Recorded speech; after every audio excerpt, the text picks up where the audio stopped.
Captive turnabout. I don't know what I just said. The one who found the body. So yeah, we were in the middle of a confrontation with Frank Sorit. We saw the body. We're starting a game of mind chess. Yeah, so this is where we were. So the first step is to analyze the situation. Let's take a look at our opponent. Yes. I didn't see anything, even though my name is Sorit. I really can't help you, I'm afraid. So he has a pawn, a bishop, and a queen. Okay. Something tells me he'd be a good poker player. It's hard to tell much at all from his face. And I don't think he'll be giving much in the way of physical cues either. I'll have to rely solely on his word instead. That's the only way I know what's going on underneath. Alright, time to make my first move. Let's see who we're dealing with here. He may be good at hiding his emotion, but everyone has a tell. Mind chess, commence. What's your connection to the incident? Tell me, what's your connection to this incident? Which incident? The murder? Oh, well, it has nothing at all to do with me. Nothing. Really? I wouldn't dream of getting involved in anything as ghastly as that. Well, you see, how can I put this? Convicted for murder yourself? Well, I like to think of myself as an upstanding citizen. A good person, if you will. Bide my time. If you don't have anything to ask me, I do need to be going. Perhaps a little more proactivity is called for. Oh. Mr. Sorit may be good at hiding his emotion, but he also has to tell. I just need to watch for it in response. Okay, so I have to roll the ball with it. A good person who's in prison? Forgive me, Mr. Sorit, but under normal circumstances, good people do not tend to end up in prison. Okay, head down the pawn. That's... So will you do well to tell me what you know about the incident? How many times do I have to tell you people? I don't know anything, I swear. You seem angry, Mr. Sorit. Should I go with it? Surely you notice, Mr. Sorit, that I have you exactly where I want you. No, it didn't work. Really? It seems to me you're just wasting my time. You should pick my words more wisely. Oh, another hit. Okay. Mr. Sorit may be good at hiding his emotion. Okay. Okay, I start from the beginning. Okay, good person in prison. Bide my time. Sorry, I don't know what more to say, but I can't help you. My apologies, Mr. Sorit. Bows. But considering that the incident occurred right here in this prison, I find it very hard to believe that you know nothing at all. Oh, well, yes, I suppose I can see how it might seem unlikely, but it's true! If you're looking for the person who found the body, you have to look elsewhere. The person who found the body, you say? Why do you think I'm looking for the person who found the body? I certainly never mentioned any such thing to you. It is because you do know something you're not telling me after all. Exclamation mark. Okay, now the pawn is gone. No, I just sense that's who you might be looking for, that's all. I'm simply a pet stylist and trailing. I don't know anything, truly. There's no doubt about it now. This man is hiding something big. In which case, let's find out what he did yesterday, the day of the incident. Okay, I got all my time. Okay, good. My opponent is very good at hiding his true feeling, but not for long. It's time to smash that mask of his and see what lurks behind that phony smile. Tell me about the day of the incident. If you really don't have anything to do with the murder, then you have nothing to hide, right? Well, the day of the incident? Oh gosh, I mean, so much happened. How were things in prison? What were you doing? So, I want you to know what we were doing, Mr. Sorit, in detail. Okay. Hit on the bishop. I told you I'm a pet stylist in training, but what does that mean? And that's what I was doing yesterday, training. Specifically, I was giving the animals a trim. You didn't notice any commotion at the time of the incident? I wouldn't imagine things were suddenly quite tumultuous around here. Well, commotion, you say? No, not really. Maybe I heard someone, but...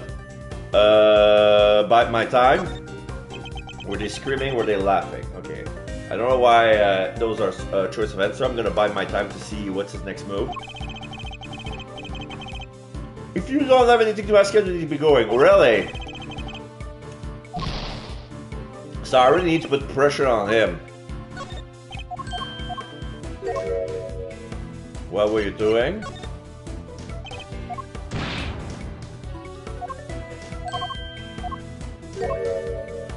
Were they screaming or were they laughing? You heard someone. Was this someone screaming by any chance? And don't try to tell me you don't remember. Continue to assert that you don't know knowing about the incident, Mr. Sorit, but I'm afraid I don't believe a word of it. Another hit. Ah! No, I thought I heard someone yelling, but I don't really remember. The fact that he heard a scream at the time of the murder may well prove to be a useful clue. Okay. Do well to bear it in mind. Okay, so let's go with another angle. How are things doing in prison? What was it like being in prison yesterday morning? I really don't remember. I don't have the best memory, I'm afraid. Time to deploy my cue. You said you heard a scream. Knight, you don't remember? Please. You literally just confirmed that you heard a scream. Ah! Oh, but I might have been mistaken. The truth is, I really don't remember. Your memory fails you yet again. How convenient. But I know you're lying, Mr. Sorit. How dare you talk to me like... I mean, I'm not lying. Temper, bide my time. No, I'm gonna keep going. Surely you know this. No.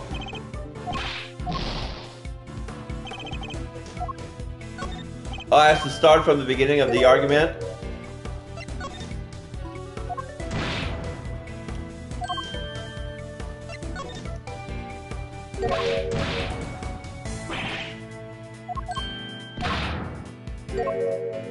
Okay, bide my time. Look, if you must know, when I'm working with the animals and I get into the zone, they are all I see. Am I to understand you have something of a talent for animal grooming then? Well, my scissor technique could use a little work, but I would say I'm quite good with the animals. They seem to like me.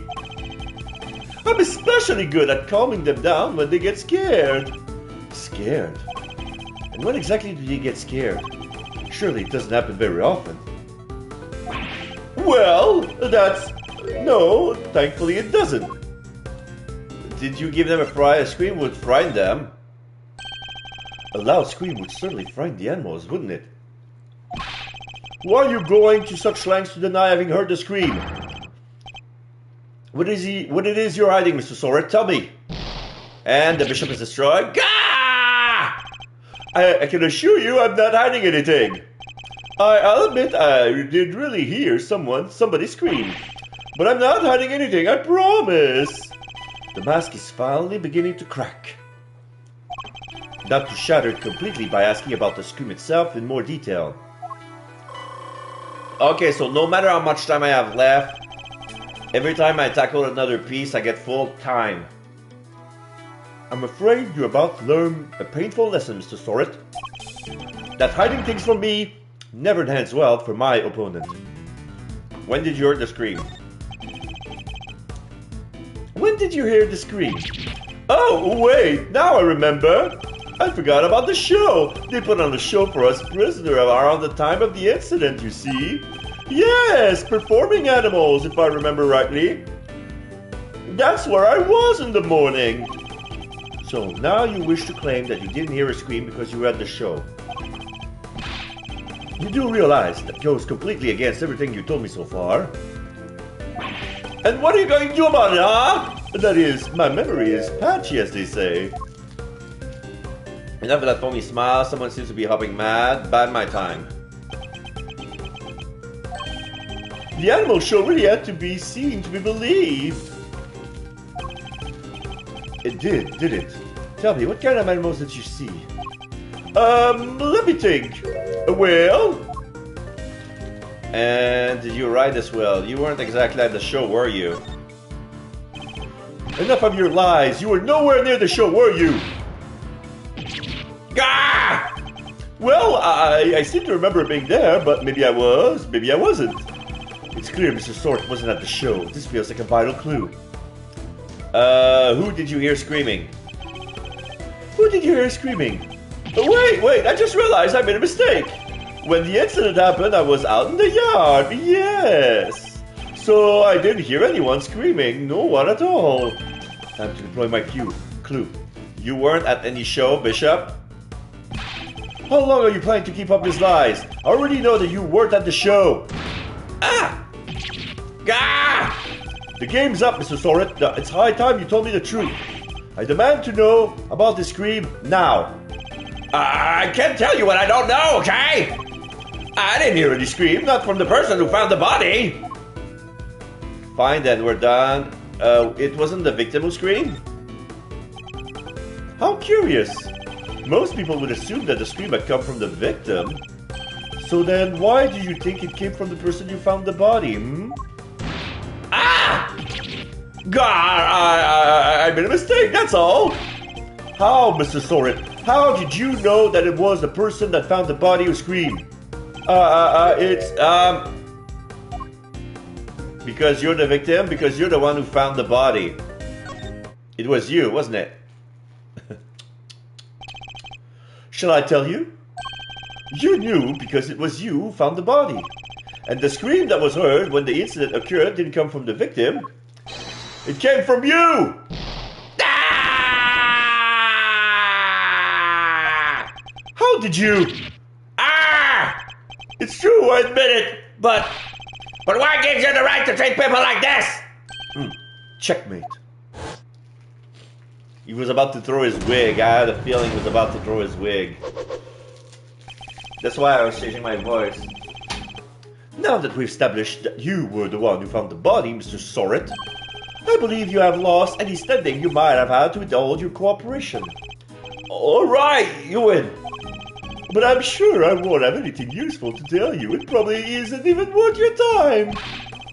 That's not for you to decide. By my hand, the truth will be revealed. Every decision I make is to ensure that end. Hold it! Oh, except that's not exactly what we're here to do, is it? Okay.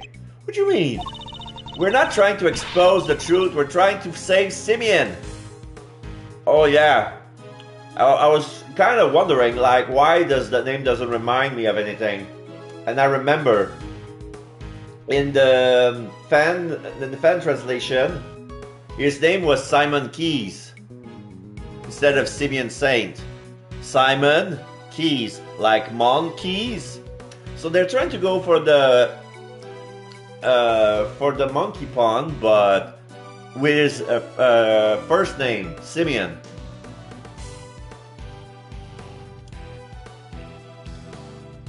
Because if you remember, he was the monkey trainer. That's why his name is Simeon.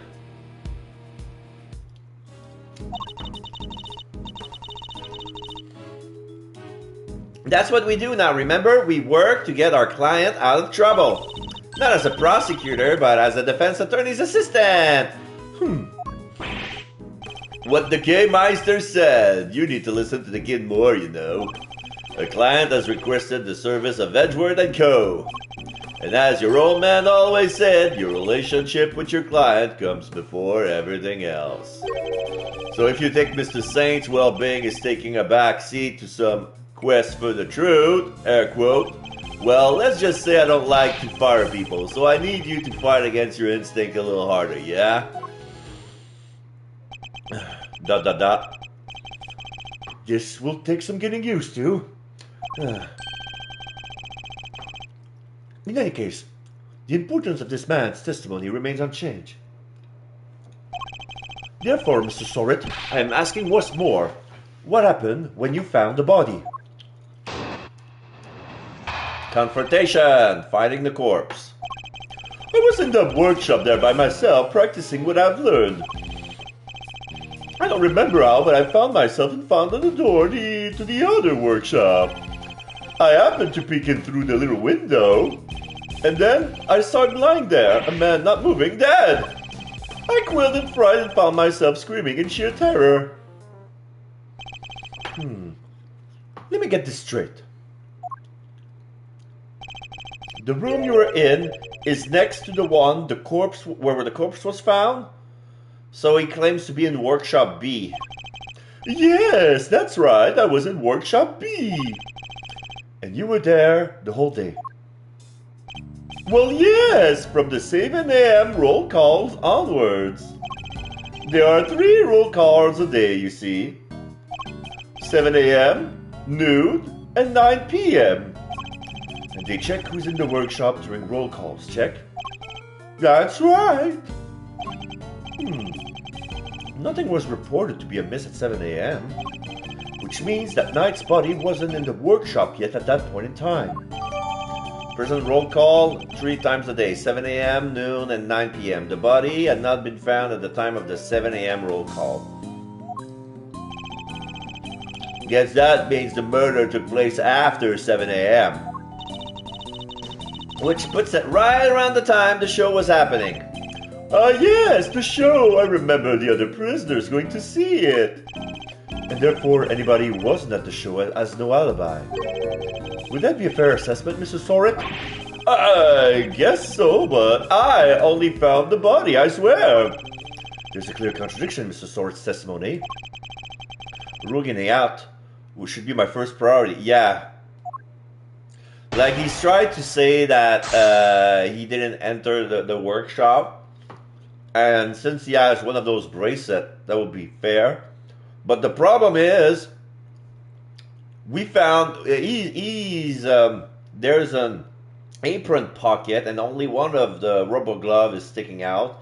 And it's the same rubber glove that we found at the scene of the crime. So that doesn't look well for him. And he's probably aware of that too, and that's why he's lying. Hold it! What exactly were you practicing? How to be a pet stylist, of course. I'm a model prisoner after all. So he keeps saying. I don't remember how, but I found myself in front of the door to the other workshop. Hold it! You found yourself there? Really? That's right. And then I found myself peeking through the little window in the door. Why did you think of to do that? Gosh, I don't know. I just found myself doing it, really. You clearly weren't concentrating on your work then. No, that's not true. I'm a model prisoner. It's just, all the other prisoners has gone to watch the show. I guess I was, well, kind of lonely. Like being stuck at school after everybody else has gone home, huh? Yes, exactly like that. Anyway, I found myself in front of the door to the other workshop and I happened to peek into the little window. Hold it! Does that mean you didn't get a good look inside? Oops. No, I couldn't. The window was not only small, but it had bars over it, you see. Not exactly a panoramic view. They're just so the guards can check what's going on, right? That's right. Yes, you're a very knowledgeable young lady. You bet! I guess you could say I know a little something about prisons now, too. I'll have to remind myself to address this newfound interest later. Anyway, yes, I peeked in through the little window in the workshop door. And then I saw him lying there, a man not moving and dead. Hold it! Could you tell me right away if it was a man or woman? It was clearly a man, his physique, his clothes. It was also very clear that he was dead. You could tell just by peeking through the little window. Look, let's just say this wasn't my first dead body. What? You mean you're in prison for... To my eternal shame, yes. This was, however, the first time I'd seen another person's handiwork up close, so... I quailed and frightened from myself, screaming in sheer terror. Hold it! Do you recall how exactly you screamed?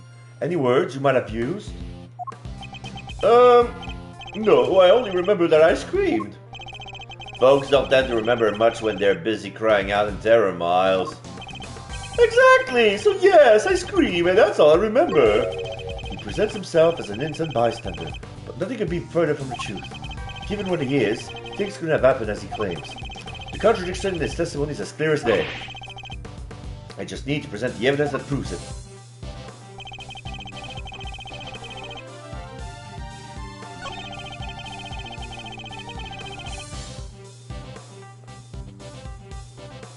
In front of the door of the other workshop,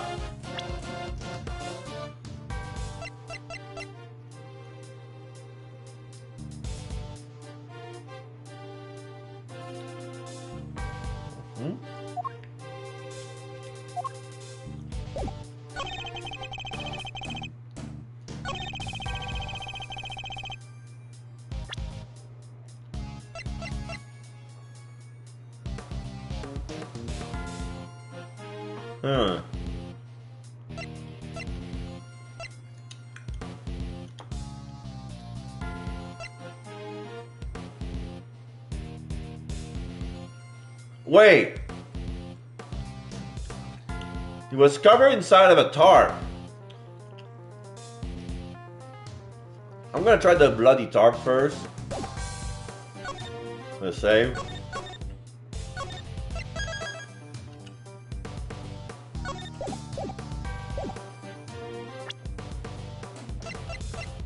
Objection! No. You'd be so good as to take a look at this piece of evidence, Mr. Soret. I see it, but I don't see significance. Come now, it's quite clearly contradicts your testimony. Does it? I don't think it does. Looks like I got it wrong. What's the matter, Mr. Edgeworth? This isn't like you. I was just sounding him out. Oh, don't give me that. You can just say you were wrong, you know. But I wasn't wrong. I was mistaken.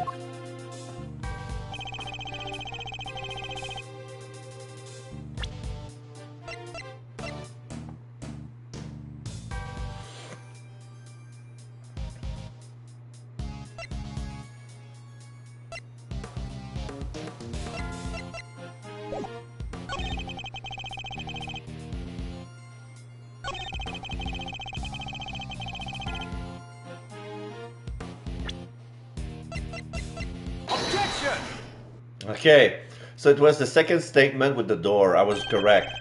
Enough of these pathetic lies, Mr. Soret. I'm afraid you've rather lost sight of what you are. What am I? What I am? I know precisely what I am. I'm a former newspaper salesman who's trying to be a pet stylist. That's not all you are, is it? Or did you forget the bracelet you wear around your wrist? A bracelet that marks you as a prisoner and therefore unable to move around as you please. As we both know, stepping outside that door would have sounded an alarm. Well, that's... But there's no way you could have looked into the other workshop without leaving the room you were in. Gah! Woo-wee! Stylishly done, Edgeroo. But doesn't this mean that Mr. Soret couldn't have found the body then? Good question, Kate. Perhaps Mr. Soret himself can explain. So actually, I may have forgotten to mention one very important detail. Sorry about that. I can explain exactly how I was able to see the body if you like. By all means, go ahead. Fighting the corpse, part 2. There's a little trick we prisoners knows about, you see. As long as you leave your bracelet inside the door, you can lean out without having triggering your arm. No. That's how I was able to peek through the window and into the workshop next door. Inside, I spotted the victim's dead body, which made me scream in fright. So he's saying... He was able to take a look next door because he had kept his arm inside workshop B as he leaned out? Please Please don't tell anyone about our little trick. It's especially not the guards, please. Is this it? Is this all he was hiding? I'd better dig a little deeper into this testimony, just in case. Finding corpse part 2. There's a little trick the prisoner isn't about. Hold it! Tell me more about this trick, Mr. Soren. Of course, it's quite simple, really. As long as you leave your bracelet inside the door, you can lean out without triggering the alarm. Hold it! I suppose this allows you to enjoy a little taste of freedom. It does, to be honest. It's one of the few things that brings me joy anymore. A rather surprising source of joy, but rule breaking isn't exactly a demonstration of remorsefulness, is it? Oh, but I am remorseful. I always am. I'm a model prisoner, after all. I'm beginning to suspect that he doesn't know what a model prisoner actually is. So, you use this trick to peek through the window. That's right, yes. I made sure the guard wasn't looking and leaned out into the corridor.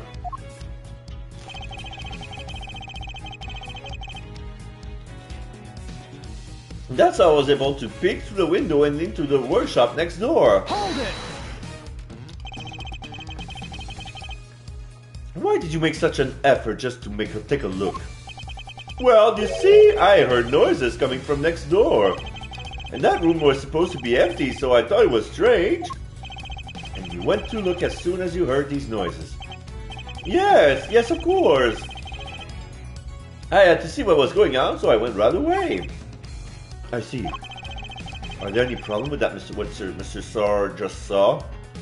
A bit?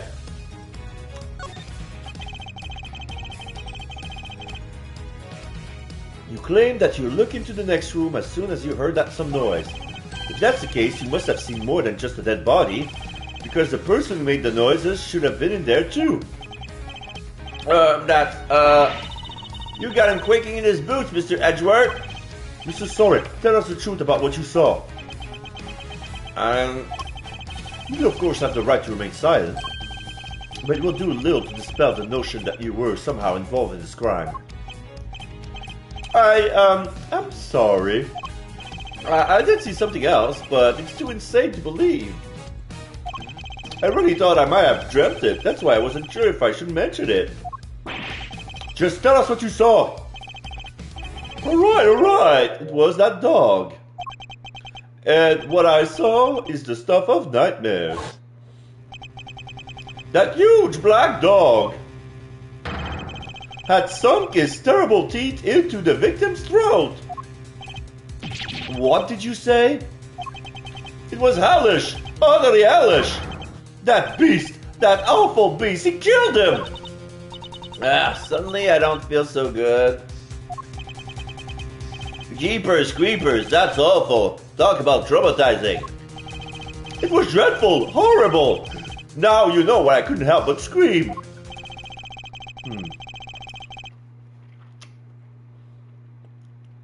So there's a man-eating dog in the prison's animal population, is there? Black dog.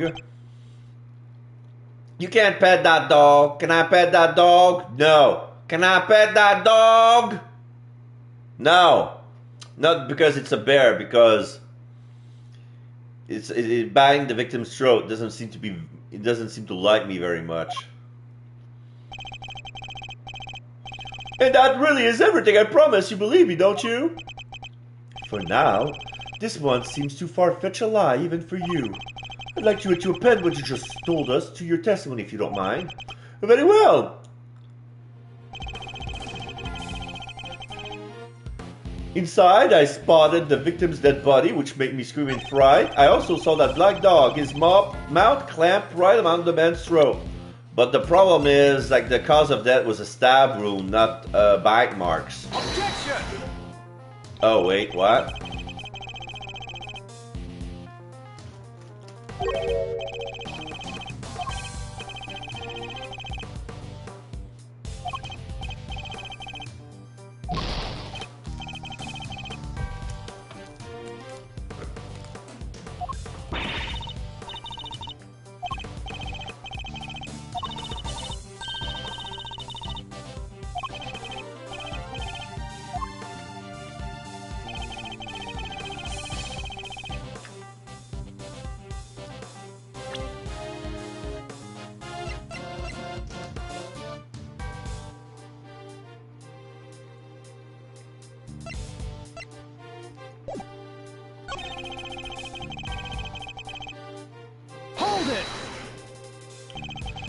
How much you remember about the man you saw? Oh, I remember everything. Let's see. He had blonde hair and his neck was covered in blood because he was dead. Yes, we know that, Mr. Soret. Thank you very much. I'm just telling you what I saw. I thought you attorneys was obsessed with the little details. There's some serious venom behind those words. Something tells me you may not have had the best experience with defense attorneys in the past.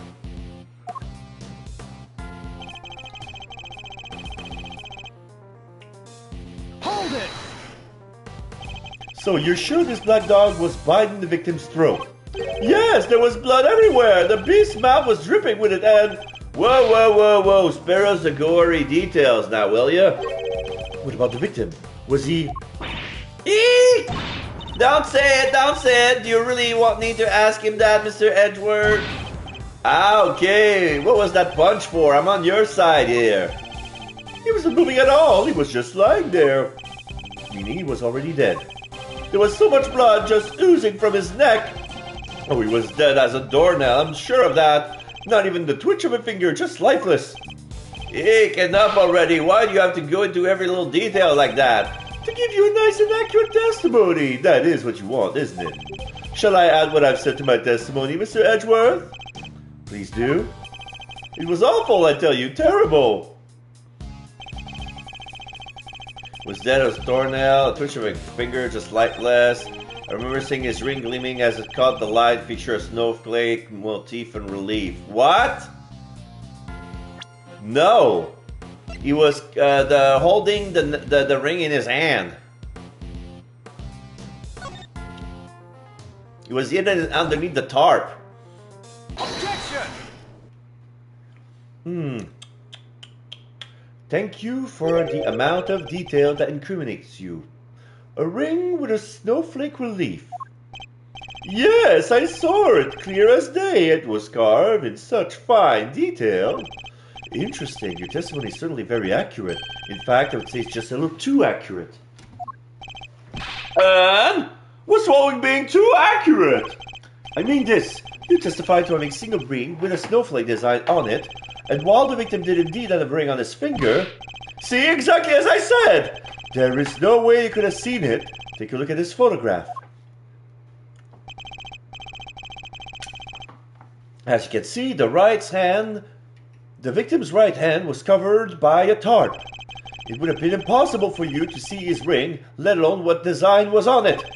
Unless, that is, you approached the body and removed the sheet. You told us earlier that you only took a look through the window in the door. Yet you seem to have quite a lot from a disadvantaged location, Mr. Soret. Who the heck do you think you are, huh, Mr. Big Shot? That look like you know it all. I mean, I saw what I saw, I swear. Oh, I know, that man's arm. It must have moved under that tarp after I peeked in. Objection! Nonsense. You already told us that can't have been the case. He wasn't moving at all. He was just lying there, dead as a doornail. You said yourself that the victim was already dead. As dead men don't move, don't they? Do they? Exclamation mark. Wait, is that the stench of eau de desperation I smell? What are you hiding, Mr. Soret? Tell us! No, You're wrong. I know what I saw. To hell with him! Throwing my wig at you! You couldn't let it go, could you? You have to keep on poking and prodding! You slimy two-bit associate attorney! It seems like the real Mr. Soret has finally revealed himself. Whoa, that's quite the rug he was rocking. Came straight at you like some kind of flying black cat. Look, I'm just a sweet innocent witness here. But are you really? Because I must say I have doubts. Very serious doubts. What's that supposed to mean? You saw something that should have been impossible to see from the outside of the workshop. So how did you do it? That's simple. Mr. Soret, this is where you were standing when you saw the body. You were straight in workshop A. You were in the same room as the body. That's the only way you could have seen the relief on the ring.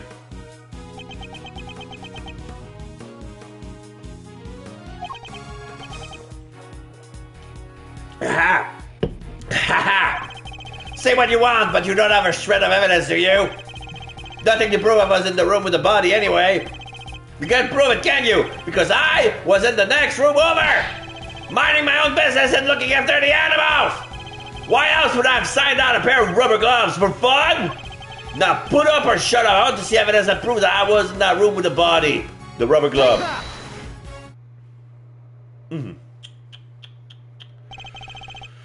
Remind me, Mr. Soret, what were you doing when you discovered the body? How many times do I was practicing my pet styling techniques! Of course. Then perhaps this rubber glove might mean something to you. Ah! This glove was found by the victim's body. I believe it was dropped by the killer. And I can't help but notice that you have a similar glove tucked in your apron. No! This one's different! Hold it! Yes, that one does seem awfully lonely, doesn't it?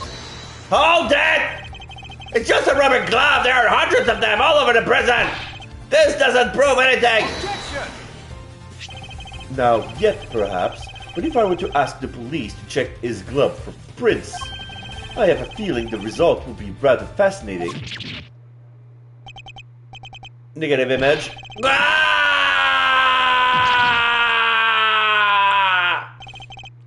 It's over. Objection! What the?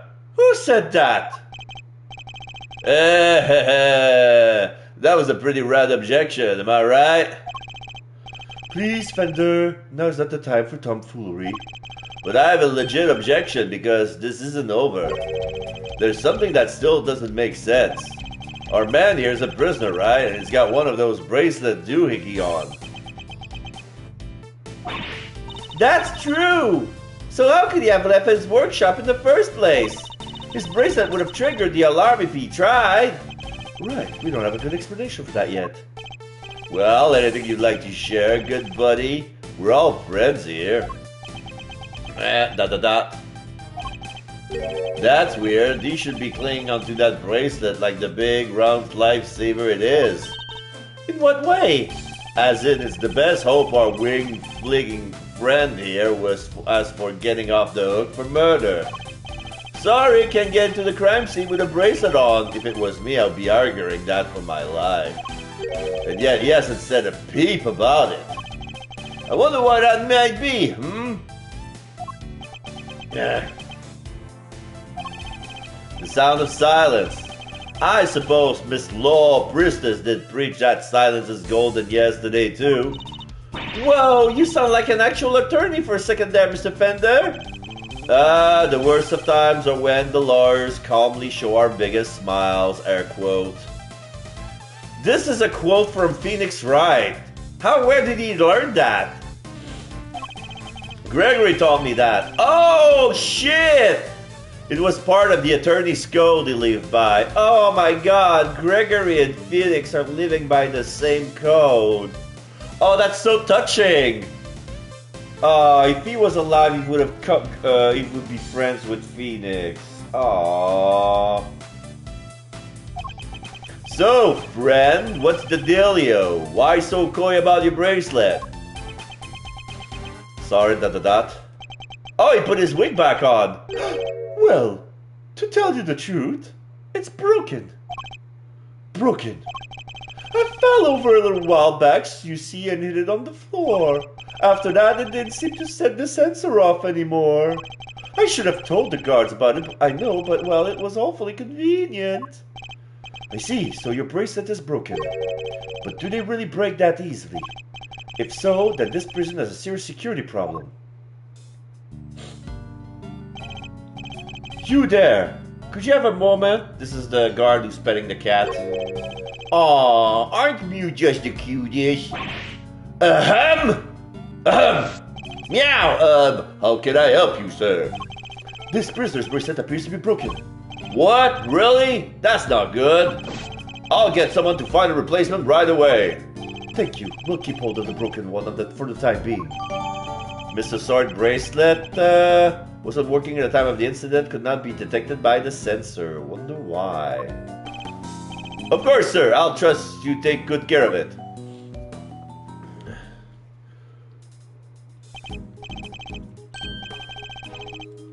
Sweet! Bracelet sorted. Now, to turn our murder in, yeah? What? No, I didn't kill anybody. Whoa there, Palio. You were the one who said your bracelet was out of commission. Or were there other inmates freely roaming the halls while everybody was busy watching the show? No! I just found the body, that's all, I promise! And when I did, that enormous dog still had his mouth wrapped around the poor man's neck. I only went into the workshop after the beast had left.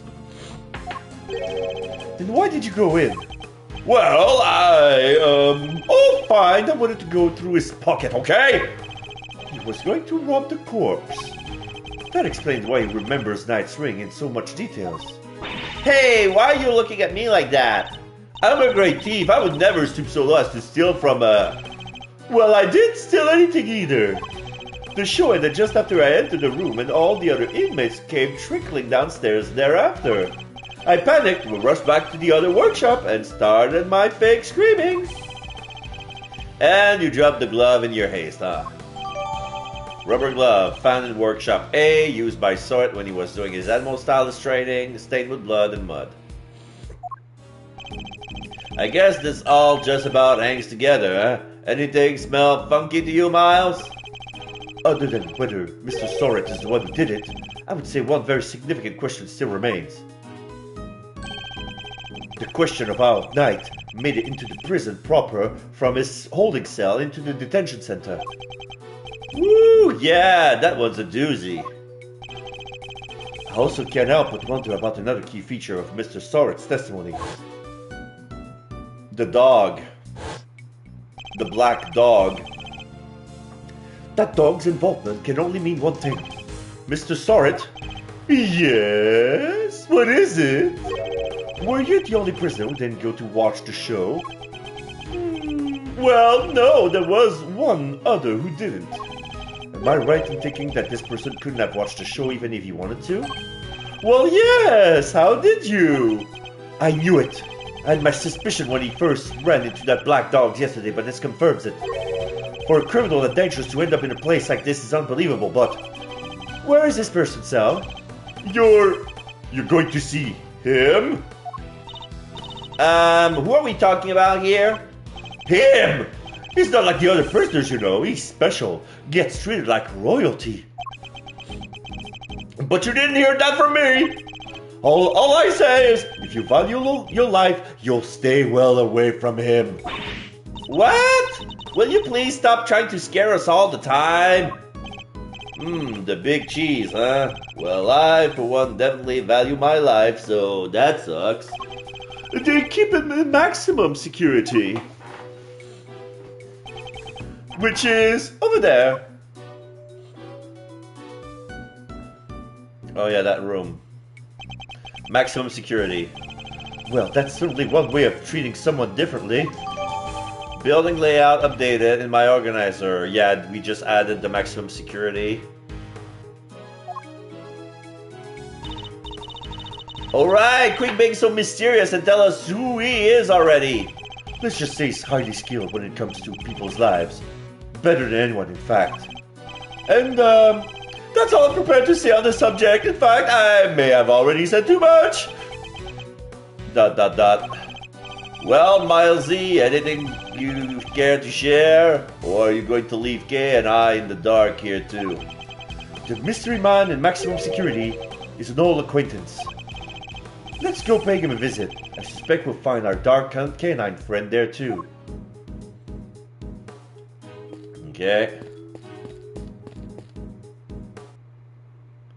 So here we are, maximum security.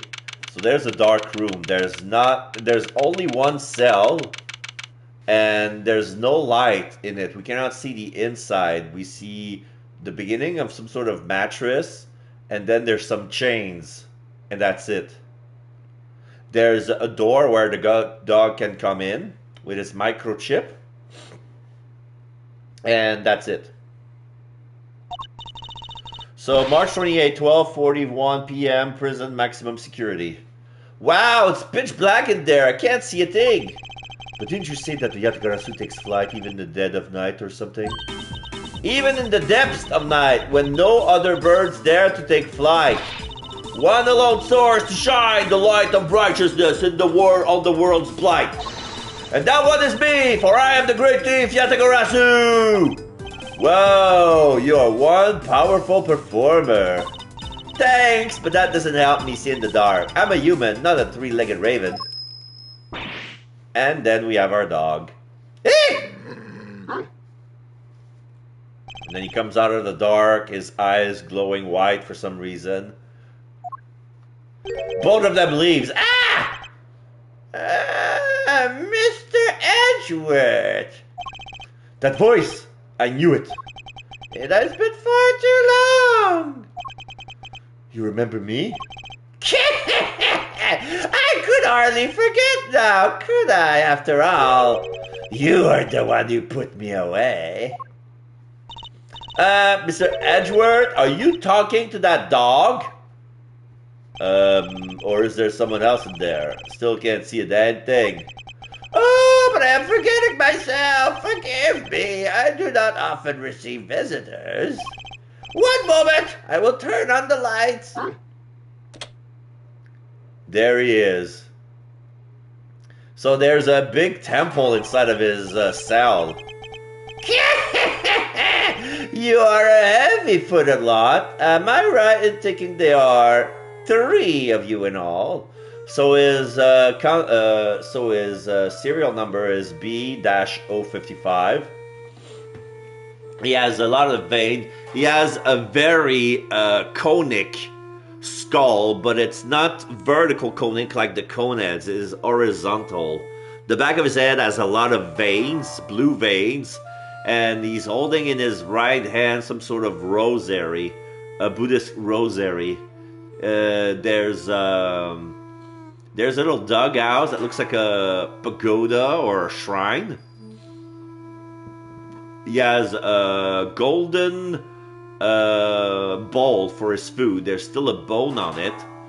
And in the back there is a big Buddha with holding some sort of bowl on his left hand and doing the salute in his right. He has the same face as him. And he's also, there's a chisel, there's a workshop on the right side of the inmate where he sculpts wood statue. And there's a lot of chisel and a mallet on the side of the... But yeah, for him, he doesn't need any light, can work in the dark, doesn't bother. And yeah, it turns out the light, there's like 10 candles who appear to have lit at the same time. I don't know how he did it, but here we are, because he doesn't have any light bulb. There's no electricity in his room.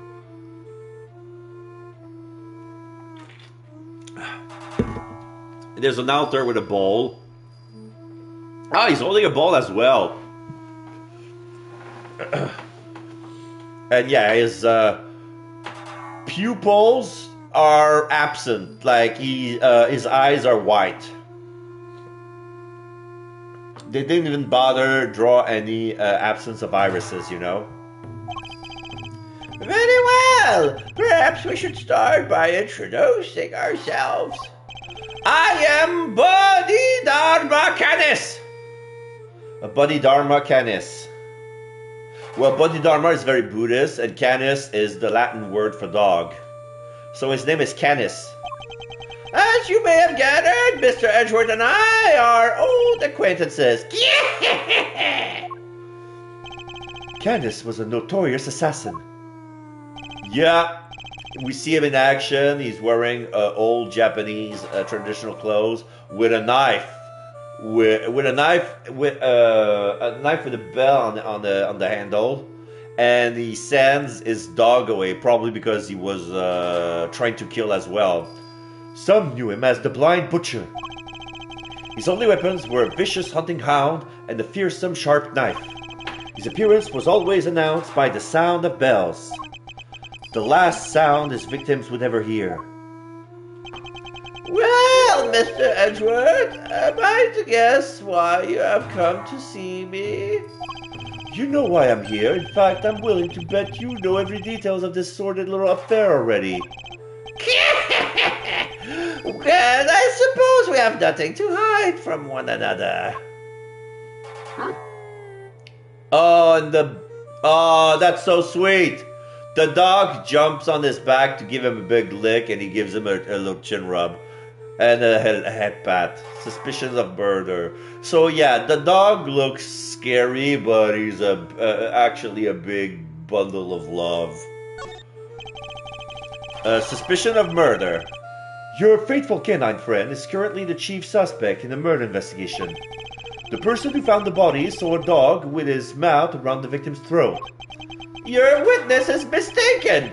Helmut is a gentle soul. In my eyes, nothing more. The dog is named Helmut. It is absurd to think that he would do such a thing, isn't it, boy?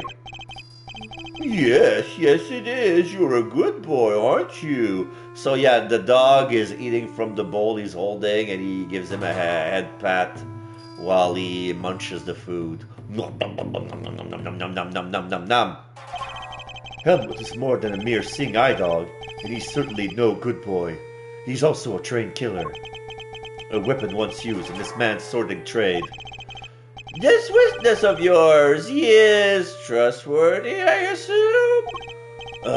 Sort is anything but trustworthy, and he's still very much a suspect himself. I can hardly claim that his testimony is beyond reproach. No, then. I thought as much. Yes, I did, Helmut. Yes.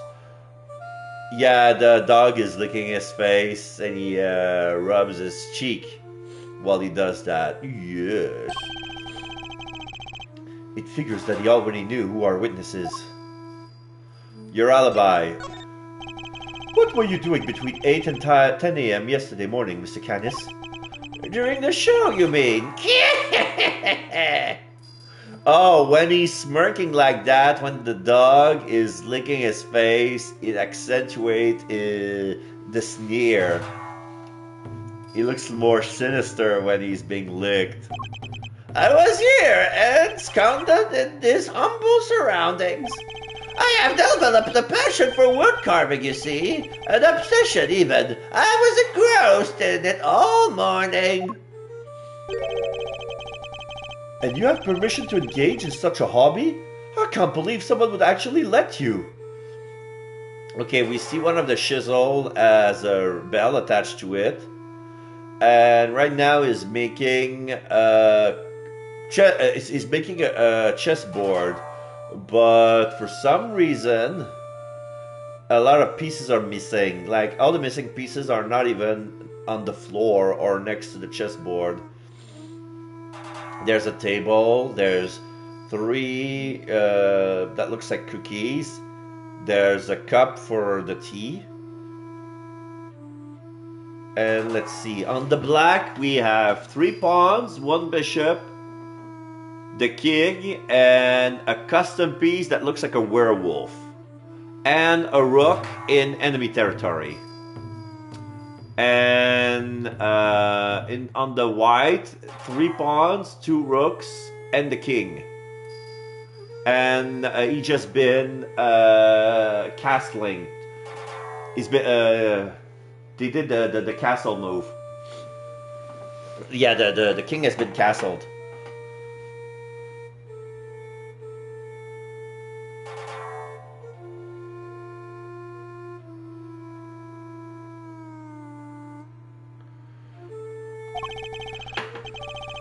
The warden and I have an understanding. An understanding? That's ridiculous. This man shouldn't be allowed, let alone 5 shizzle. There's nothing but little weapons in his hands. I was carving Buddhist pieces at first, but by the 674th, the interest had begun to wane. Whoa, that must have taken forever. Time is all I have, child. In any case, my focus has now shifted to pieces, such as these.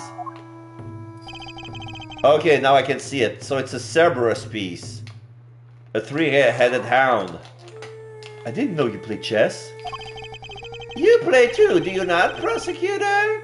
Perhaps one day you might indulge me. Though you may find my game rather rudimentary, I only began after my arrival here, I'm afraid. What's that piece? A dog? With 3 heads? Ah, yes, the dogs of war! You must forgive my little joke. Chess is, after all, a game of war. Soldiers, knights, castles, all doing their utmost to protect the king, all loyal to the last. I have always thought it strange that such a game has no place for a dog. After all, what more loyal weapon could an army call upon? Yes, you Almut, yes, I'm talking about you. You're such a good boy. Still, it is simply a piece I made for fun. Fear not, I play by the regular rules and with the regular pieces. I can't imagine it's easy finding operas to play here in prison, though. Oh, I have my correspondence. Correspondence chess, then? Sharing moves by post?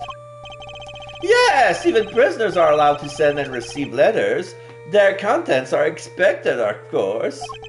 Although, I have yet to receive the details of my current opponent's next move.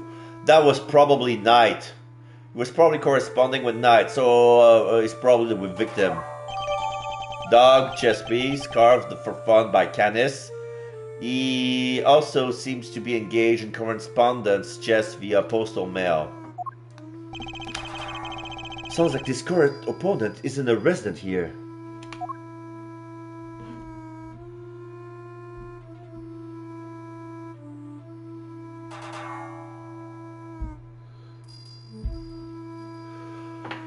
The victim.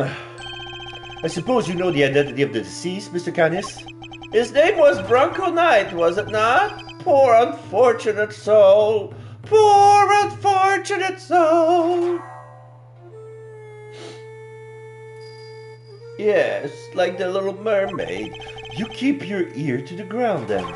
My ear is all I have, Mr. Edgeworth. Why am I not surprised that he's plugged into the prison's information network? But perhaps he was not so unfortunate after all. What do you mean? Mr. Knight's crime was a grave one, a crime for which he would have been made to pay dearly anyway. The attempted assassination of a president, that is no small matter. Attempted assassination? Wait, Mr. Edgeworth, didn't Mr. Knight... Yes, we proved that he murdered his team leader, and that there was no attempt on the president's life. Could it be? Are they attempting to cover up President Wang's fake assassination scheme? Whoa there, cowboy. You're saying the Bronxer didn't actually have a pop at the press? I was hired to defend him on the charge of attempted murder. You mean you don't know what really happened? So what, they just blamed the whole assassination thing on Mr. Knight? It would explain why the committee was so keen to get involved. Of course, they took you off the case to try and keep you away. And swapping that Wiener kid just to put through an attempted murder charge. In other words, they're trying to cover up the truth. So they were really trying to frame him. Huh? According to the guards, this night, was it? They tell me he was violently insistent that he had attempted no assassination. Which would have come out anyway when the case went to trial. I am no expert in legal matters, but allow me to say this one thing. I know of a certainty that he would not have been the first inmate in prison on false pretenses. Ugh. An uncomfortable fact, but a fact nonetheless. Yes, Elwood, yes it is. Yes. The courtroom is not always the bastion of truth you believe it to be, Mr. Edgeworth. No bastion of truth, huh? I've heard something to that effect before. Yes, from a certain Interpol agent who doesn't have much faith in prosecutors. Yeah. Lang, you're not twisting the truth behind those closed courtroom doors, too, are you? Fueled by that kind of thinking, it isn't any wonder that courts produce nothing but falsities and lies. Sorry, but the truth doesn't need the likes of you to distort it today. I never was able to fully dispel this mistrust of prosecutors. Even Helmut understands, don't you, Helmut? Yes, you do. The truth's revealed in court and your deductions. It is dangerous to trust either implicitly. But I am not bitter. You are not the first to make me a subject of unfounded suspicions in recent days. In fact, I was visited by another prosecutor only yesterday. He was accompanied by a judge. They even dragged the warden along, her distaste for me lingering unspoken in the air. Not those two again. Prosecutor Wiener and Judge Gavel. They went over my cell with a fine-tooth comb, but they left empty-handed. They were looking for the murder weapon, I believe, but to no avail. But I mustn't take it personally. Rumor has it that they searched every cell in the prison and still failed to find what they were looking for. I pray they were too disappointed. Prison search. Winner, Gavel, and the warden searched the prison for the murder weapon, but couldn't find anything. That poses a more question than an answer. So what do we do now? Sort's testimony is flimsy at best. I will need more proper evidence if I want to take Canis on. Well, I think that's quite enough chit-chat for one day. Helmut will show you out. Good boy, Helmut. Go on now.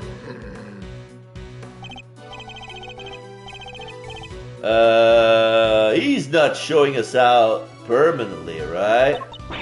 Let's get out of here, come on! Until next time, Mr. Canis.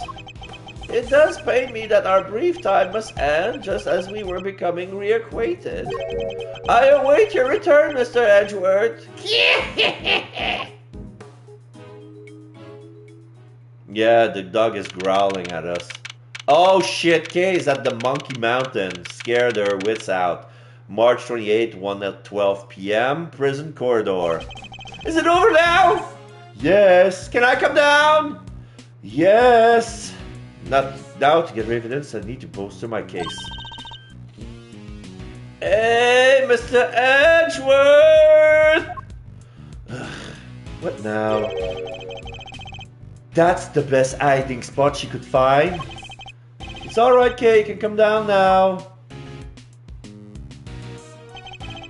Where's Fender? He ran off somewhere. I have no idea how he could move that fast. Fender. So, what do we do now? You and I will continue the investigation, and I know just... Oh, wait. You and I will continue the investigation, and I know just where to start. By solving that one particular mystery that's been dogging us out this whole time. Knight's body was found in one of the prison workshops. But he was presumably being detained in one of the detention center's holding cells. So how did he wind up on the other side of those heavy security doors? Let's start by investigating the holding cells. And Mr. Knight's room, right? But what about Mr. Fender? I'm sure he'll find us when he's ready. Sure, but he is kind of a boss, isn't he? Oh well. March 28, 11:34 p.m. Detention Center. Corridor.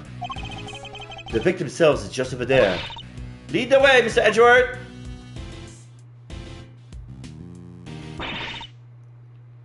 Okay, question mark, I've just about had it. Who's that? Oh, is that Lagarde? Warden Lagarde. She must have come from the corridor marked no entry. He's still not talking, ma'am? Even with the evidence you borrowed from the precinct? No! And I have tried so many times, I've lost count. What am I supposed to do? I can't send him in the blank report. I guess the killer for hire was always going to be a tough nut to crack. Killer for hire? Oh! I couldn't help but overhearing, Warden Lagarde. But were you talking about body dharma canis? My, you are listening. How very gauche of you. A girl's privacy is her armor, you know. Do you normally conduct interrogation of the man yourself? Oh, it's not just him, darling. I try to have the occasional tete-a-tete with everyone, you see. That's what it means to be a member of the family, these little homes of ours. There isn't a single person who hasn't made the pilgrimage to my office at least once. Your office? How sweet! He's angling for an invite. Well, I suppose it is the hottest ticket in town. Whoa. Is she flirting with us? It's down this corridor here, darling, but FYI, I don't let just anybody wander in willy-nilly. Let's see, that would put it right around here. It's a wonderful room, if I do say so myself. All my guests rave about it. Okay, so I was correct but close. There's a corridor. Then there's the warden office. Oh no, wait. So we're at the bottom. There's a connecting corridor. But we haven't seen it yet. But it's still a very long corridor. Right now we were in the front of the holding cells at the detention center, and then on the no entry sign there's a door, and through that door there's another hallway that goes to different offices. But the first door in front of the door that enters that hallway is the warden's office, and she has a second door that's probably is the yard. So I have a feeling that the blue thing is the yard.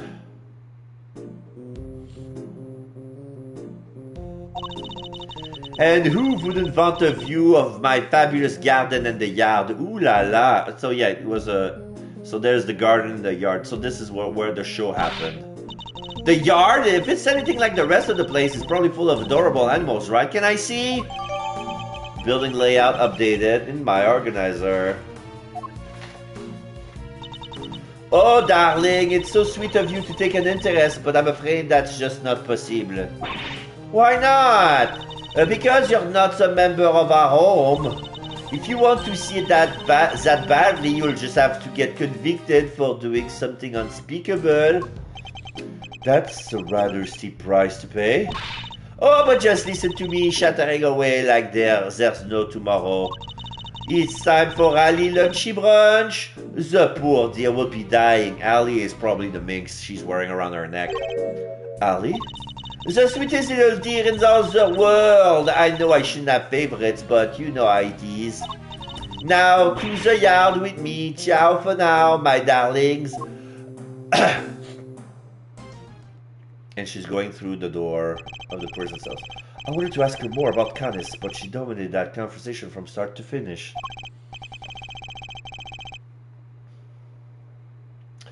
Let's go investigate the victim's cell, shall we? Yeah, let's do the thing that we wanted to do. March 28, 1:43 p.m. Detention center. Holding cell. So yeah, there's a guard that's... There's a mirror, there's some sort of a sink, there's a bathroom, there's a cell, there's a desk. This looks like a menu, there's some books. There's a boulder on the floor. There's a jacket, I believe this is a knight's jacket. There's a newspaper. And there's some sort of dust near the bed is, I don't know what is. So this is Knight's cell. When do you think he was brought in, Mr. Edgeworth? It would have to have been the evening of the 25th, just after the events at the lake. And then at some point he wound up in the prison proper. But how? There must be some evidence here that will point us into the right direction. Alright, let's get looking, Mr. Edgeworth. Oh shit. I'm doing Kay's voice, but I'm doing a bit of Lagarde as well. Sorry. Detention center holding cell. Alright. Let's examine everything. So yeah, there is some dust that's been moved. But why is it so dusty near the bed? I don't get it. So there's some lights. Some green fluorescent lights for some reason. Keep up the good work, officer. Sir! Yep, there's absolutely no need to keep an eye on us. Because we're two great thieves of justice. You're what now? You really need pluralized thieves on my account, Kay.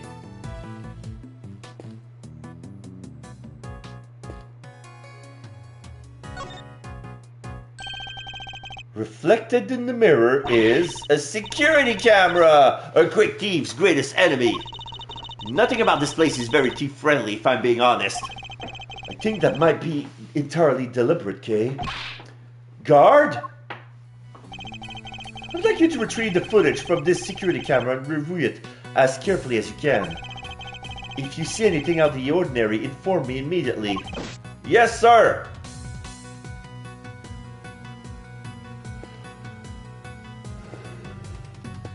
So yeah, the table is attached with a boulder and chain for some reason.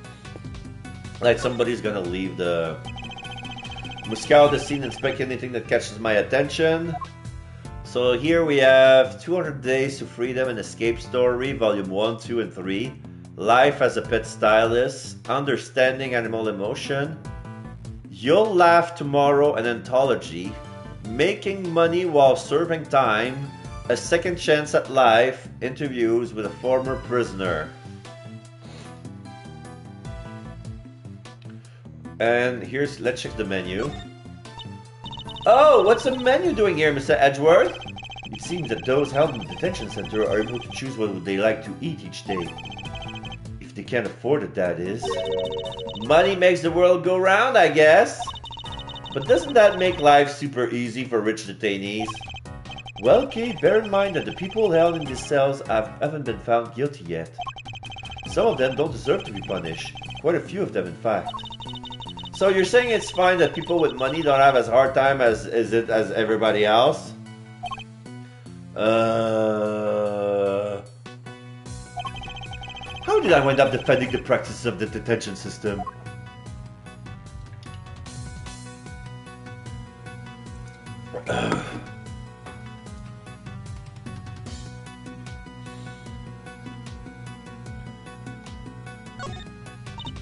Wow, that's a lot of books. Let's take a look.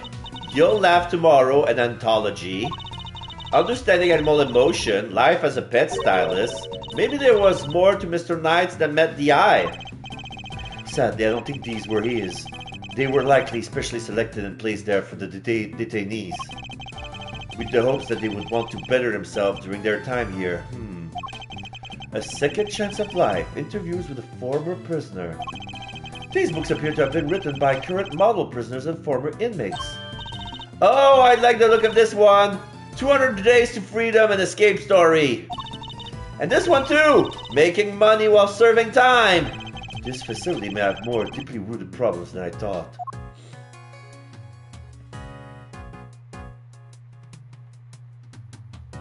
Okay, let's look at the obvious. Hey, look at this weird piece of paper! There's some sort of grid on it. Let's take a closer look.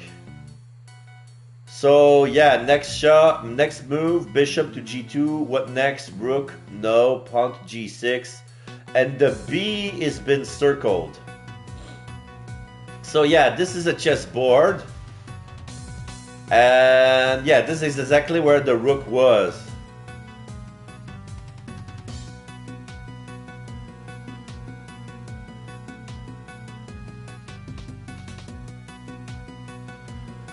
Pawn cannot go to g6. At this point in the game, he cannot move 2 steps at a time. Unless it's the white that is pawn to g6. That would make more sense. So the black is bishop to g2. So he just moved his bishops there.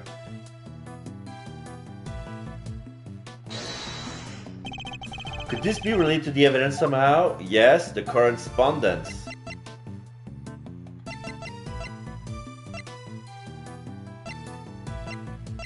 Eureka! This chess game? I've seen it before. Enough with the chess chat, Mr. Edgeworth. We're supposed to be investigating here. Focus! I am investigating. This particular bit of chess chat could prove to be vital. Now, take a look at this. Can you tell me what it is? It's the chess set we saw in Mr. Candace's cell. But, I don't really know the rules of chess, so... The rules of the game are not important here. What is important are the position of the pieces. Compare the ones in Mr. Candace's cell with these. Do you notice anything? Ah! I don't know which piece is which or anything, but if you turn the diagram like this, there are pieces in the same squares. Indeed. There's no dog on the diagram, but that's to be expected. Apart from that, however, the position of the piece are identical. And what does that tell us? Oh, I have my correspondence. As unlikely as it seemed, Mr. Candace's chess opponent was Mr. Knight. This could be just the proof we need to show that Miss Candace had a connection to the victim. Chess diagram, the position of the pieces match those on the board in Candace's cell.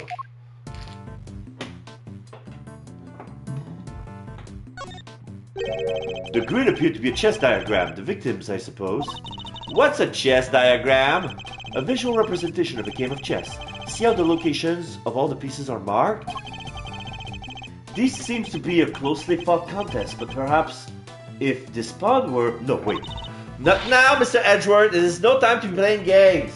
He wants to choose a move for the victim. Like, he's dead. Oh, he'll play me. He'll be playing me. Mr. Knight is dead, but I'll continue his game of chess. I can beat that guy, I'm sure. He cornered himself into... Oh, but yeah, so if... So, yeah, I mean, Candace is playing black now because he had a black dog. So, Knight is playing the whites. And he cornered himself pretty bad. So, he barricaded his king with a rook and 3 pawns. He has a rook loose, but he has nothing he can do with it.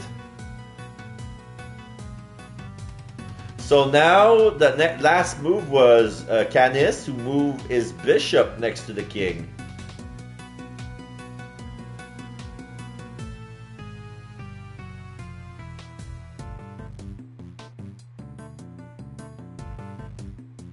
The black rook cannot do shit. So his best move would be to move the rook to... I was about to say eat a pawn, but then what?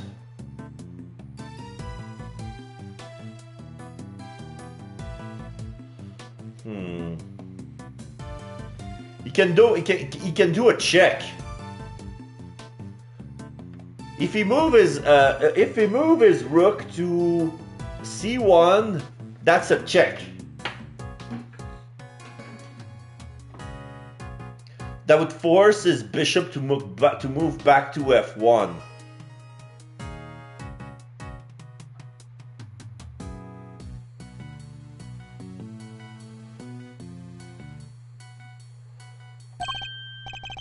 This isn't the first time I've seen this configuration of pieces. It was from a different perspective, but it was definitely the same game.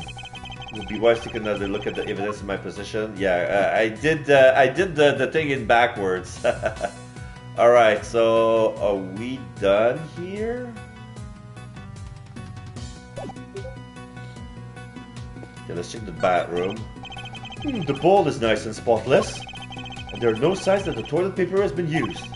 Everything seems to be in order with this toilet paper. Hello, Master Jake! How you doing? This is the beginning of chapter 2. We started to see a little difference in names. Justin Courtney is now Verity Gavel. Sebastian DeBess is now Eustace Winner. We just met the blind man. His name is Canis. Oh, we had the boxer Rocco Carcerado. We seen him. We saw Simeon Saint instead of Simon Keys. Fifi Lagarde, the warden, and yeah, the blind assassin Bodhidharma Canis. So they gave him a Buddhist name because he looks like a representation of Buddha, but as an assassin. Now we're at Knight's room. What? Are you serious? Why? What's wrong? There's no door. There's not even a curtain. Whoever designed this place should have thought a little more about the people who have to live here. I think there might be a reason behind the open plan layout. But yeah, I mean, this is an open bathroom. There's a little panel. There's a little partition for privacy, but that's it. There's no door. A standard bar window. No sign of it having been tampered with. I don't think there's any chance our killer escaped through here. Aha! Must remember to bring something to saw through iron bars with. As they say, fail to prepare, prepare to fail. Glad I got the chance to scope this place out. Okay, we're investigating a crime scene, not preparing for an eventual escape. And the way Eddie Fender speaks is quite original. I love it. Alright, let's check the bed. I must scour the scene and inspect anything that catches my attention. There's a newspaper with a torn page. That was Bronco's jacket, and there's dust on the floor. And some of the dust has been scraped. This is weird, though. This bed doesn't look very comfortable. But that pillow cover is very clean, spotless in fact. I bet this is the kind of bed Gummy sleeps in. I can just picture it, can't you? No, since it's more of a mattress on the floor type. Yeah, mattress on the floor, sleeping in his sleeping bag instead of sheets, bed sheets. Hey look, this newspaper's got a chunk of it missing.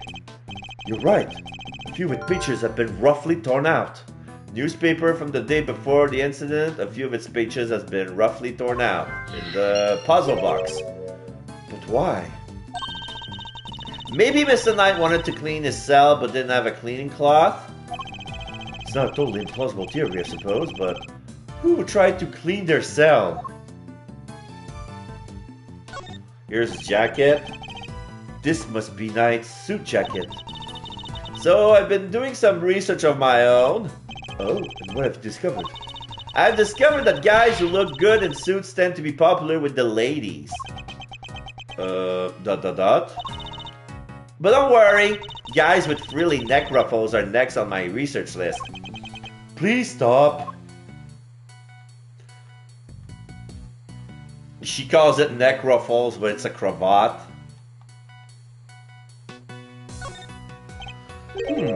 There's something different about this spot here.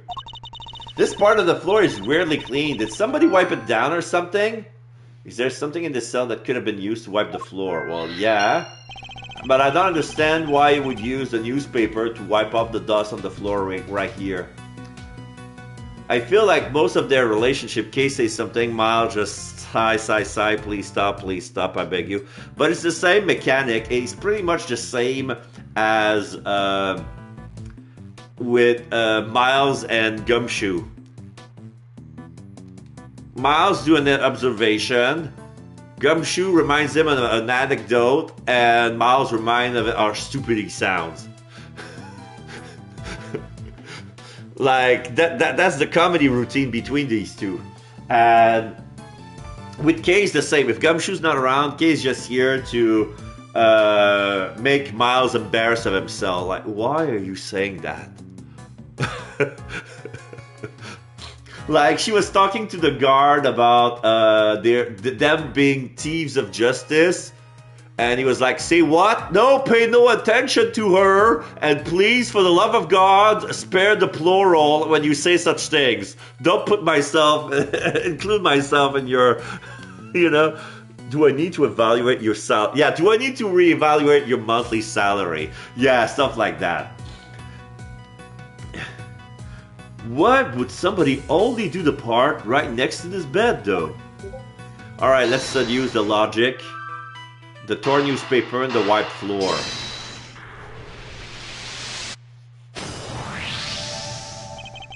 This part of the floor has been wiped clean. Maybe he spilled some grape juice? Who knows, but we can certainly imagine what he used to do the wiping. The torn out pages of that newspaper. Why wouldn't you just ask the guard for a cloth or something, though? And why not just use the toilet paper? The roll is brand new. Like that's easier to wipe than just a newspaper. Even if it's single layer, industrial, by the bulk, institutional purpose, stuff like that. The thing that feels rugged. Even that is better to wipe off dust than newspaper. Perhaps he didn't want anyone to see what he was wiping up. A wiped floor, signs that the floor in the victim's detention center or the cell was wiped clean. You know what? He was probably killed in his bed. And there were drops of blood on the floor and the killer wiped it off. I'm surprised that there's not a single speck of blood left. But still, I would have done a luminol test on the spot right there. Investigation complete. Well, what do you know? Okay. I think we have about exhausted this cell. I'm just gonna replenish my drink. Be right back. Don't go anywhere, please. I think I'm gonna put you some music. So let's stop at a place where there's some music. We've made significant progress by establishing a connection between Mr. Canis and the victim. This is bad, sir! Is that the guard? Oh, the security camera footage, sir. I watch it and... What is it? Can you show it to us? Yes, sir. I have a small playback monitor with me. What are you waiting for? Let's see it. Okay, I'm gonna stop here. Oh, it's a 3D thing. There's a guard. That was a fast forward. So that was a guard that feels to be attacked by some sort of animal.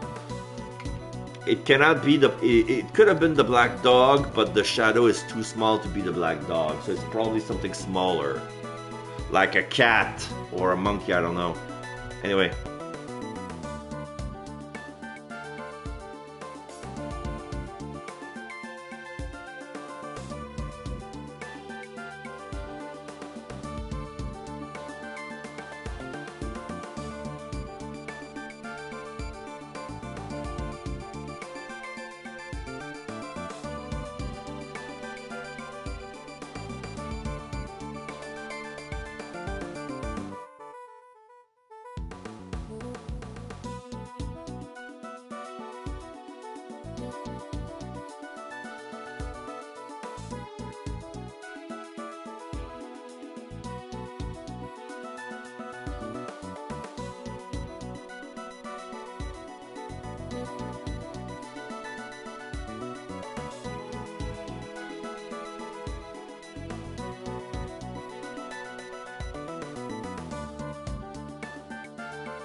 Okay, I'm back. Brought myself a little pepperette. the way.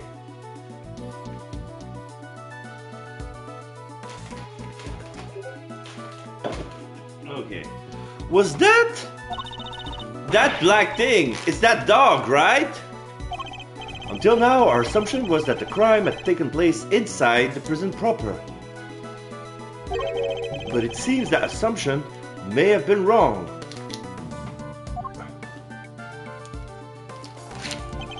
Knight has actually been attacked in this location. The holding cell, detention center. I want to say, yeah, the holding cells. Take that! Right here in the detention center. And the perpetrator was indeed Mr. Candace's dog.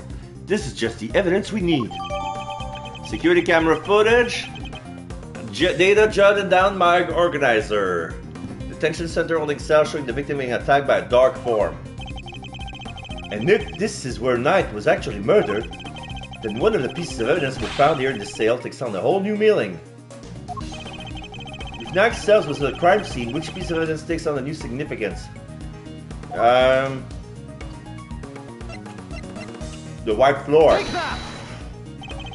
The floor of Knight's cells was wiped clean, presumably to remove something. Could that something have been his blood? Thank you, officer. Would you mind doing me one more favor? Name it, sir! There's a detective by the name of Gumshoe somewhere in this facility. I need you to give him a message. Tell him to have this cell tested for traces of blood and to report the result to Edgeworth. You got it, sir! Wipe floor data updated my organizer. I ordered a test to see if it was blood. Now can we really go after this Candace guy, right, Mr. Edgeworth? No, not yet. We still don't know how Knight and the dog moved between his cell and the prison proper. Right, so that's what we need to figure out next. What's the play, coach? Where are you off to? I suspect one of the guards might know something. We should ask those posted nearby and see what they have to tell us.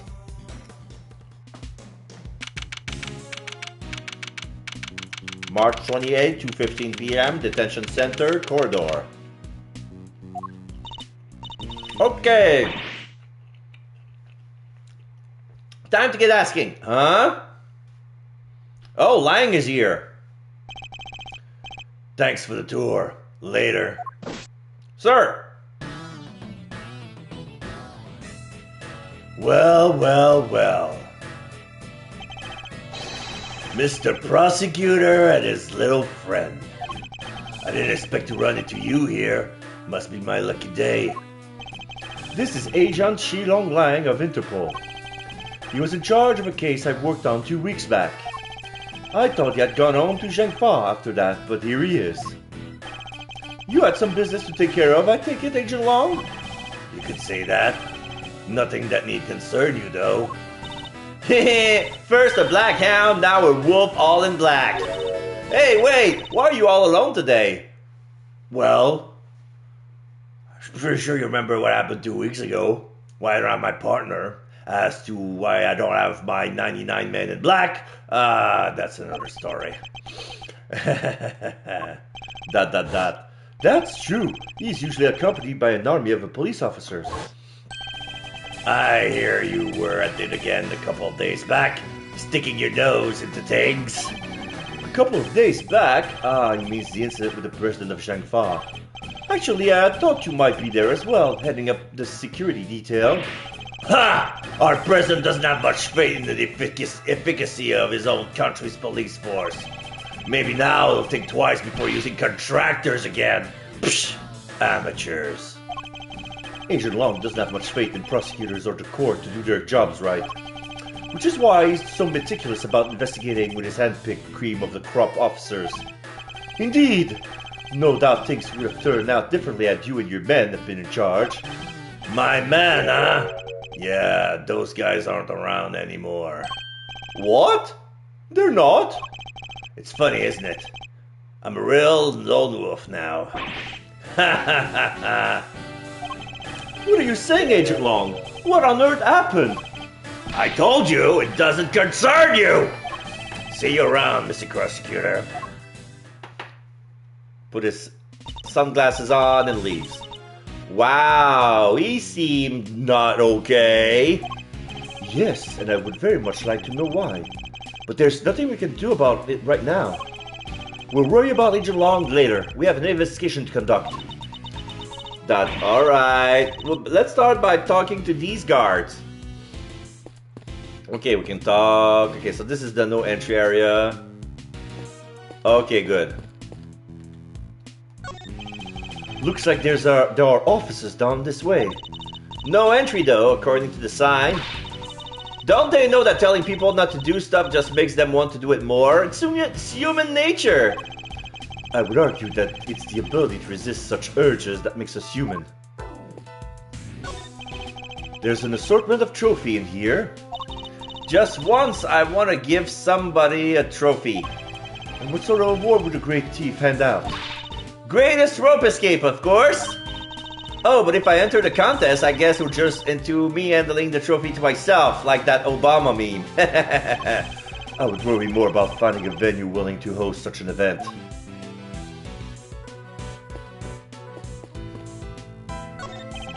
I was wondering, have you seen an enormous black dog wandering around here recently? That thing? No way! If I had, I would... Well, let's just say I would be a lot more nervous about standing guard here. So, do you and this dog have some kind of history or something? Not now, Kay. You should know when to let sleeping dogs lie. But by the sound of it, Candace's dog has been spotted on the side of those heavy security doors. I want to interact about the little pictures on the top. I wonder whose faces they are. So let's check. This door is the door to the observation room. Observation? You mean, are they always watching us? Or maybe they're just watching you and laughing at all the weird stuff you do. Weird stuff? I'm a perfectly normal person who does only perfectly normal things, I'll have you know. So this is a security gate that can detect metal objects. Am I the only one who gets a little nervous when I have to go through one of these? It's the same whenever I see a cop. I know I've done nothing wrong, but I still get anxious. Maybe because you go around calling yourself a great thief. But, does this ever happen to you?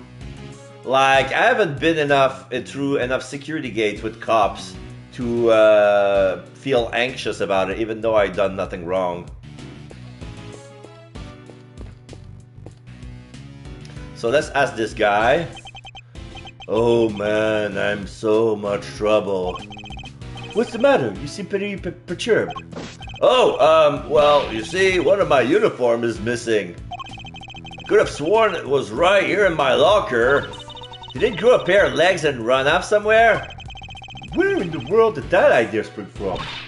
Anyway, I hope you track it down soon. I'll be rooting for you. Yeah, I have a feeling that, yeah, let me check the video again. I cannot? Boo!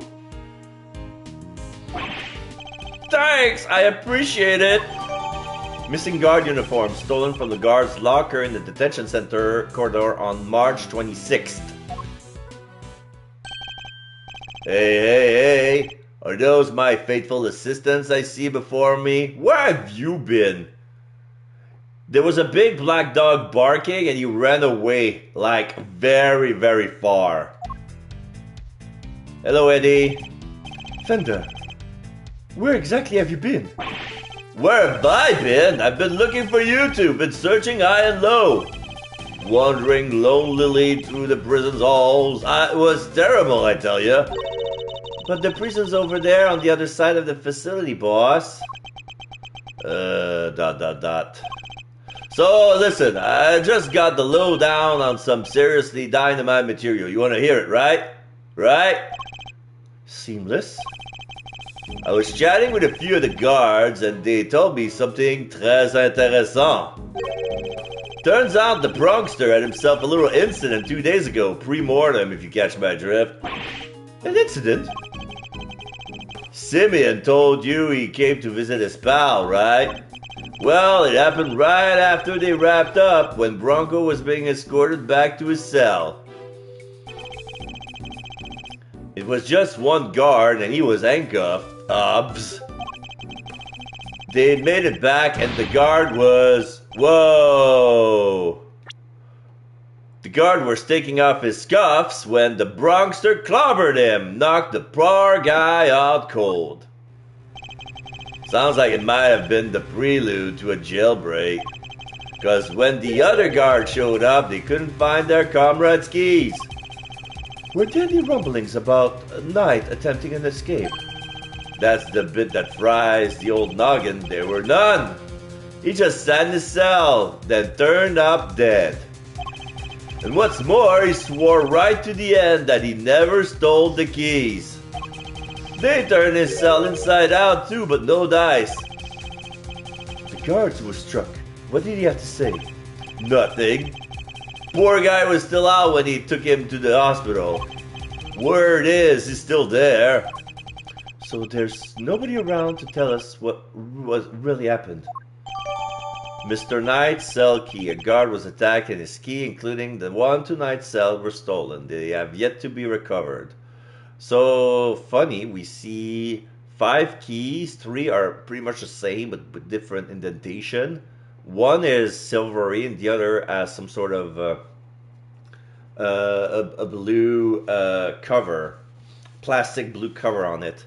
But they look like motorcycle keys or some sort.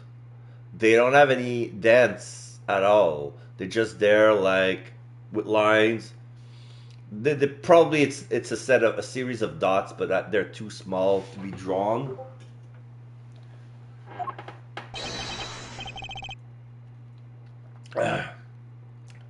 Who would say, what the? It's you losers! That's all we need. Oh, it's Eustace and Courtney. Verity, sorry. Oh, wait.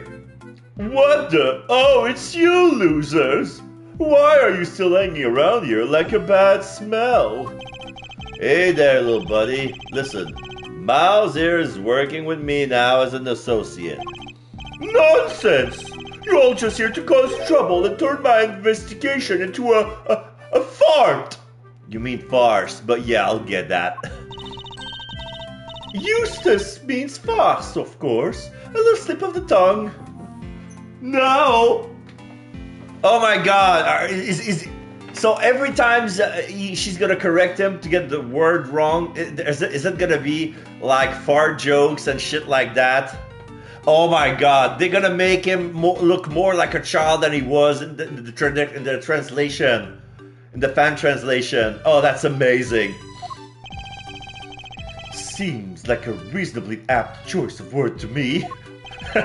Judge Gavel, great to see you again. I know who you are. You are Simeon Saint's attorney. Guilty as charged. Now that we've broken the ice, how about a friendly overruled? Or not. I'm totally cool either way. I was just asking. You know, consent is everything. So you're not a hugger. That's cool. Now, did I hear you correctly? That Mr. Edgeworth has joined the defense team? Yep, and me too. We're officially employees of Edgeworth & Co. But a prosecutor is a public servant. You would draw your sword on the goddess to work for personal gain? It is not a problem if I'm not being paid, though, correct? Exactly what he said. Miles here is just a volunteer. We're all about the pro bono stuff over at Edgeworth & Co. Ah, curtsy.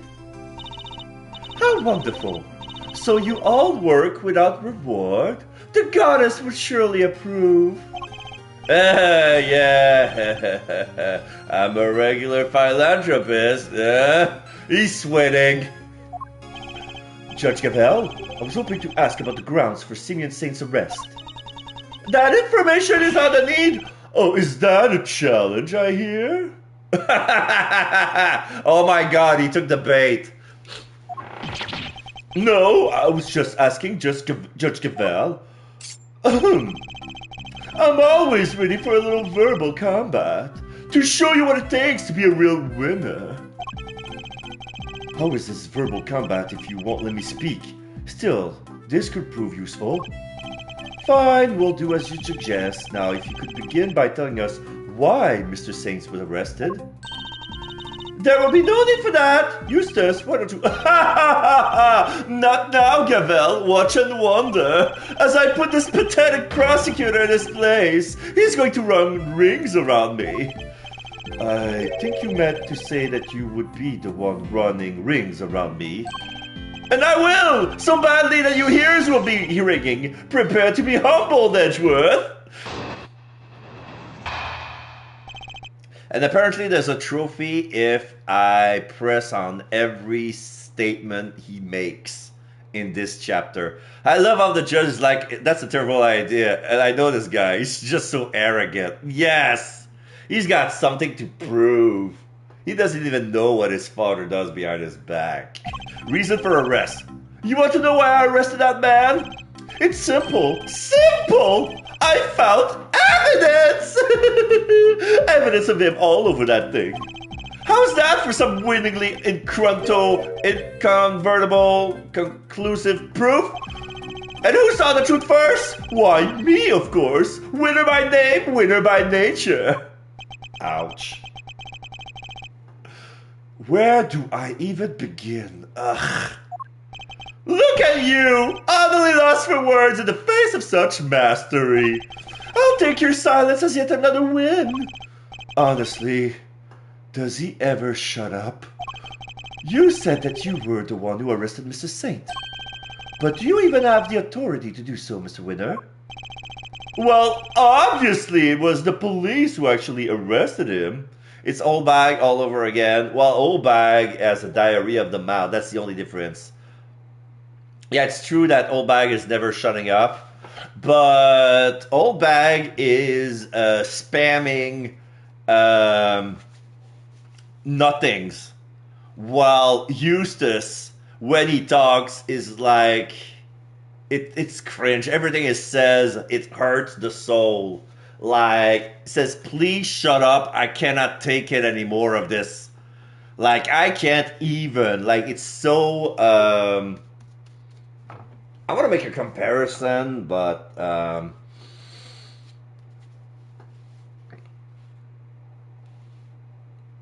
if I have to make a comparison, you would have to listen to what that guy has got to say, and I do not suggest, for the sake of your mental health, listen to anything he has to say.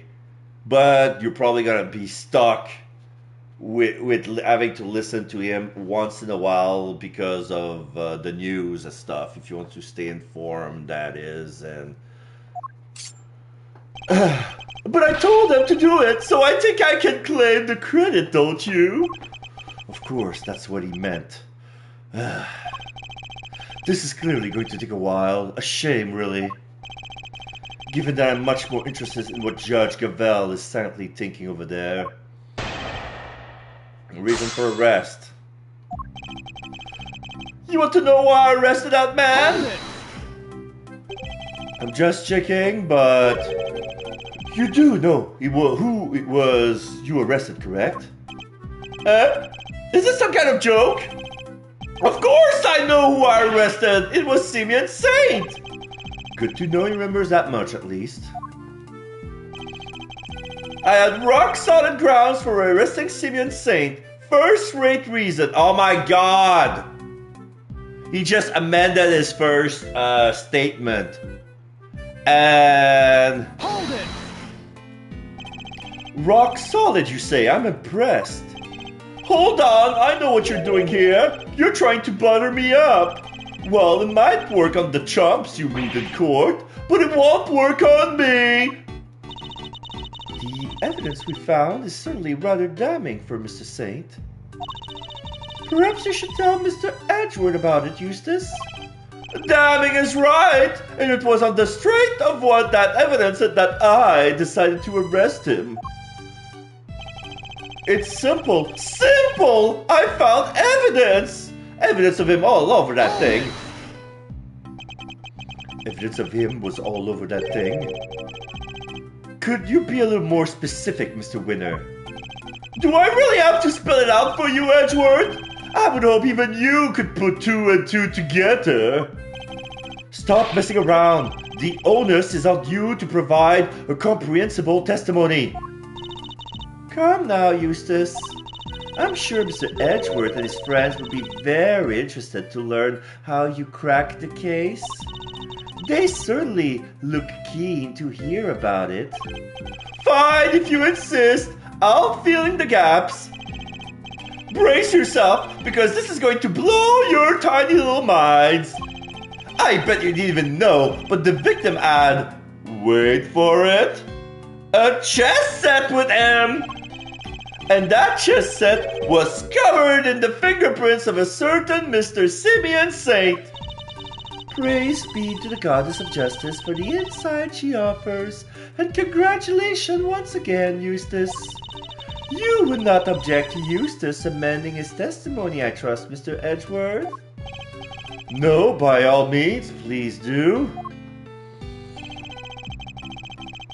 So, yeah, right now, all his statements so far has been amended. Mr. Saint's fingerprints were right here all over the victim's chess set.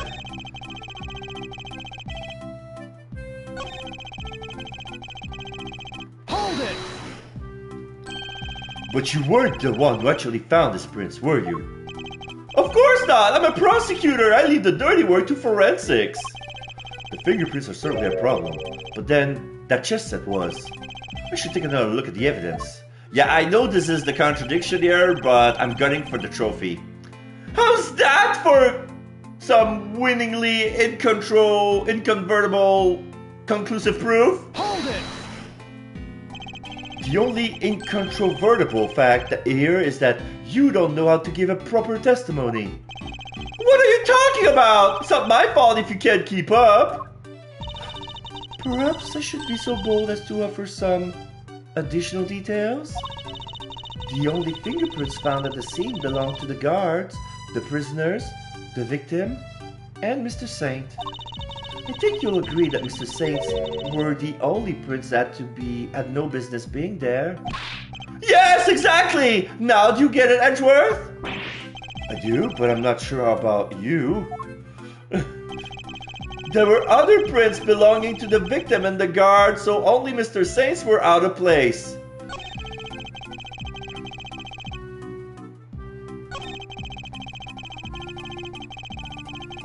Hold it! If there were other prints at the crime scene, shouldn't those people be suspects too? Other people? I don't think so. And why not? Had Mr. Saint's prints not been found on the chess set, those other would indeed have been suspects. Yet somehow his prints were there, despite the fact that they had no business being there. Oh, exactly! Which means Mr. Saint was, Saint is, he's neither a prisoner nor a guard. Therefore, he should not have been able to enter the prison. Finding his prints in a place he shouldn't have had access to is grounds enough for an arrest, no? Yeah, what she said! Not bad, Gavel! You are too kind, Curtsy. She's feeding him the whole case. And who saw the truth first? Why, me, of course! Winner by name, winner by nature! You saw it first, and I suppose you can prove that. I made the connection the moment I saw the crime scene. It was a lightning-fast deductive leap. What more evidence do you need? Well, you haven't given me any evidence at all so far. The bumbling buffoon music for this rebuttal, yeah. So basically this is the winner theme song. But it seems like it looks both like a very easy valse 1, 2, 3, 1, 2, 3, since he has a leading wand in his hand with a telescopic thing.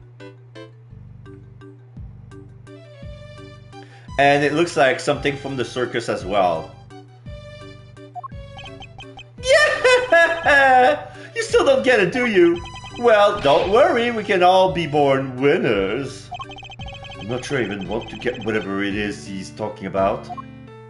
Yes, I got it! A winner's education for pressing every single one of Eustace's statements and forcing him to correct them all. So yeah. So he changes, he changed every statement in his testimony had been amended. So right now his statement is, I had rock solid grounds for arresting Simeon Saint. First rate reason. Mr. Saint's fingerprints were right there all over the victim's chest set. There were other prints belonging to the victim and the guard, so only Mr. Saint's were out of place. I figured it out in the flash, a matter of light years. The winner wins again.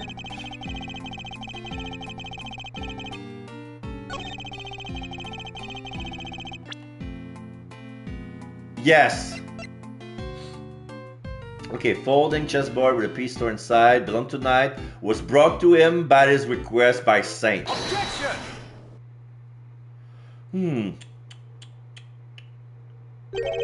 So the fingerprints on the chess set are the ace up your sleeve.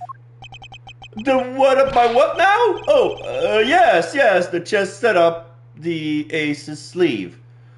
He's doing the thing with his fingers. Well, like the thing director does, like he tried to frame the picture he sees with his hands extending. He does this with his thumbs and 2 fingers. I don't know why he does that. He's not even a director.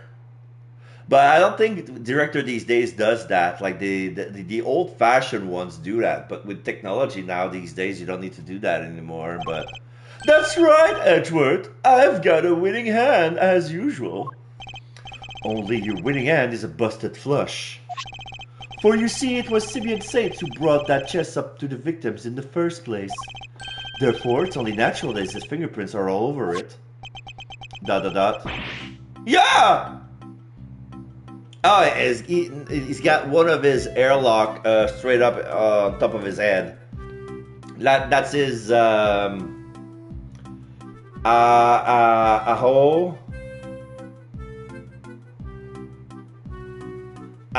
That's his Ahoge.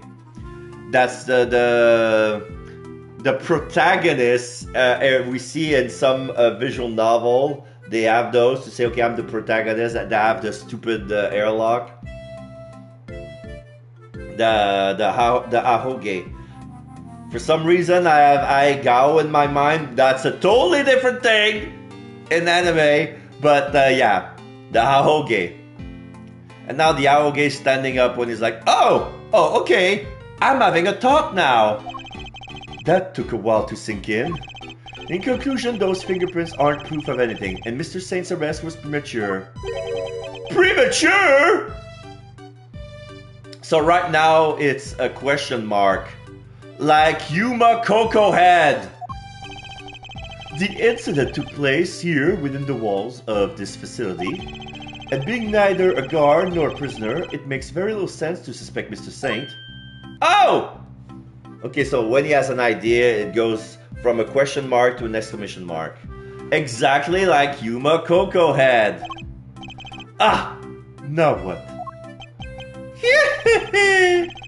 I think you might be the premature one here, Edgeworth.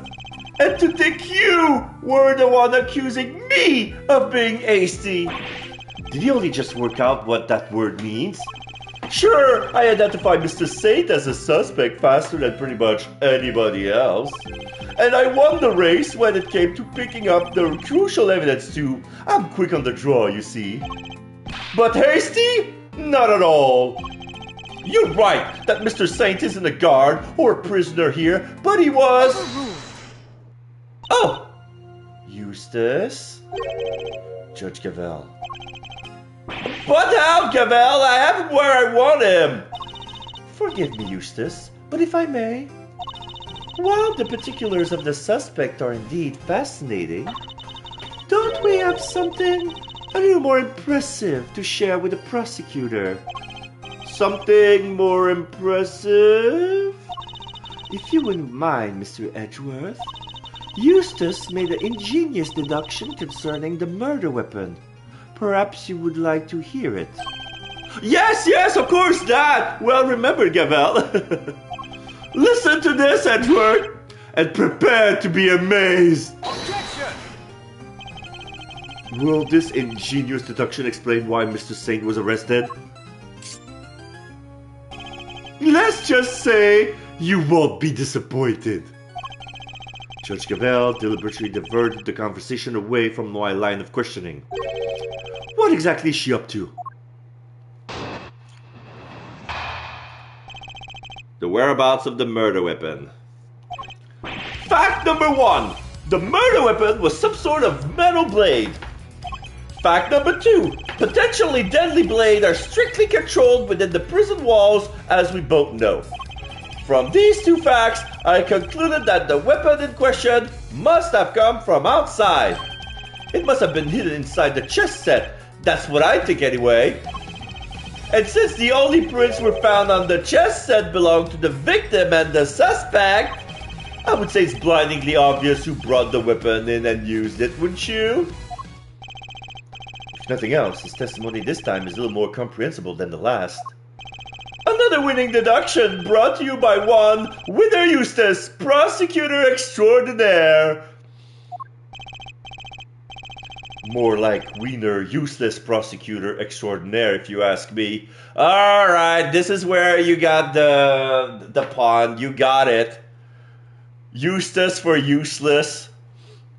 Winner Eustace, prosecutor extraordinaire. No, winner, comma, useless prosecutor extraordinaire. But how could anyone even hide a weapon inside that chess set? Good question. Why don't you take a look for yourselves? Inside the chessboard? I suppose there's only one way to find out. Alright, we're gonna open the chessboard. We did it already. No. There's nothing in there but chess pieces. There's not a single room unless the top is a hidden compartment. There's no room because all the pieces are here.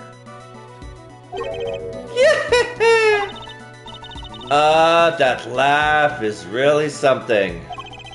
He seems pretty convinced the weapon was in there somewhere. I better take a closer look. I knew it! The stiff lining at the top opened like a flap door. Whoa, there's plenty of room in there! Indeed, more than enough to hide something like a small knife. Ingenious, no? The killer snuck the weapon in by... Huh. Ha! What do you mean, ha? Let me finish, will you? I fear you're not being listening, Mr. Winner. Or perhaps you've simply forgotten. The detention center is outfitted with a security gate. I mean, yeah, and? The security gate also acts as a metal detector, Eustace. We must pass through another one on the way into the prison itself, remember? Aha! Yes, that's right. Of course I remember. Duh. He definitely didn't. He didn't. It would have been impossible to smuggle a metal blade through such a gate into the facility, which would seem to blow a rather large hole in your reasoning, Mr. Winner. Oh. You have a counter-argument? That gate is only used to scan people. Any items they bring into the facility are only subjected to a cursory check. Are you telling me that the chess set wasn't put through the metal detector? It should have been. Alas, it seems the guards have grown a little lax in that regard of late. Pocket chess set, folding chessboard with a piece stored inside, belong tonight as a secret compartment. Security gates deployed at the entrance to both the detention center and prison proper, capable of detecting items made of metal. Very good. Thank you, Gavel. It was my pleasure. Curtsy. Now, Mr. Edgeworth, if you would be so kind as to begin your cross-examination. Cross-examination? It's like she's holding a trial. Well, no matter. Let's see how well this ingenious deduction of Mr. Winner's holds up, shall we? Whereabouts of the murder weapon? Fact number 1, the murder weapon was some sort of metal blade. Hold it! A metal blade, you say? And do you have any evidence to support this? Ha! You mean you didn't even look at the victim's injuries? Why am I not surprised, you third rate? The fatal blow was a stab wound to the neck, and it was delivered by a knife-like blade. That much is absolutely beyond doubt. It appears that they are not yet aware of a certain other piece of information. Lost for words, are we? Then I'll just keep going. My brilliant deduction don't end there, you know. Fact number 2, potentially deadly blades are strictly controlled within the prison walls, as we both know. Hold it! The fact that such objects are strictly controlled doesn't mean they're actually forbidden.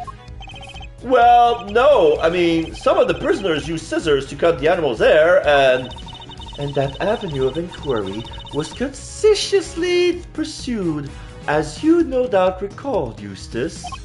Yes. Only one bladed object has been signed out by a single prisoner at the time of the incident. The item was tested for traces of blood, but none were found. I suppose he's referring to the scissors Mr. Sorek was using. So there's no way the blade in question came from inside the prison. From these 2 facts, I concluded that the weapon in question must have come from outside. Hold it!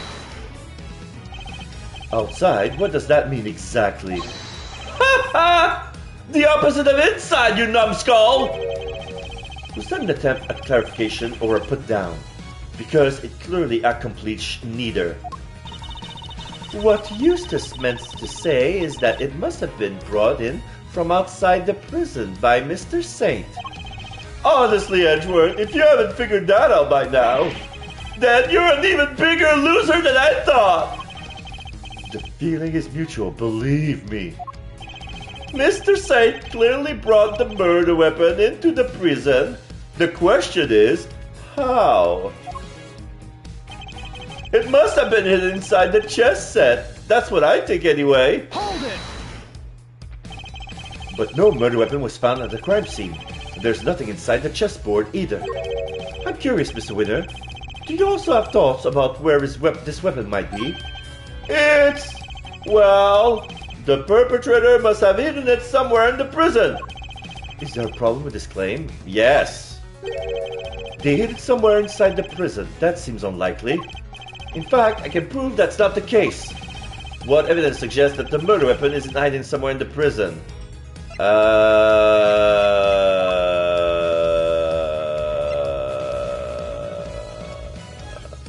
Oh yeah, the prison search. Even the warden, they searched for the murderer, they couldn't find anything. What else is there? Yeah, it's the prison search. Take that! Shakes his head. I'm starting to worry about your memory, Mr. Winner. Didn't you and the good judge search the prison with Warden Lagarde? And didn't you fail to find a likely murder weapon? Ow! Well, yes, but I guess we just missed it, that's all. He was folding his leading wand, and then he slapped himself on the face with it.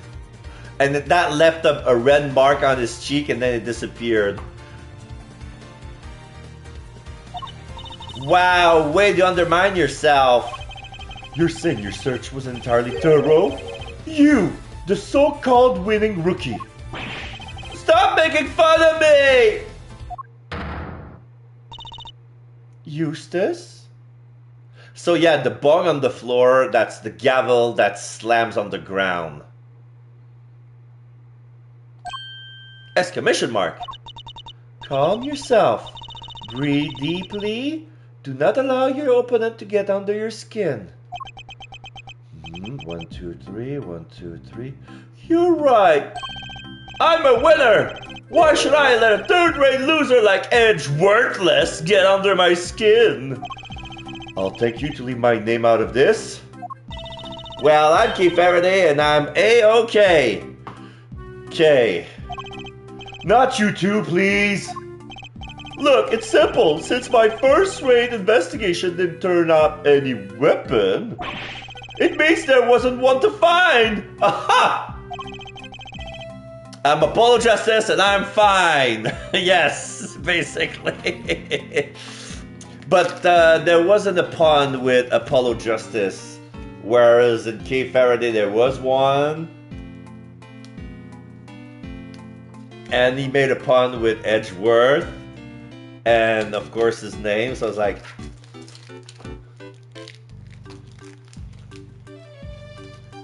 Which leaves only one possibility. The murderer took the weapon with him when he left the prison. That's why we couldn't find it when we looked, obviously. Objection! But what you're proposing is impossible. And this proves why the culprit couldn't possibly have taken the weapon out of the prison with them. The metal detector.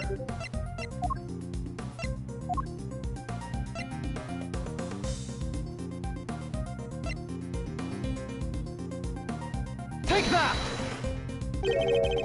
More memory trouble, Mr. Winner? Now you're forgetting things you yourself said. Are you making fun of me again? Oh, so you remember what I said. Wow. But perhaps you might have been better served by remembering this. Oh, what's that? Wait, does he seriously not remember? It would certainly seem that way. There is a security gate at each of the entrances of the detention center and the prison proper. Coming from the prison, anyone leaving the facility would have to pass through both of them. 2 gates, both fitted with metal detectors. Oh wait, now I remember. Looks like he's got his memory back. So as you can see, there is no way anyone could have taken the weapon out through both gates. And therefore, there is no way the murder weapon could have left the building. Ah! In which case, Mr. Edgeworth, perhaps you would care to tell us where you think the murder weapon might be. It is still here on the premises. That's the only plausible conclusion to be drawn. But we searched the prison from top to bottom and couldn't find anything! Because you were never going to find anything to begin with. Not when you were laboring under the misconception that it's a blade you were looking for. Yeah, we know the truth about what happened to Mr. Knight. We've seen it with our own eyes. That is quite a claim. I assume you have the evidence to support it? What is the weapon that was used to commit the crime? Take a look at this, Judge Cavell, and the weapon used in this case will become clear. The black dog. Take that! Ah, I could have given also the footage. This is footage taken from a security camera trained on Knight's holding cell. Now watch it for yourself and see.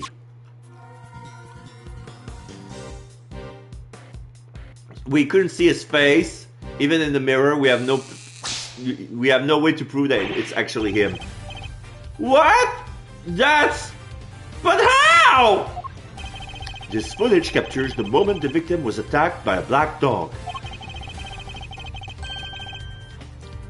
More than sufficient proof of how he really died, wouldn't you say? Yes, it is certainly significant. So now we know that Knight was, in fact, killed in his cell by a vicious dog. A dog that moved the victim's body to the prison workshop post-mortem. We know this thanks to an eyewitness who saw the dog in the workshop when the body was discovered. Of course, I think we can all agree that there is no way the dog could have planned such a crime itself. Indeed, I fear it may be his handiwork after all. That's quite enough of that, Mr. Edgeworth. Judge Cavell, You are correct that this footage is an important piece of evidence, but it also raises an important new question. A question that I suspect you have also been asking yourself. She's right. There is one major problem with my version of the events. The black dog, the one that belongs to one of the inmates. How did it move between the holding cells and the prison proper at will? Eustace ... Oh! How do we answer that one, Mr. Edgeworth? The truth is, I don't know yet. Ha! Of course not. Can it, Wonder Boy? You didn't even notice there was a problem. Until the defense provides an adequate explanation, the court cannot accept your line of logic. That is all. This court is adjourned. Slams the gavel. There you go. But wait! There's still so much more to explore. Court is no longer in session, Mr. Edgeworth. If you would be so kind as to leave the courtroom. Court was never in session in the first place. Once again, this court is Objection! We may not have all the answers yet, but you haven't explained anything either regarding Mr. Saint. What do you mean? Just as we don't yet know how the dog made into one of the detention center's holding cells, you can't know how Mr. Saint could have made it inside the detention center, let alone the prison either. He would have been allowed as far as the visitor's room to see his friend, but no further. So it's hard for me to conceive how he could have committed a crime in a place he had no access to. Gavel ... Judge Gavel, I believe it's your turn to provide some proof. Prove that Simeon Saint was able to enter the prison. Ha ha! You wish for the court to provide you with proof? Highly irregular! But very well. What? They actually have something? Now seems like a good time as any. And I suppose you have been kind enough to share your own theories on the case. What she's building up to there. Mr. Edgeworth, I suspect you don't know what Mr. Saint does for a living. So allow me to fill you in. He is a circus performer. A what? Yes. Perhaps you've heard of the Very Big Circus? Oh, don't be silly, darling. Of course I was. Yesterday was a very important day after all. Important of what, me, exactly? A big meeting of some kind, perhaps? A meeting? Oh, heavens, no. I couldn't think of anything worse. No, yesterday the circus came to visit. You see it now, I assume? As I am sure you're aware, a show was held yesterday for the prisoners' entertainment. A show featuring animals and performers, performed by members of the Very Big Circus. So, does that mean Mr. Saint? Yes! Mr. Saint was allowed inside the prison as part of that show. A fact that had been confirmed beyond reasonable doubt. No! She held on to that fact until the last possible moment. She let me run with my own theory, and only afterwards did she use it to reveal the truth. Wait. But Gavel, I have him right where I want him. Forgive me, Eustace, but if I may, while the particulars of the suspect are indeed fascinating, don't we have something a little more impressive to share with the prosecutor? That must be why she steered him onto a different topic back then, too. Yeah! I got you good, didn't I, you third-rate prosecutor? What have you done? This has nothing to do with you. You done nothing. Silence! Gentlemen, this court is well and truly adjourned. If I may offer a word of advice, Mr. Edgeworth. Your conduct as a prosecutor is already in question.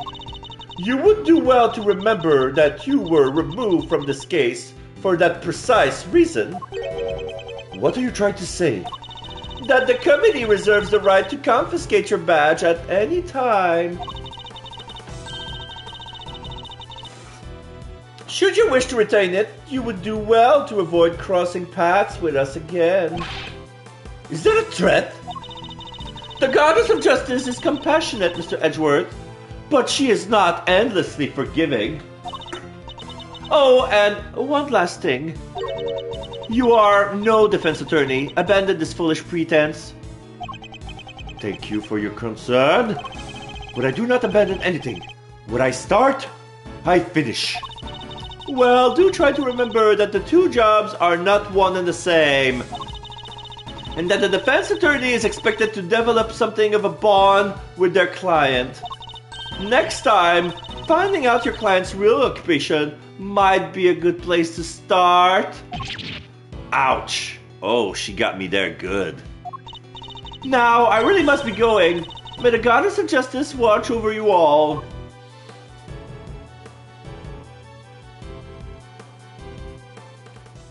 Fender didn't say a thing. He knew and he didn't say a thing to us.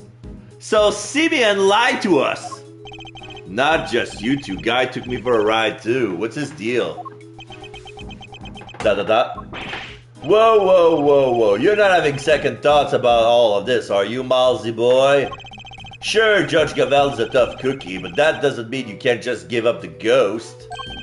The defense never rests, air quote, as a wise man once said. And that goes for associate, too. Don't worry, Fender. I have no intention of resting.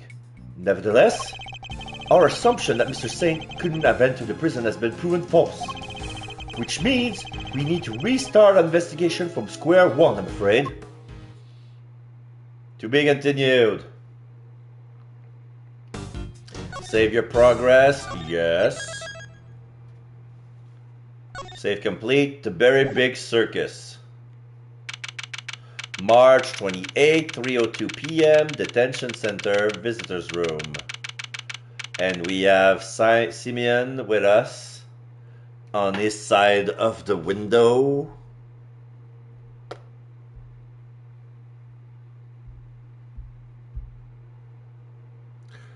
Sorry, I'm doing some cleanup with my notifications. Saint ... He has his hand on his mouth. Speak no evil. You withheld information from me. Why? I didn't withhold anything, man. Or at least I didn't mean to. Okay, so you are a member of the Very Big Circus, right? No! I mean, yes, but no. Now it's see no evil. And now back to speak no evil. I'm not really a member. I'm still new.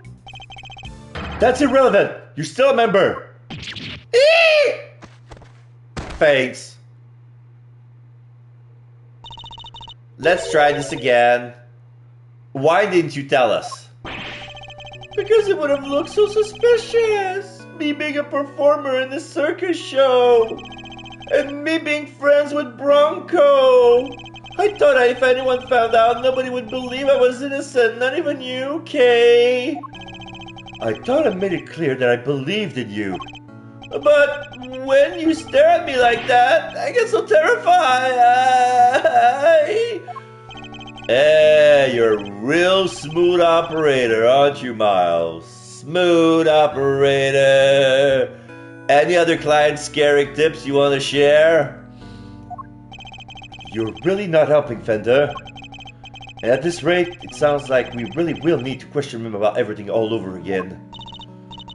So what do you do at the circus, Simeon? I'm an animal tamer, kind of. I'm still learning the ropes. That's so cool. Do you get to train lions and tigers and bears, oh my, and stuff? Lions, tigers, and bears, oh my! No. Oh, there you go. He did the line. He did the line. That wasn't me ad-libbing. I work with this little guy, Money the Monkey. He's working with Money the Monkey. The little klepto fucker. Let me guess. There was something shiny in Bronco's room and he assaulted him for it. Looks pretty tame already to me.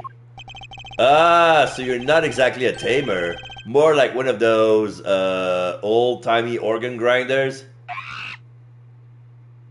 Oh, money is there. Not now, money. I'm trying to... Ow! He pulls on his locks and he's doing the ratatouille thing with him. Trying to control him with by the hair.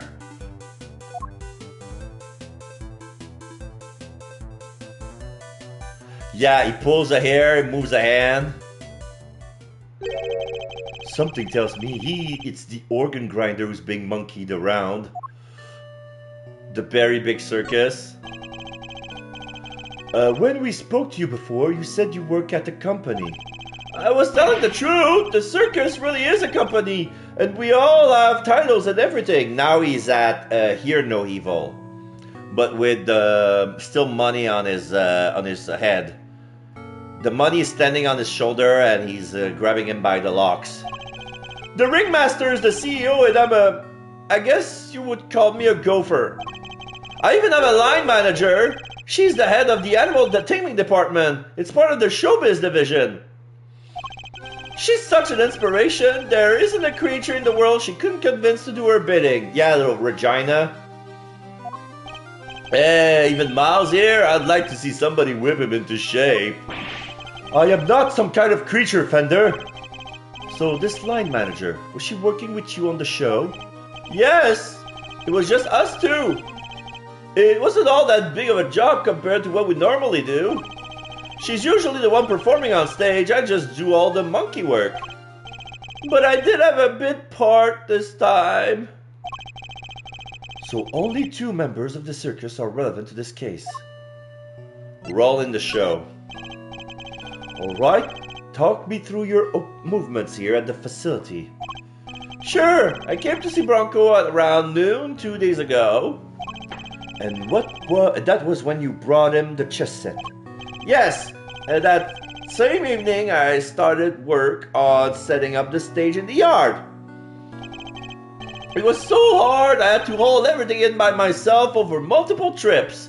We see a picture of him dragging things on tarps, but it's black and white. But I have the feeling like this looks like a cage covered in tarp. But since it's black and white, we have no way to confirm that it's the same as those over there. The pattern looks quite the same since it's white, yellow, and orange. And here it's white, light gray, and dark gray. So it could have been the tarp from the workshop.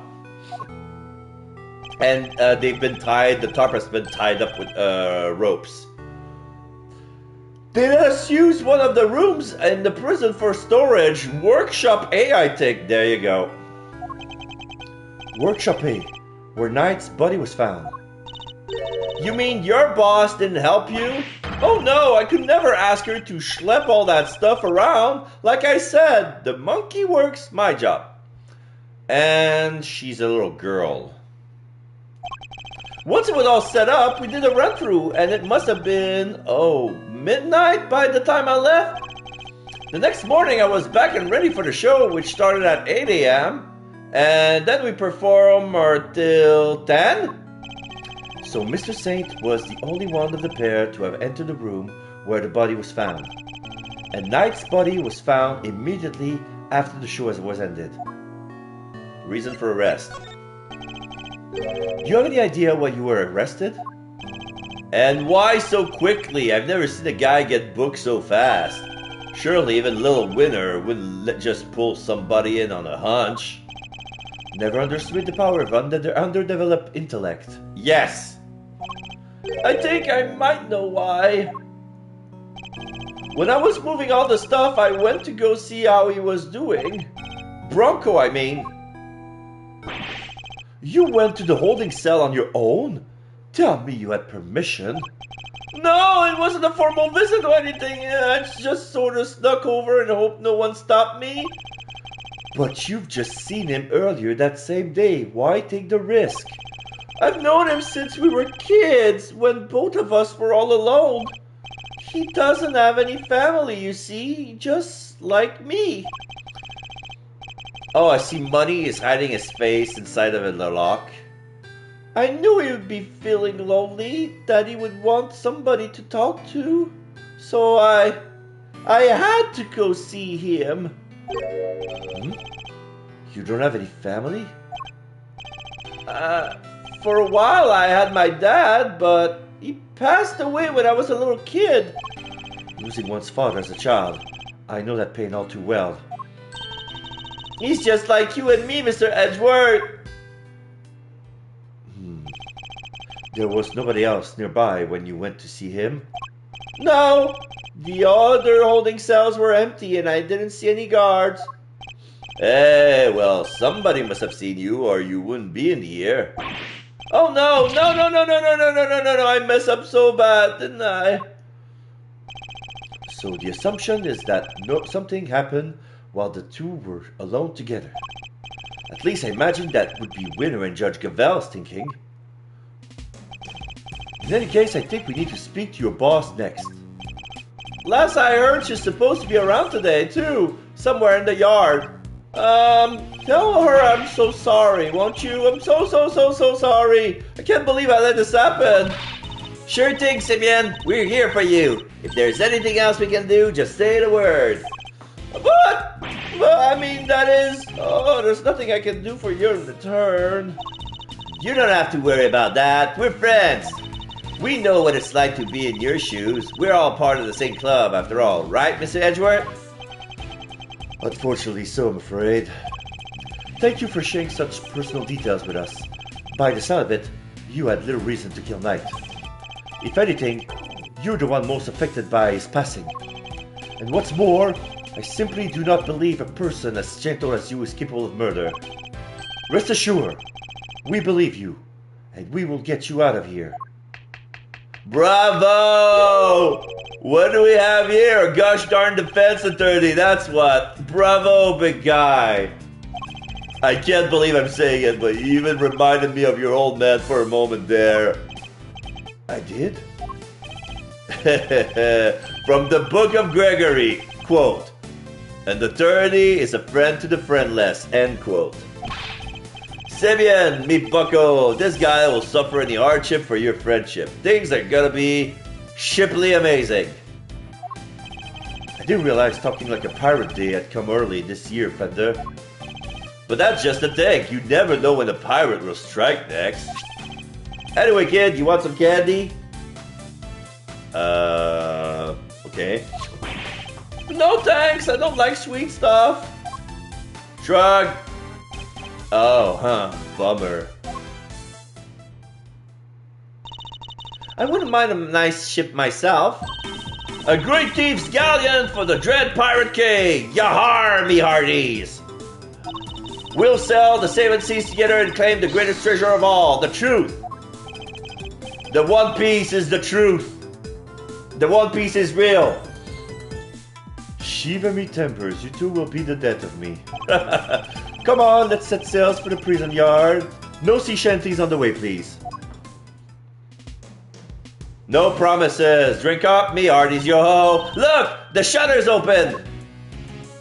Oh, we can go upstairs.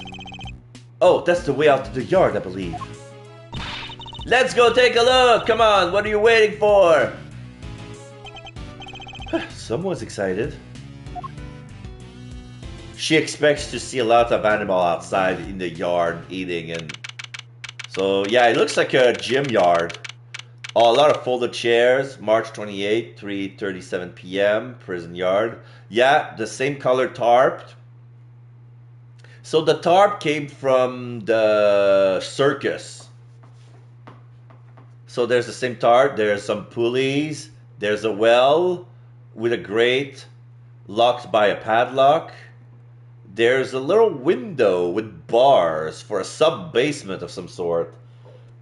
I believe it's one of the workshop, I don't know. And there's the stage. It's still half set. The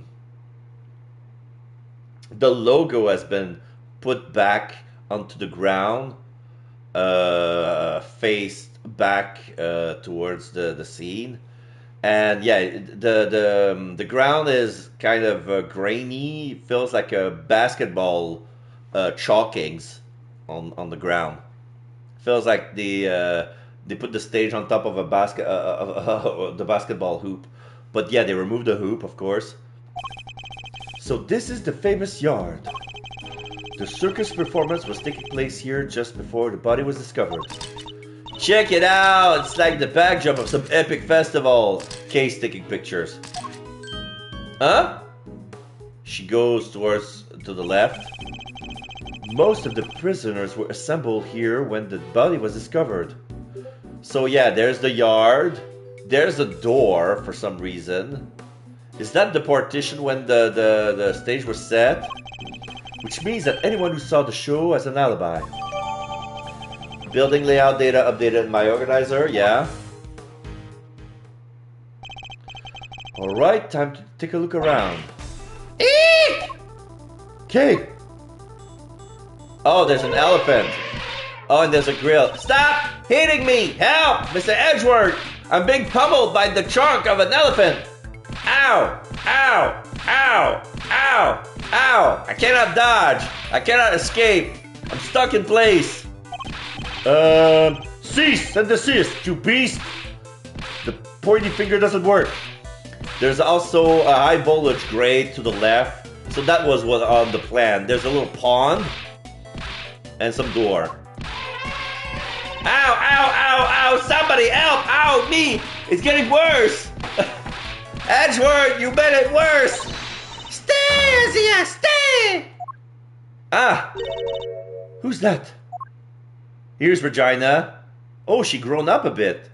She has some legs now. She's as tall as Kay. Ah, you found a new friend to play with. Good for you, girl. Play with? Your elephant nearly ate me. Oh, she would never. Azia doesn't even bite, at least not very often. So she does have a taste for human flesh. How did you like meeting a real-life elephant up close? Aren't you glad you did? She jumps around all giggly. Her staff looks like a Sailor Moon scepter. She has a tiara. She has her hair braided like a candy or another shoujo aristocrat anime. Yeah, glad I didn't die. But you did have fun, right? Right? Now she has some sparkly eyes. She's doing the sad doe face. She's trying to gain some pity and using her inner riz.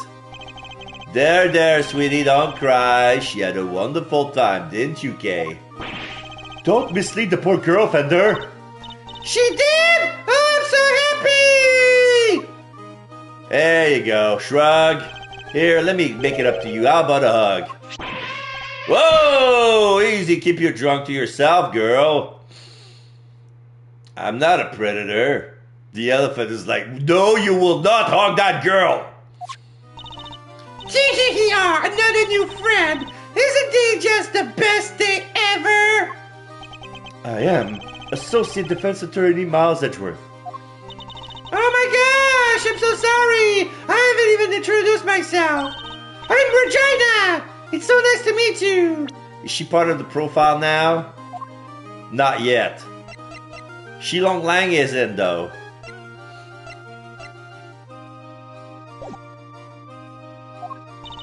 I'm Kay, Great Chief Extraordinaire and Mr. Associate Defense Attorney's Great Associate. This self-introduction brought to you by the word convoluted. And your elephant's newest friend is Mr. Fender, the defense attorney. Ah, she's not just any elephant. That's Azia, the Asian elephant. Azia stopped the second you told her to. You really have a way with animals, Regina.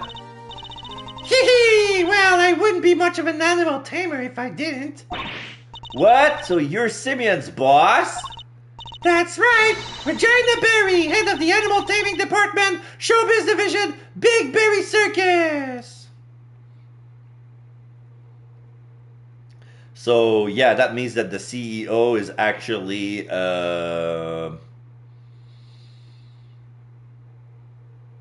Larry the Clown? Or was it Mo Curls? I forgot.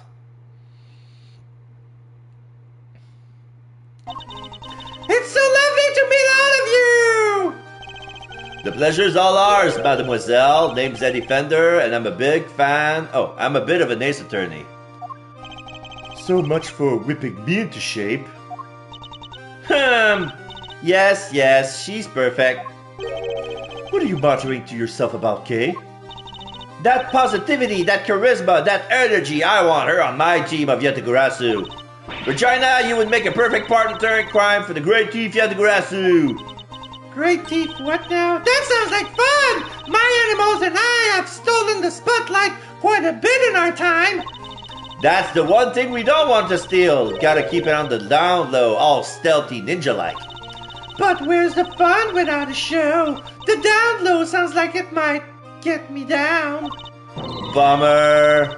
I think we got a fundamental difference of opinion going on here. It would indeed appear that negotiations have broken down. Maybe next time, Kay. I thought I got a good partner, but no. Well, Mr. Edgeworth, let's get cracking! Too bad we can't see much of what's beyond that mill fence, though. Indeed, and we're in sore need of information in addition to evidence. Therefore, we should make an effort to talk with any person of interest as well. Alright, so let's examine the whole thing. Let's start from the left. Frankie's here. How did you get there?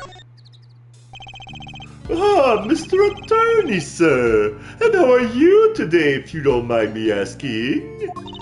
Today? We just talked to you earlier, Mr. Sarrett. Oh, heavens, I do apologize. Ever since I came to call this place home, I've been working on my interpersonal skill, you see.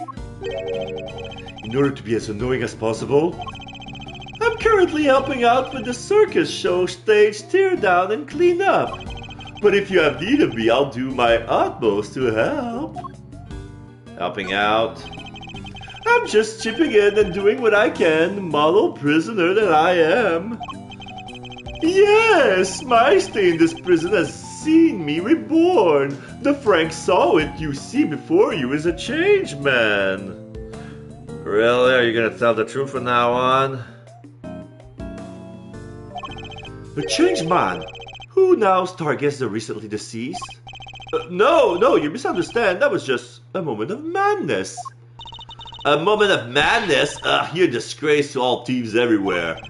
You're right, of course. I can't deny it. I still have a long ways to go. As a thief? Anyway, as you can see, I have a shiny new bracelet now. So it's the straight and narrow for me. Like I say, I'm a model prisoner.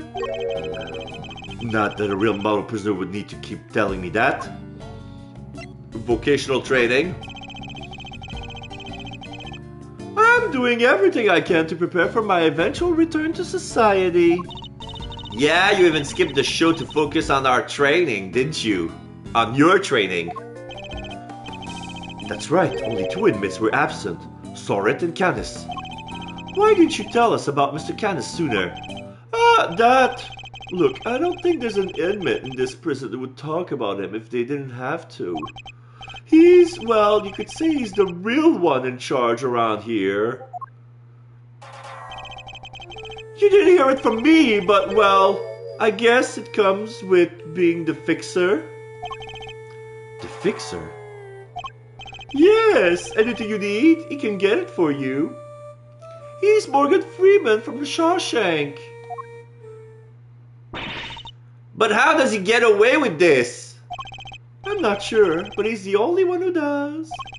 I heard he has a secret way of getting things into the facility. I imagine being the fixer affords Canis certain privileges. Not that I concern myself with such things anymore, of course. I'm far more interested in perfecting my mud pack application technique. And what of these mud packs exactly? They're a special type of mud treatment, rich with minerals. It works wonders on their coats. Oh, so that's why he had mud on the gloves. He was doing mud packs, like on the dogs, to make the fur shine.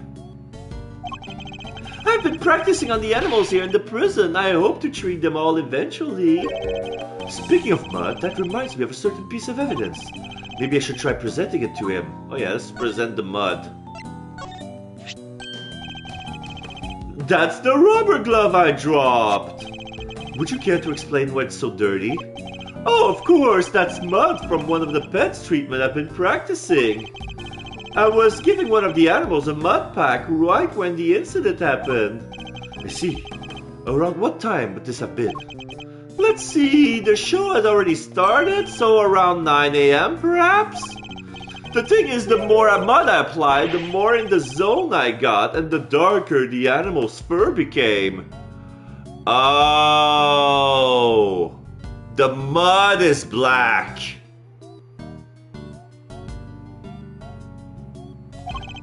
There's no trance quite like the trance one enters when one slaughters an animal with thick black mud. I think the stress of prison might be getting to him.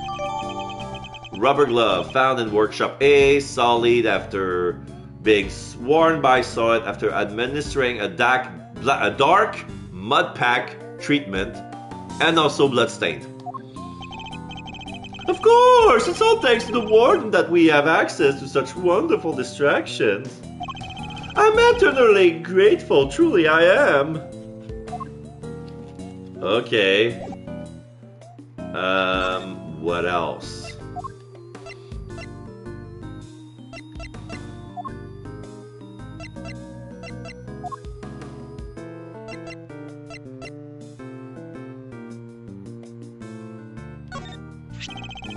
I thought you might like to see this. The bracelet? The bracelet I broke was replaced with a new one. All thanks to you. I'm very glad to hear it. If it hadn't been for you, you lousy two-bit, I mean, if it wasn't for you, I'd still have my old busted bracelet. So yes, thank you, I'm just so grateful. He says through gritted teeth, not sounding the least bit remorseful.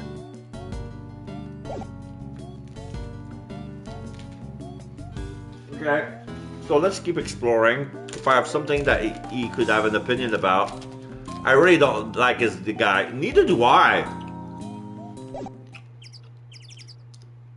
He has a good poker face, though.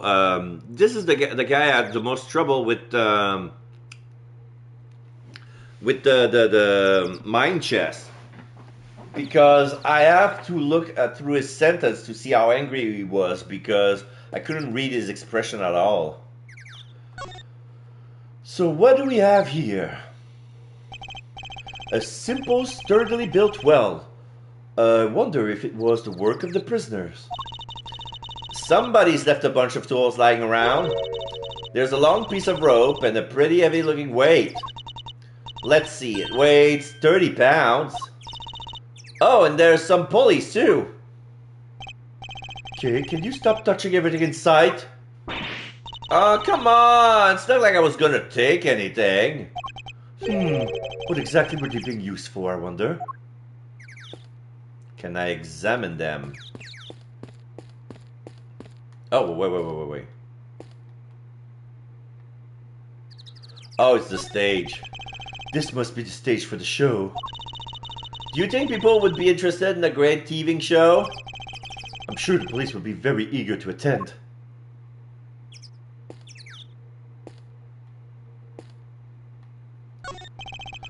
These chairs must have been for the audience. Wow, I pity whoever had to pull them all away. Really? Why? You clearly never had to fold up a bunch of boring chairs before, huh? Not personally, I've told other people to do it though. Come on, Mr. Edgeworth, you gotta roll up your sleeve and help out once in a while. I'll consider it. So he's telling me that during all his childhood, he never even once had to fold chairs. He had people to do stuff for him. He was bossing people around. Okay. Stage, stage, stage. Pawn? Hey! Hey! Who are you shouting at? Ponds like this usually have goldfish in them, right? I wanted to see if they come to say hello. I only see water striders. Hey, water striders are cool. They can walk on waters like ninja. Whoosh, whoosh, whoosh. Man, I wish I could do that. So much for the goldfish. There's a fishbone next to the rock by the fence. Danger, high voltage. I never saw one of these in real life. Hey, that must be the fabulous garden outside the warden's office over there. Ah, yes. Warden Lagarde mentioned being able to see it from her window on the detention center side. Wish this dumb barred metal fence was in the way, though. I thought it was one big yard. Okay, so given how protected the warden seemed of her little bit of earth, I imagine it's to keep riffraff like us out. Okay, so yeah, it's not written on the map yet, but yeah, that little area between the yard and the warden's office that connects to the warden's office is the warden's personal garden. Okay, I see it now. Now I see that the bottom corner is the pond. The top right corner is the well. The big square at the top center is the stage. Okay.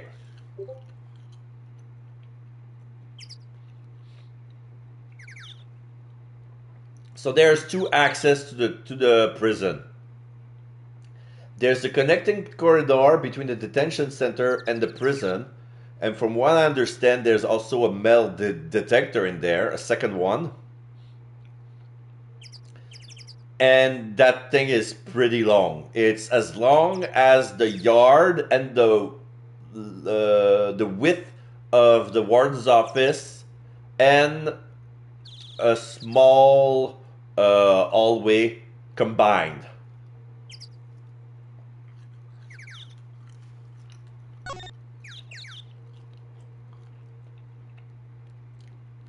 And then we have the 3 cells, the 2 workshop, the maximum security area, and the stairs that goes towards the yard.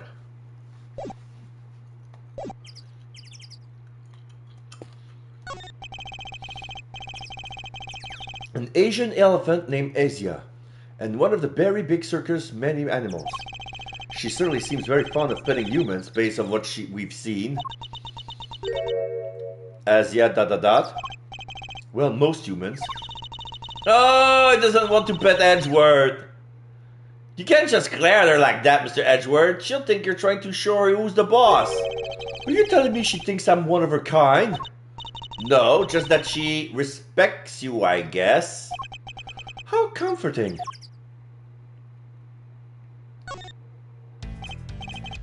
What's up? The circus show.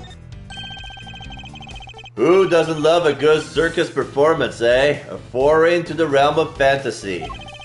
If the performance is a good one, it can certainly be entertaining, yes. Man, I'm getting bummed just thinking about it. A chance to escape reality, however brief, can offer be a powerful tonic. You got that right. Doesn't it just make you want to hug something? Like the circus? Holding a show here, right in the shadow of the fence that keep these guys in. Guess the magic of the big top is enough to make them forget that they're in the same boat as the animals. The fence? I suppose I should examine it too. It is part of this facility after all.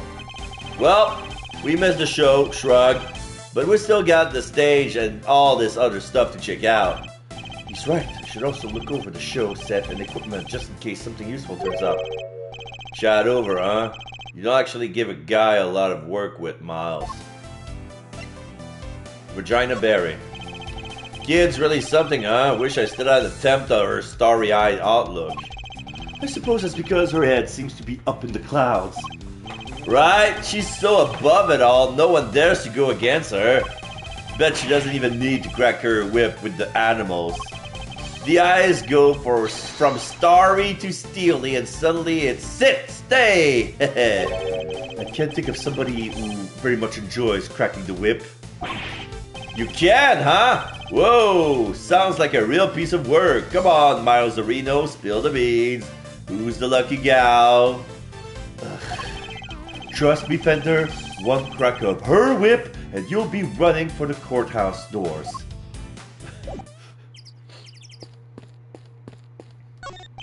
Here's a wicker basket. Or rather a cart, given the wheels. Oof, smells like animals. I suppose they must have been using it to move things around. Hey, wouldn't it be fun to hop in and race it down the hill? ... Oh, you know what else would be fun? Racing down a hill on office chairs! Where did any of that come from? Power room. This appears to be locked. Want me to open it? I can't guarantee anything, but I'll certainly give it a try.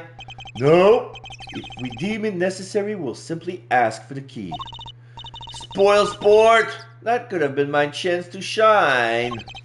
You're free to shine somewhere else, but you'll not make an audience out of me. Okay. We've checked everything here before we talked to Regina.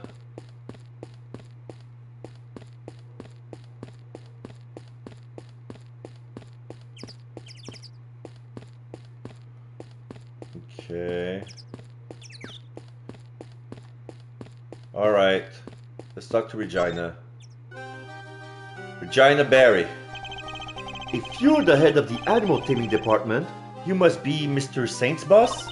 That's right! My dad founded the Berry Big Circus, but he passed away. He was murdered. I'm sorry to hear that. But we have a new ringmaster now, and he's made the circus bigger and better than ever.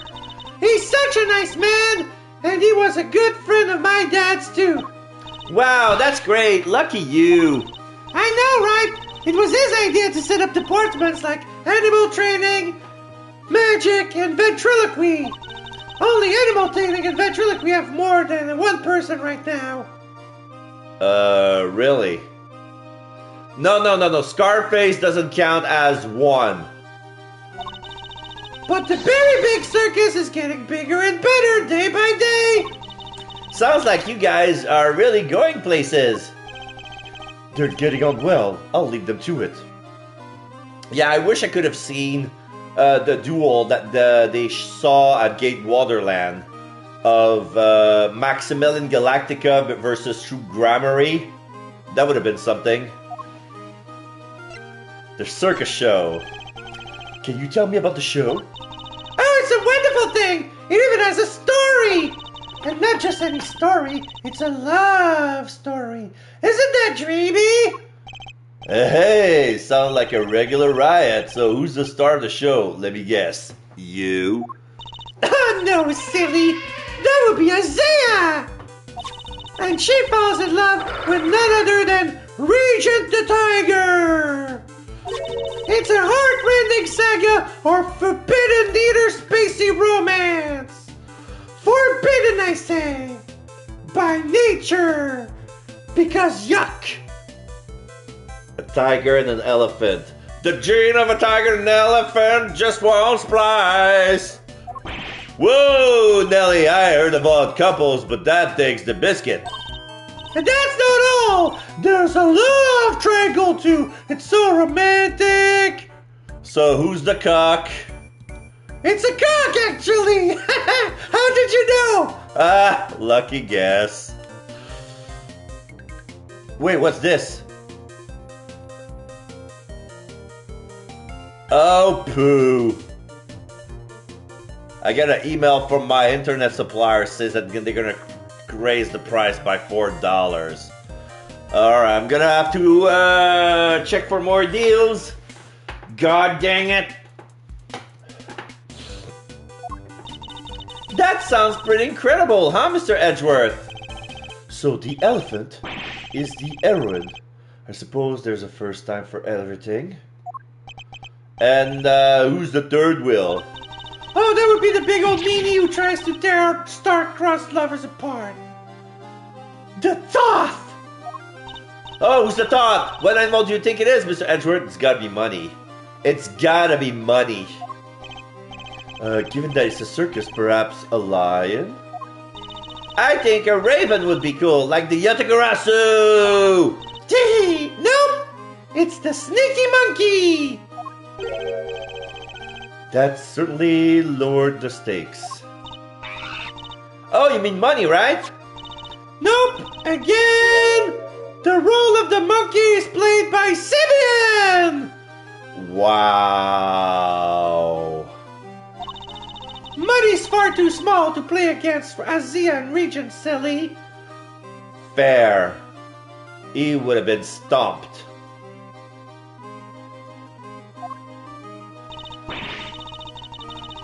Anyway, the evil villain tries to tear Azia and Regent apart. What will become of the fated twosome? It's so exciting, isn't it? Alright, so we see it's a... If it's a rom-com between animals, an elephant standing on his hind legs riding a ball, while a tiger jumped through a ring of fire, and then there's a human dressed as a monkey who's gonna mess the duo apart, like... And mind you, this is a story for inmates. Wow, it sure is. So Mr. Saint was more than just the little helper he claims to be. Poor Simeon! It would be terrible if he couldn't perform with us anymore. Show preparation. Can you tell me about how you set things up for the performance? Oh, that's not really my area. Simeon took care of all the lifting and carrying. He's such a sweetie. He offered to do everything by telling me to concentrate on the show. Oh, that's sus. I did see him doing something near that well, though. Oh, the pulley shit. Well, I recall seeing one behind the stage. I should examine it in more detail. You should have seen him moving those huge cages around all by himself. He's a total hero! Yeah, sounds like something he would do. Weeping all the while.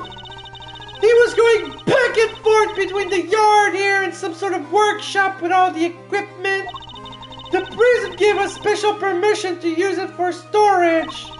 But he was the only one who went down there, so I don't know much more than that. The workshop must be the one where Knight's body was found. I guess this confirms that Mr. Saint was the only performer to have gone into Workshop A. Well, this sucks. All we're getting is information that works against us. You have to upset me, Mr. Attorney. We're all counting on you. Just leave it to us. He may not look it, but Mr. Edgeworth knows how to get things done. And what exactly is he may not look it supposed to mean? There you are. Fifi. Regina Cupcake. Oh, Warden Lagarde. I've been simply dying to sit you down for a chat, you exquisite little thing. Alright, so Fifi is here.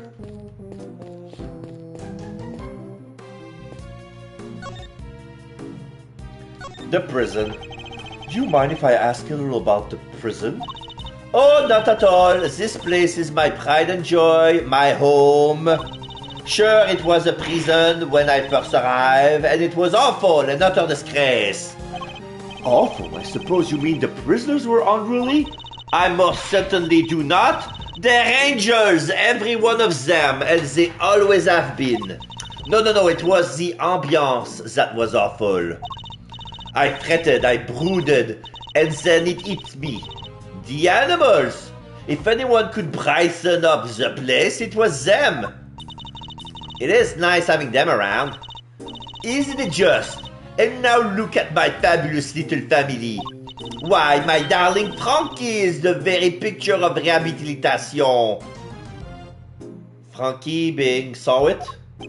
Except when he's rifling through that man's pocket. Yeah, Mr. Sorit. We have so many success stories among the family, but darling Frankie really is a marvel. He's thrown himself into his vocational training and is always the first to volunteer for everything. Wait, and your other model prisoners don't do that? Huh? Oh, of course they do, my dear. Of course. They're all such triers, such doers. It's just that Frankie, let's just say he knows what's good for him. What exactly does she mean by that? Anyway, he's a very good boy. So do try to be nice to him, won't you? Let's talk about the very big circus. Loud soaring music, great leaping animals. The very big circus truly has it all. Kiki and everybody now who comes here gets to see it once a month. Really? In that case, let me see. She'd better not be thinking of something to confess to. This monthly show, is it always performed by the very big circus?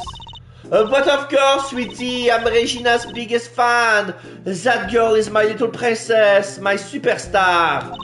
She's so wonderfully talented. Yes, she is. Oh, she's kissing her mink scarf.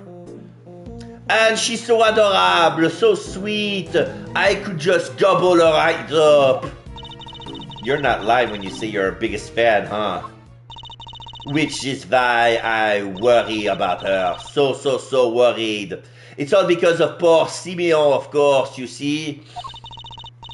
If he's found guilty, why, darling Regina will be devastated. So you simply must. You must make sure that doesn't happen, Monsieur Lawyer. Please, I'm begging you. If there's anything I can do to help you clear up this awful misunderstanding, you let me know. Regina, darling, you put on the most splendid show for us yet again. The stage, the stars, and you in particular, my princess. It was simply divine. Hee, that's so nice of you. I hope everybody else who watched enjoyed it too. About that, my dear, I'm afraid I have something awful to confess. There were some absence, you see. She must meet Candace and saw it.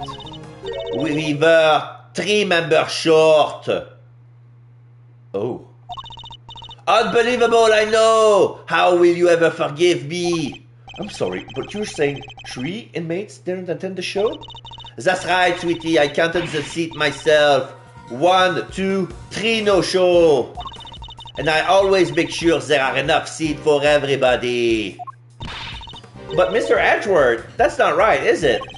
Indeed. As far as we're aware, Mr. Candace and Mr. Soren were the only ones not present. This doesn't add up. Who is the 3rd missing prisoners and what were they doing? It seems we need to investigate further. Oh, I was enjoying my chat with the Regina so much I almost forgot. I must feed the little one. Little one? At the pond? Yikes! A crocodile! Alligator! You're looking as adorable as always, Ali, my sweet. Ali the alligator, oh my god.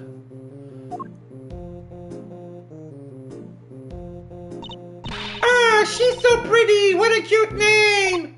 Yes, Ali the alligator. Isn't she a darling?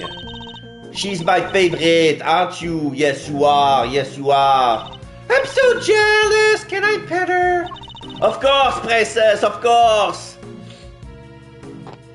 Yay! Boy, howdy, these two were made for one another. They look like they'll be busy for a while. Maybe we should go back inside the prison and check the cells? Yes, let's. Perhaps we can find a clue that there's to who our third missing prisoner might be. And they're leaving. March 28th, 4:02 p.m. Prison corridor. Actually, it's actually 4:10, but in the game it's 4:02. Sir! Mr. Edgeworth, sir! Phew, I finally caught up with you. Detective, you're not needed elsewhere? No, the judge and the kid aren't here yet. Oh, and I got your message! So you searched the victim's cell. Did you manage to turn anything up? We struck gold, sir! Well, blood anyway. It was right there on the floor. Only in tiny specks though, but at least it's something. Yeah, it proves that the holding cell was the scene of the crime, right? Not quite. It proves a possibility, but it's not conclusive yet. I thought you'd say that, sir, which is why I ordered some follow-up work. I asked forensics to analyze the blood and see if it matches the victims. They're on it as we speak. Nice work, Gummy! You thought of everything! Detective, I must say I'm impressed. Did you hit your head or something? Gee, don't look so surprised, sir.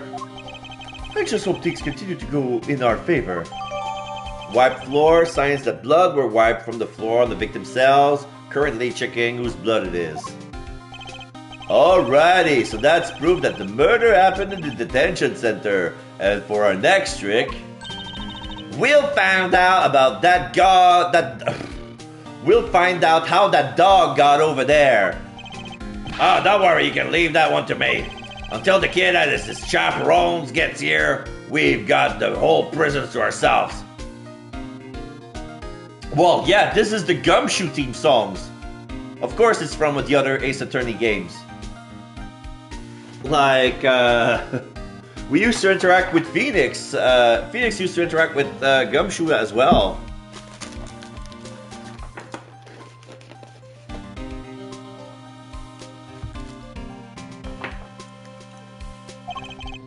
Which is why I brought my secret weapons along. Secret weapons? Yeah, that's right. A few tools of the trade that have helped me bust more than a few cases wide open. Behold! The 7 secret weapons of Dick Gumshoe, Ace Detective Extraordinaire. We know 2 of them. There's the metal detector and missile. I forgot who the other 5 is. Well, I don't know about you crazy cats, but I'm sold. Miles? Very well, Detective. We'll try using your, secret weapons. You got it, sir. Let me run you through the list. Secret weapon number 1, my trusty old metal detector. If it's made of steel, silver, or scrap, this little guy right here will find it. So, it detects metal. A very good detective. Next up, secret weapon number 2, missile! Everyone's favorite crime-fighting canine. He can track pretty much any scent you put in front of him, especially food. He sure is a lot cuter than Mr. Candace's dog. And now for secret weapon number 3. Shit, where'd I put it? Aha! A fishing rod? Am I one snapper short of a school, or is that a fishing rod? Don't tell me we're going fishing for clues. Well, no. I mean, I just happen to have it with me is all. I see. Well, onwards and upwards, Detective. Let's see what else you have. That's all she wrote. So your 7 secret weapons are 3. Yeah, that's all she wrote, sir. Gummy, you're 4 secret weapons short of your so-called 7, and one of them was a fishing rod. Sorry, but that's all for today, okay? I'll show you the rest next time. What do you think I am? What do you think I call them secret? Guy can't just go sharing everything at once. That would be crazy. I'm pretty sure the writers have no idea what the other weapons are. They're still in development. In that case, then I suppose the 3 you've deigned to reveal to us will have to do for now. All right, which one do you want to try, sir? Metal detector. We need to find the murder weapon, because I don't believe that it's the dog. But we're going through that theory because we're an associate defense attorney. We're not a prosecutor. The metal detector seemed promising. The secret weapons line was written before the 7th weapon was finished. Yes, exactly. That's my theory. Coming right up, sir. I'll just crank the old girl up. No, that's not true. It's not with a crank. It doesn't work on gas, just a button. It's digital. And away we go!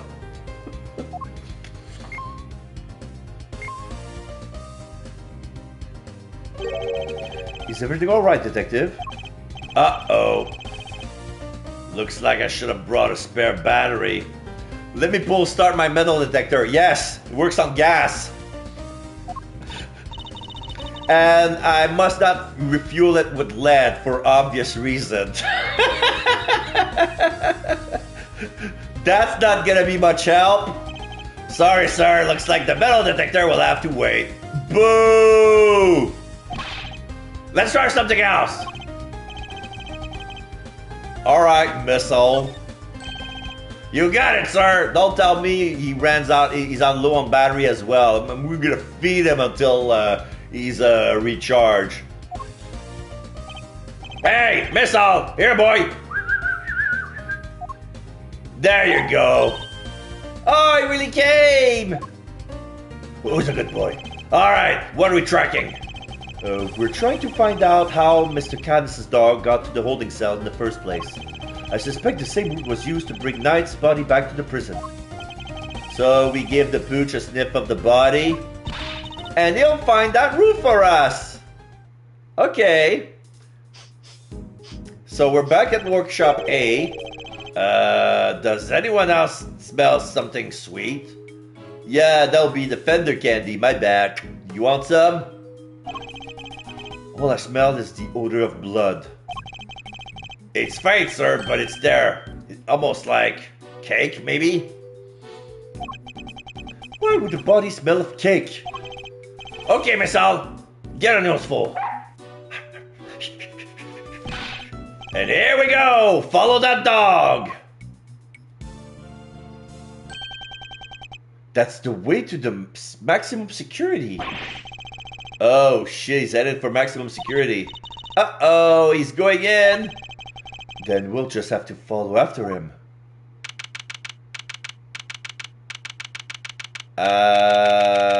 The guy's not there. Prison maximum security. Guy's not there! This is Candace's cell, though the man himself is absent, it seems. Is he meeting with someone in the visitor's room? Do you think Missile's onto something? Shh! Looks like maybe he is. Oh! Is there something here? Oh, he found the food. So yeah, there's food in Candace's room, and it looks like the biscuit I was talking about. They look like homemade peanut butter cookies, but I'm pretty sure that's almond. Let's get snooping, Mr. Edgeworth. Yeah, this is cookies here, but I want to explore everything else. Like there's a chisel with a bell on it. That's an interesting piece of interest. There's a rosary here made out of wood. Giant beads. The 4 other chisel, the mallet.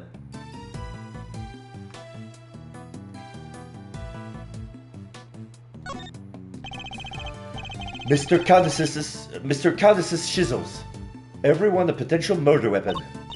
Hey, that reminds me of something. The furrows in your brow. When you frown, it looks like somebody took a chisel to your forehead. I have no idea what you mean. See? They're so deep. Don't tell me you don't see it, Mr. Wood Carving Face. Have you quite finished?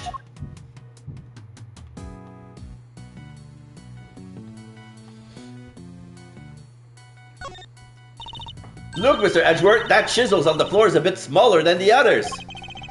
I'm no woodworker, but perhaps it's an all-purpose one that can be used in a pinch regardless of the job?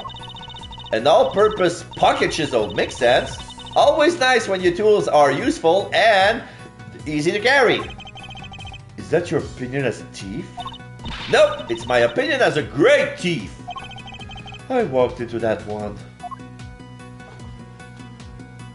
They won't even mention the fact that it's tied to a bell. Okay. Mr. Countess's chess set, complete with a special dog piece. That's not a chess set, it's a whole chess table with legs. Looks like it might be worth something too. It's not inconceivable, some of them are. And it's quite a nice one. Yeah, it's like a little table, like a little coffee table. I never would have pegged Mr. Canis as a chess fan though. What with the whole Eastern aesthetic he's got going, I thought he would be more into Go or Shogi. Go, huh? Can you play Go? I can play Go Fish! Not the same thing, Kay. Not even close. Oh, I never even selected the food. Huh? What's the matter, boy? Wait, is this cake that you were after? What are those brownies? I never seen them. Where did you find them? Wait, don't eat the brownies! Missiles, do not eat the brownies. It's poison. It's poison. No, you will not eat the brownies. Down, boy, down. It will kill you. Have you eaten one? Do I need to bring the peroxide and make you puke so you can... Whoa, down, boy, stop that. Why are they poison brownies? They're poison for the dog. You must not feed your dog chocolate. That's why I say it's poison brownies. They're not really poison. It's just that... No! You can't have it! Dogs can't eat chocolate! You know that! Yeah, there you go. If you won't behave, I'll just have to eat it myself. Not bad. Yum, yum, yum, yum, yum. Oh my god. Gumshoe! Well, okay, you just saved your missile's life, but then again, those aren't even yours. That's some real outside the chocolate box sticking there. Not sure everybody agrees, though. Shit! Oh, you're mad at me? Oh, you're mad at me, Gummy? I wanted some! Daring of you both to assume the food in the prison is safe to eat? Well, daring or dumb? Yeah, that was my thinking too. Shit. So anyway, it looks like it really was cake Missile was tracking. Talk about a waste of time. Suppose we got our just desserts. But the little guy is definitely capable, right? Sure he is. This was just a blip. He'll follow the right set this time, I promise. Sink, boy.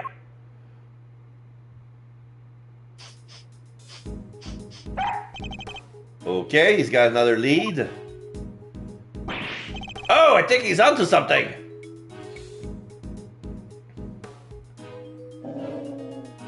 Oh, Carcerado's room. Whatever it is, it's in there. Mr. Carcerado's cell. We need to take a look inside. Detective, call the guard. Yes, sir! Thank you, officer. A question before we begin. Is the prisoner, Mr. Carcerado, still in solitary? No, sir. He came back a little while ago. And he was here for the noon roll call. Guess he must have been on work duty someplace. So he spent the night in solitary, for real. Okay. Only one night? I see. Now, if you would be so kind as to open the cell. Yes, sir! Gonna lose 20 pounds. Now it's been replaced by 10 pounds. He's got a punching bag with a drawing of Fifi on it. He doesn't like her. He's got a champion poster, a small jabbing, boxing, a punching bag. It's a jabbing punching bag. Oh, I see the food. It's for the bear. There's a heater. Why does he need a heater? For sweating? He's got a little hourglass.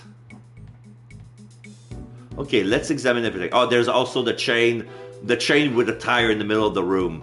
This must be for the bear. Okay, so let's examine everything.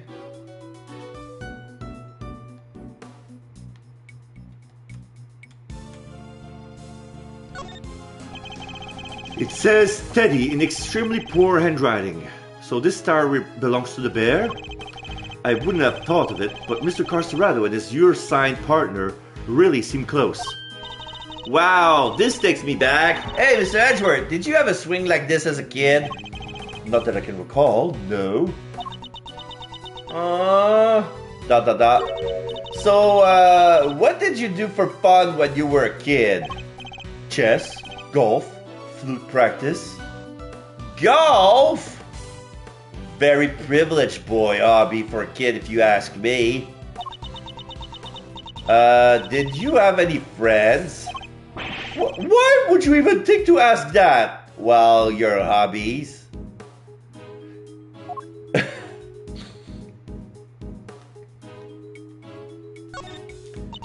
So how many minutes do you think this timer is for, Mr. Edgeworth? Well, Mr. Carcerado is a boxer, so 3 minutes will be my assumption. Same as the length of a round in boxing. Thanks for playing, but the correct answer is kinda maybe about 2 minutes. Oh, shut the fuck up. I'm gonna drown you in the pond with the alligator, Kay. Why? Because there's a crack in it and a bit of the sand is spilled out. Ugh, why does it hurt so much when she's right? Okay, because the hourglass has been punched. So it's not 3 minutes, it's a little bit less than 3.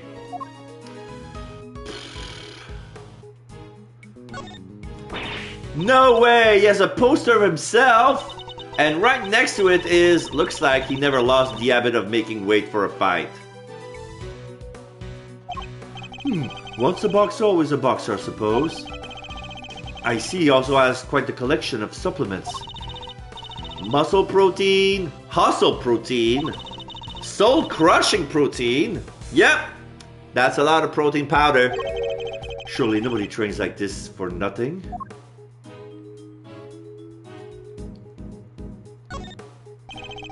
Nothing of interest here.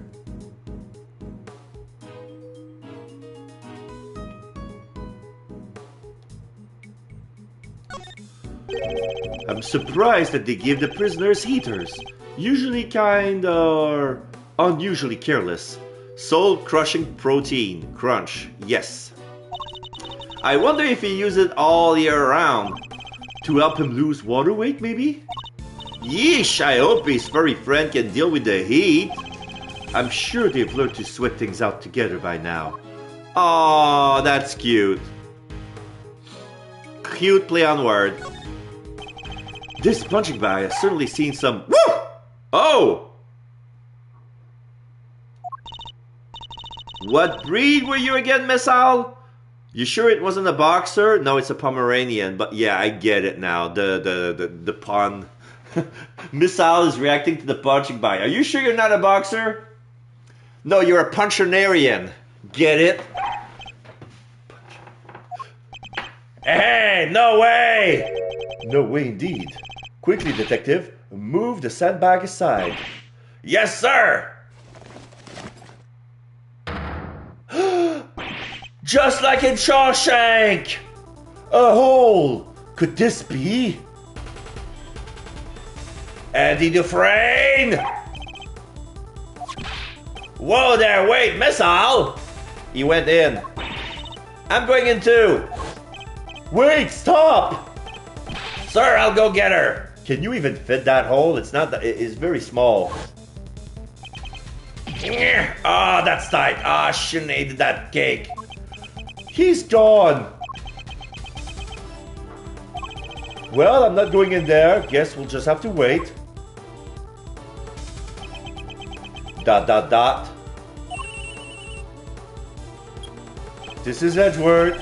Yeah, we're kind of stuck. Help. Hello, Kay, are you alright? You're not gonna believe this, but we're in the detention center. The detention center? That hole is a tunnel that leads right into Mr. Knight's cell. What? Don't go anywhere, I'm on my way.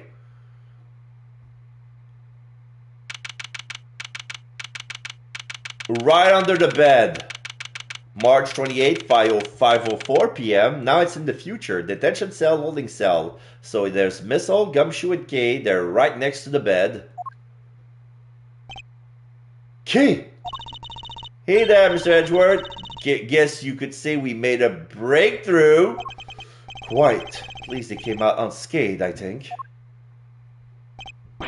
Sir, the floorboards under the bed were torn up.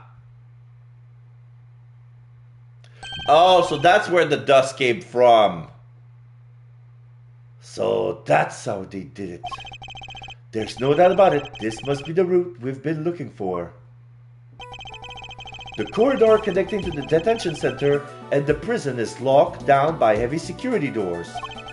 But with the help of this tunnel, it can be circumvented.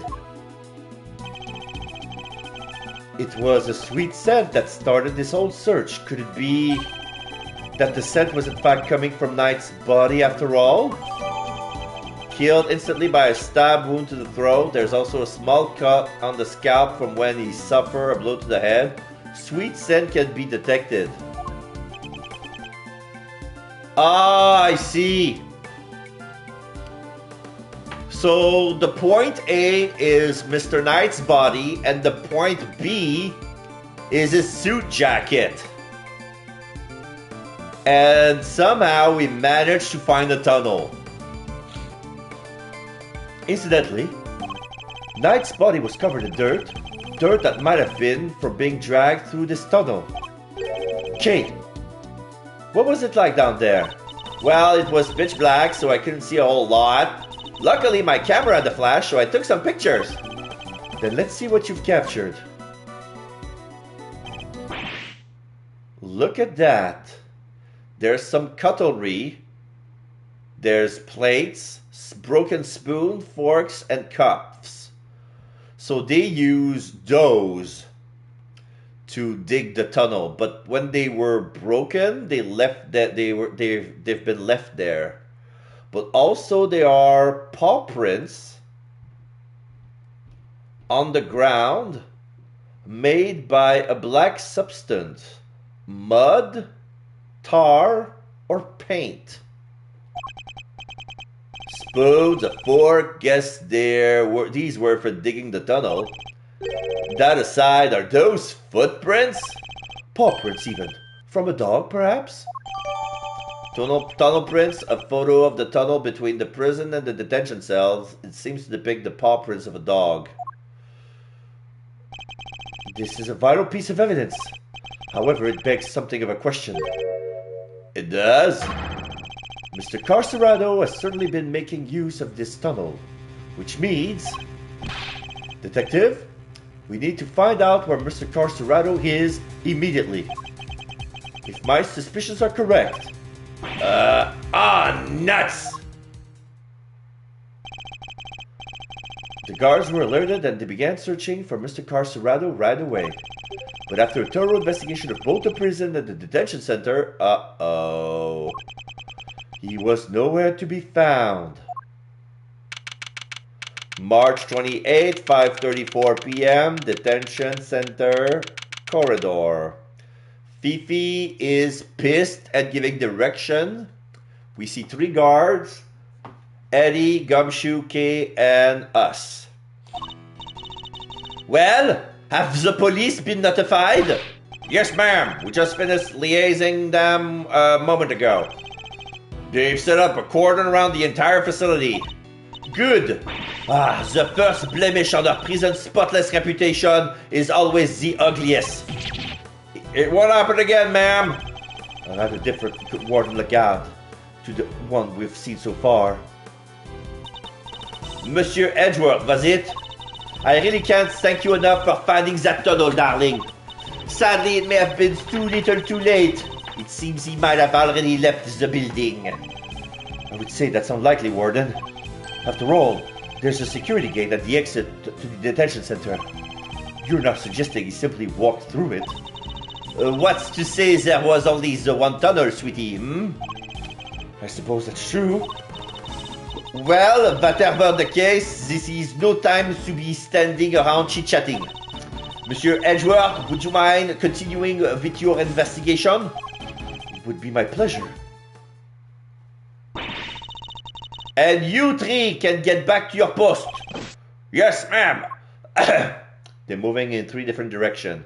There's another guard, an officer. Oh! Detective! The result of the blood test just came back from the lab. Thanks, pal! Let's see what they have to tell us about the blood found in Knight's cell. What does it say, Mr. Edgeworth? They have identified the blood, and it's Knight's. Yeah, the blood has been confirmed as Knight's. Hey, nice job, everybody. Teamwork makes the dream work, huh? We've got Knight's blood in his holding cell, a tunnel a dog clearly went through, and security footage showing Knight being attacked by the dog in his cell. Case closed.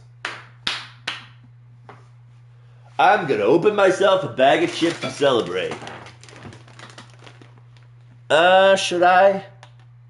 Oh no, it's ketchup flavor. I'm gonna have ketchup crumbs on my controller. I'm gonna have a whey protein bar instead.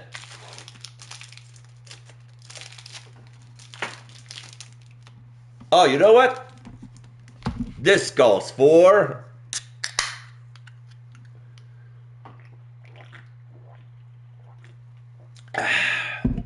Alright. We have all the evidence we need. Let's see what Mr. Caddis has to say for himself.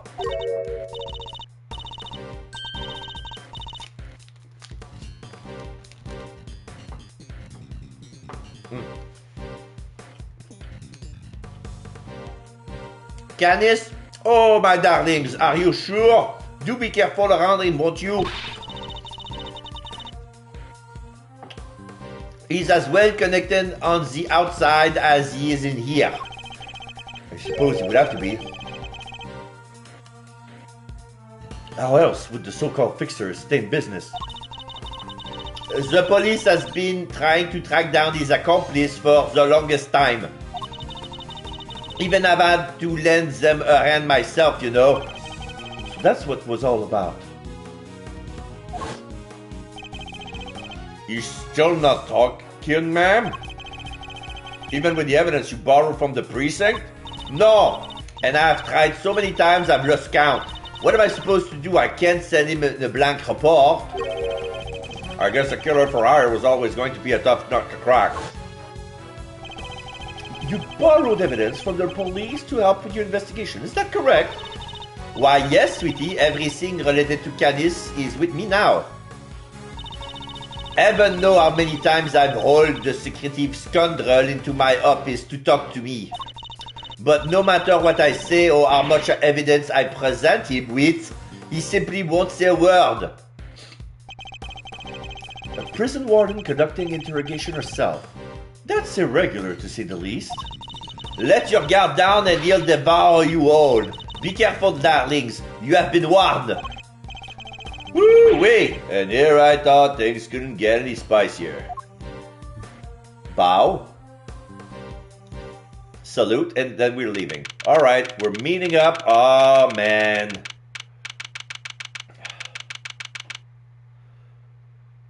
The annoying duo is here too. March 28, 5:55 p.m. Prison, maximum security. We have Eddie, Gumshoe K, Edgeworth. And then we have Verity, Eustace, and the guard surrounding Canis with his dog helmet. Oh, they were already there. Judge Gavel, I didn't expect to find you here. We have been conducting inquiries, which, given that we are in charge of the investigation, is hardly strange. What is strange is that you are still here, Mr. Edgeworth. I gave you a warning, did I not? I told you that your badge was at risk should our path cross again, and yet, here you are. I'm sorry that you thought that I might be so easily discouraged, Your Honor. But I am not about to let the truth slip from my grasp, no matter what you or the committee might say. I am here to present a certain someone with evidence that you yourself should have uncovered. You have more business with me, you thinking, Mr. Edgeworth? I do. I promised I would be back to prove that you were the killer, and here I am. This should be amusing. Very well, whenever you are ready. Objection! Not so fast. We have some truths of our own to share. First-rate deduction, in fact. Indeed, we are now more certain than ever that Simeon Saint was the murderer, and that only he could have moved Mr. Knight from his holding cell to the prison proper. We shall prove this to you beyond a shadow of a doubt. But first, a question. Are you quite determined to continue on this course, Mr. Edgeworth? Should you fail to rebut our deduction, there will be no going back. Your very career ends in the balance. You mean you'll take his badge if you don't like how it goes? That's intimidation! Not at all. If anything, I'm showing him mercy. This is not Mr. Edgeworth's case. It never was. And I am under no obligation to hear him out. If he is prepared to accept the potential ramification of his actions, I will allow him one last chance. Well, are you truly willing to take the risk? To put your beloved badge on the line? Mr. Edgeworth! Sir!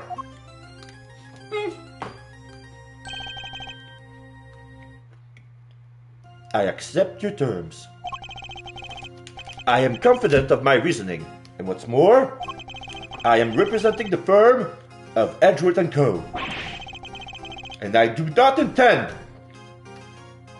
to besmirch its name. ... Yeah, Fender was ... My duty will be done, and I will not be intimidated. Very well. Let us see whether you are brave or simply reckless. By the power vested in me by the almighty goddess of justice, let this judgment commence. Eustace, if you will allow me. Fine by me. He's all yours, Gavel. How Knight wound up in the prison proper. You are aware of the incident involving Mr. Knight the day before yesterday, I assume? He assaulted an innocent guard and stole his keys. Later, in the middle of moving a large animal cage, Mr. Saint stopped by Mr. Knight's cell for a little visit. That's when Mr. Knight stole out of his cell using the key he'd stolen. He slipped into the cage, and there he hid as he was wheeled to one of the prison workshops. Figures he was going to bring up Mr. Saint going to Knight's cell. Yesterday, after you so kindly made us aware of the security camera footage, we decided to take a look at it ourselves. Perhaps you would like to see what we found? This is a still from the footage we received. So, March 26, 10:14 p.m.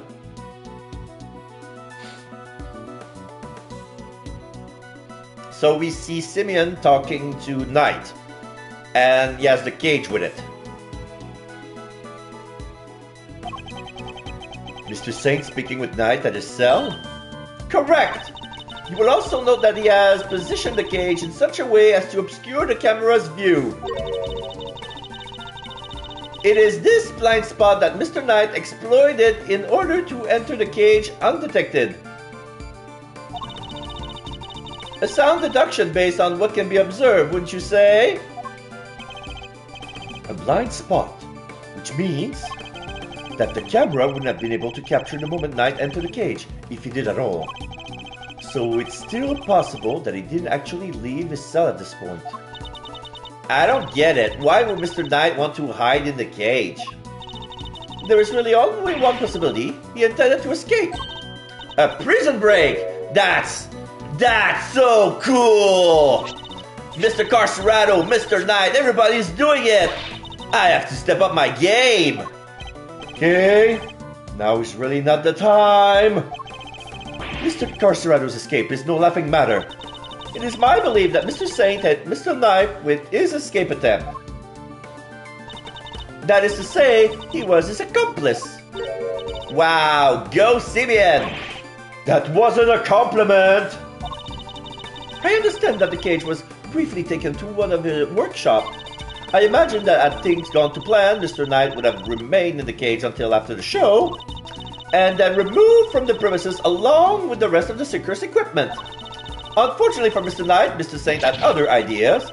He killed his friend in cold blood. Judge Gavel's argument seems reasonable, but there must be a fault in her logic somewhere, and I'm going to find it. Rebuttal. You are aware of the incident involving Mr. Knight the day before yesterday. Hold it! Your Honor, about this incident. You have heard about it, of course. Surely any attorney worth his salt would have his sources. Yes, I am aware of it, of course. Simply wish to confirm. Then you are wasting both our time. Shall we continue? He assaulted an innocent guard and stole his keys. Hold it! Do you have any proof that Knight stole the keys? I can think of no other reason for him to carry out such a brutal attack. Once the guard he assaulted regains consciousness, I am sure you will confirm our suspicions. I wouldn't be so sure. Perhaps I should press her further on her reasoning. Yeah, press further. Sorry, but I believe there is a flaw in your reasoning. If Knight had the key, there was nothing to stop him from leaving whenever he wanted. Why wait for Mr. Saint? There was no need, surely. He chose the option he deemed most likely to succeed. He stole the keys and hid them somewhere, then waited for an opportune moment to present himself. He hid the keys. I'm afraid you might have made an uncharacteristic oversight, Your Honor. Knight wasn't hiding any keys. That has been proven already. And this is the piece of evidence that proves Knight didn't have the keys.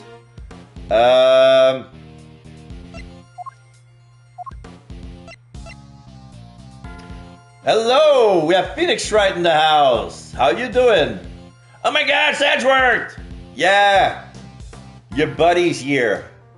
Okay, stolen from a guard's locker in the detention center corner. I love him. Yeah, I guess.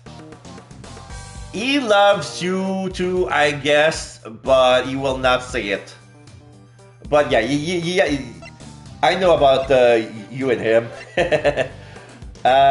Deployed at the entrance to both the detention center and the prison proper. Yeah, he hates. No, he doesn't hate you. He just doesn't show that he cares, that's all. Alright, I'm gonna try the security gates, because he has stolen the keys. The security gates would have gone beep, beep, beep, beep, beep. Oh! Thank you, Phoenix Wright, for the follow. Excellent! This is a question I asked for all my new followers, but I'm pretty sure that this answer is going to be obvious. The answer is going to be obvious for you. Your favorite geek fandom. I ask, here we talk about every field of geek pop culture, whether it's music, games, movies, or comics, whether it's mangas or American comics. And yeah, he'd probably be Ace Attorney. Yeah, I played all the games so far, and this is my first time playing the official release of the Prosecutor's Gambit. I streamed years ago. I've been streaming for 5 years. I streamed the first Miles Edgeworth's game for the first time. So as a 5th anniversary, I decided to replay it again, and lo and behold, there was the port version for PlayStation 4 and 5 that was released on September, one day before my birthday. So yeah, right now I'm playing this game again, and this is the first time I'm looking at the new names. Like Simon Keys is now Simeon Saint. Like Rocco Carcerado, Justin Courtney is now Verity Gavel. Sebastian Debes is now Eustace Winner, because Eustace rhymes with useless. And then we have Fifi Lagarde. The rest didn't change. I only played 3 of them. Okay, which would be... have you played Great Ace Attorney? Like, there was the first Phoenix Wright trilogy. There's the second, they call it under Apollo Justice, which is the 5th and the 6th, since Apollo has... you never played Great Ace Attorney. Interesting. It's a good recommend. It's among my favorite. If I have to say, my favorite game is Spirit of Justice. Then it's this game. And then it's the 2 Great Ace Attorney games, ex aequo, because it's one big story. I played the first one, Apollo Justice, and the first Edgeworth, all on 3DS. Yes, on their first. Yeah, I remember playing the first Phoenix Wright trilogy on the 3DS. And yes, the Edgeworth games, I played it on an emulator. And the second game, this game, I had to download a separate patch with the fan translation.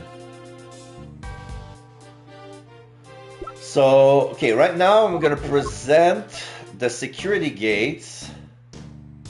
Take that! Would you care to revise your testimony at all, Judge Gavel? No, why? Do you believe there's something wrong with it? Uh-oh. Well, no, nothing seems out of place. I made a mistake. Then perhaps you could refrain from insinuating otherwise. Ah! Well, that blew up in my face. I'll get her later. I'm gonna present everything and I'm gonna go back to that. Sorry. Later in the middle of... So yeah, and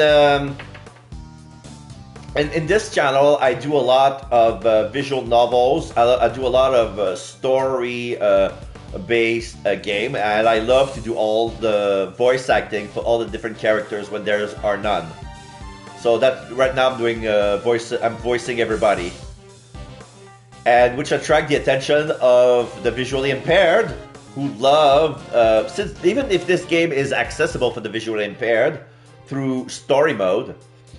I grew myself quite a good fan base while doing a visual description of the scenes that they couldn't possibly look over. Do you want my gay lawyer joke? I thought of it in a dream once. Well, keep it for later. We barely knew each other. Like, if we were good friends, maybe I would take the gay joke, but as a first impression, maybe next time. I'm still, Hold it! I take it you believe Mr. Saint had intended to break Knight out of the cage. Not like that! I do, and we know that he brought the cage with him and on his visit to Mr. Knight's cell. Because in addition to the evidence, he himself has testified to having done so. So his trip to Knight's cell with the cage really is what made him the lead suspect. Yeah, but Simeon is just absent-minded. He probably forgot he even had the cage with him. Mr. Saint dragged an enormous cage all the way to the holding cell out of absent-mindedness. Listen to you. Mr. Saint dragged an enormous cage all the way to the holding cell in order to help someone escape. Which Which of these interpretations sounds more logical to you? Gernert, indeed! As it is a fact that Mr. Saint took a little detour to Mr. Knight's cell with a large animal cage. That's when Mr. Knight stole out of his cell using the keys stolen. Hold it! Do you have any proof that Knight stole the keys?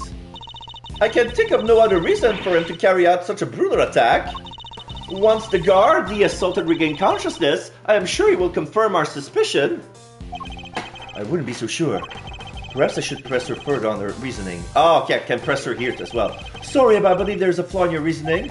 If Knight had the keys, there was nothing to stop him from leaving whenever he wanted. Okay, we're doing the same thing. Okay, it's the same thing. This piece of evidence proves that Knight didn't have the keys.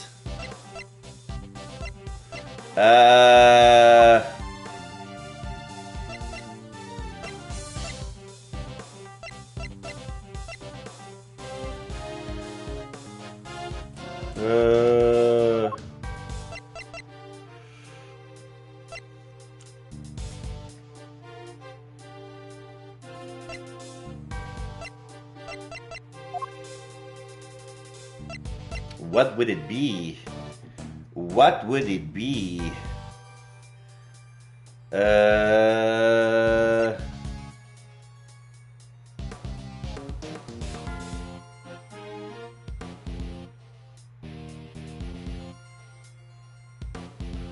No, this will checks out.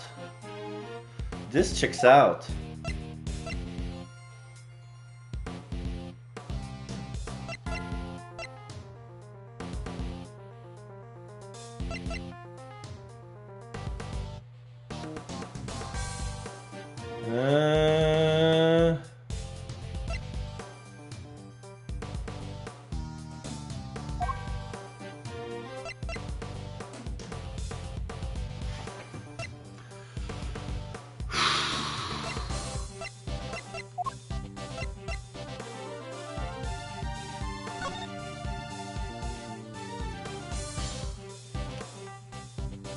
Oh, Knight's cell was subsequently thoroughly searched, but no keys were found.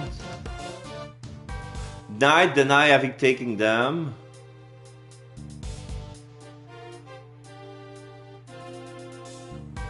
Was knocked unconscious with a single blow. I don't know. I'm gonna try this. Take that! Oh! It worked! Since you know about the incident, I assume you must already know this, but... After the assault, the guards searched both Knight and his cell and no keys were found. And if the whereabouts of the keys cannot be proven, then neither can your theory. Curtsy? I have considered the matter of the missing keys, and I do not think it's such an issue. I still believe he had them. After all, the guards only stated that they were unable to locate them. And this is because they were clearly hidden inside the pocket chest set.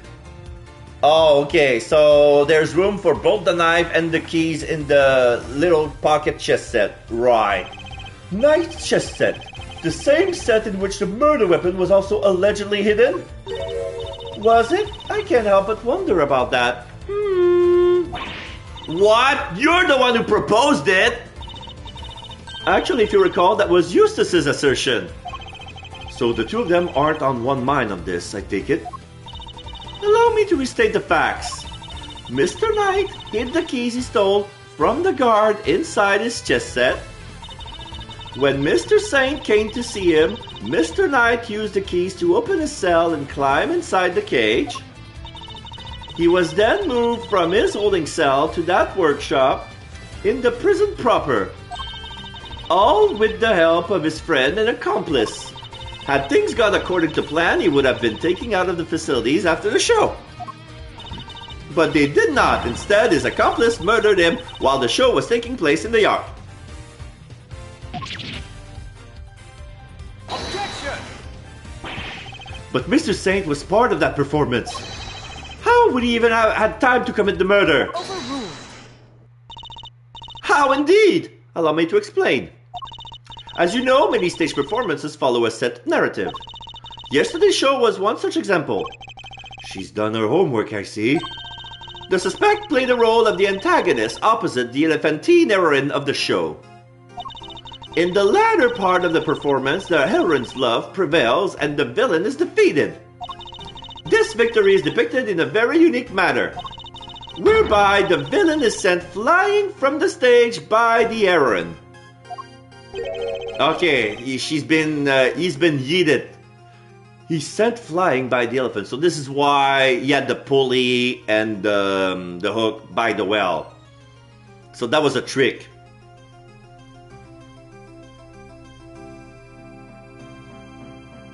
He's sent flying by the elephant. Isn't that dangerous? Having been ejected from the stage in this manner, the villain no longer appears in the performance. In other words, the suspect did not appear on stage for a period of approximately 15 minutes. And you're saying the crime took place during that time? Yes, I'm afraid so. After all, it's more than a suspicious window, wouldn't you say? Objection! Committing the crime and returning to the stage in that short 15-minute window is only possible, assuming that the murder took place in the prison proper. But in fact, Your Honor, the real scene of the crime was Knight's cell. I seem to remember telling you that I would not accept a part of the security footage into evidence. Objection! And you won't have to. I have proof of a different kind. Huh. Very well. Would you be so good as to present it? What proof do you have that the murder took place in the victim's holding cell? The wiped floor. Take that! This appears to be a photograph of a floor. Almighty goddess of justice, grant me patience. That floor you're so dismissive of, Your Honor, has traces of Knight's blood on it. Oh! Traces, you say? Is this evidence reliable? After all, I don't believe you have access to the necessary forensic operatives. Objection! I have my resources. A certain blunt instrument, you might say, but a reliable one. Is he talking about me, sir? The detective! How very unfortunate of it for him. Perhaps before you decided to circumvent the law, you might have considered that the committee's influence extends to the police. Ha ha ha! Oh no, now Gummy's badge is on the line too! Forgive me, detective. I didn't mean to put you at risk as well. I will enter the fact that Mr. Knight's blood was found into the holding cell into evidence. However... Objection!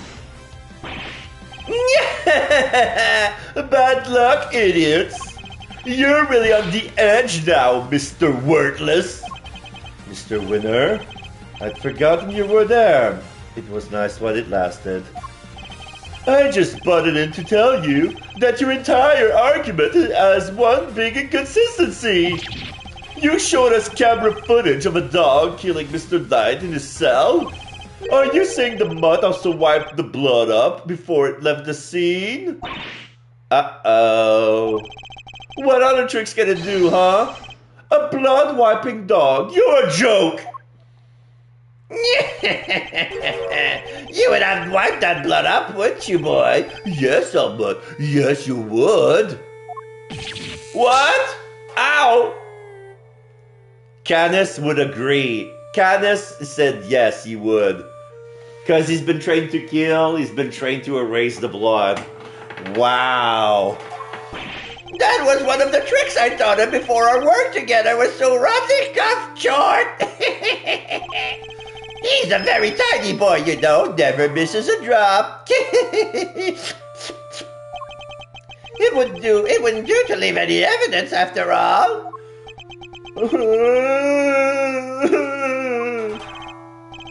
Saved by an assassin of all people. Jeez Louise, you could have just taught the little guy to shake hands, you know. Oh, he does that marvelously too. Although the way I taught him to do it is somewhat unorthodox. First, he bites down hard on the victim's hand, then... La la la la la la la, I'm not listening, la la la la la, I'm a pure innocent woman, la la la la la. I see. Very well then, Mr. Edgeworth. It seems you have gathered some evidence worth considering. Objection! Your understanding is most appreciated. Wait, I'm not done yet. I just thought of something else. Overruled! Oh boy, somebody's taking no prisoners. Eustace, would you be so kind as to allow me? All yours, Gavel? Well, do you accept the truth now? The crime took place in Knight's holding cell, and the assassin dog was the killer. My position is the same as it was yesterday. Until you can explain how the dog moved between the prison and the detention center, I cannot accept your theory into evidence. I thought you might say that, which is why I would like to show you something else. This piece of evidence shows how the dog could freely travel between the prison and the detention center. The tunnel that we found. Take that! Ah! This is... It's a secret passageway. It runs beneath the prison. Whoa, what? Ow! A secret passageway? It was dug by one Mr. Rocco Carcerado, escapee.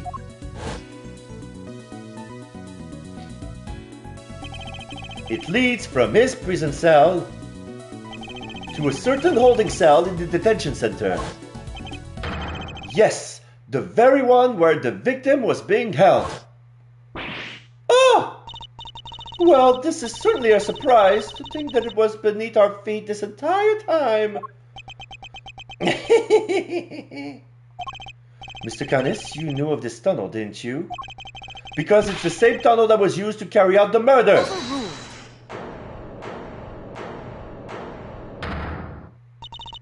In the name of the goddess of justice, overruled, Mr. Edgeworth! You are out of line! Hold it! How so, Your Honor? Overruled! Evidence is everything, whether in a court of law or at the scene of an investigation. Isn't that your little catchphrase? Well, it just so happens that I have some evidence of my own. Bronco Knight's autopsy report? His autopsy report? When did we get that? How do you not know who you had it? The police sent it to me only a short while ago. The findings are still preliminary, but it has something of value to tell us nonetheless. The goddess of justice speaks to us through these pages, Mr. Edgeworth. Cause of death, stab wound through the throat, and the weapon is said to be a sharp blade of some sort. It seems the victim was stabbed repeatedly in the same spot, resulting in an ugly wound. As such, the police have yet to identify the exact shape of the weapon, but its overall nature seems to be beyond question. It is a bladed metal instrument. In light of this evidence, do you truly wish to continue with your flight of fancy? Or will you now claim that the dog used a knife instead? But that's impossible! That will be all.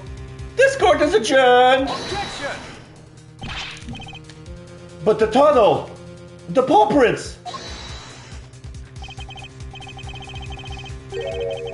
Hold it! What of them? Helmut is something of a wanderer. Perhaps he just happened to cross this tunnel one day. Although I couldn't say for certain, I myself cannot wander quite so freely. That would be quite a coincidence, but I cannot prove it's not the case either. She sure knows how to keep a secret, huh? Kinda wish she would kick us in the teeth a little earlier with that.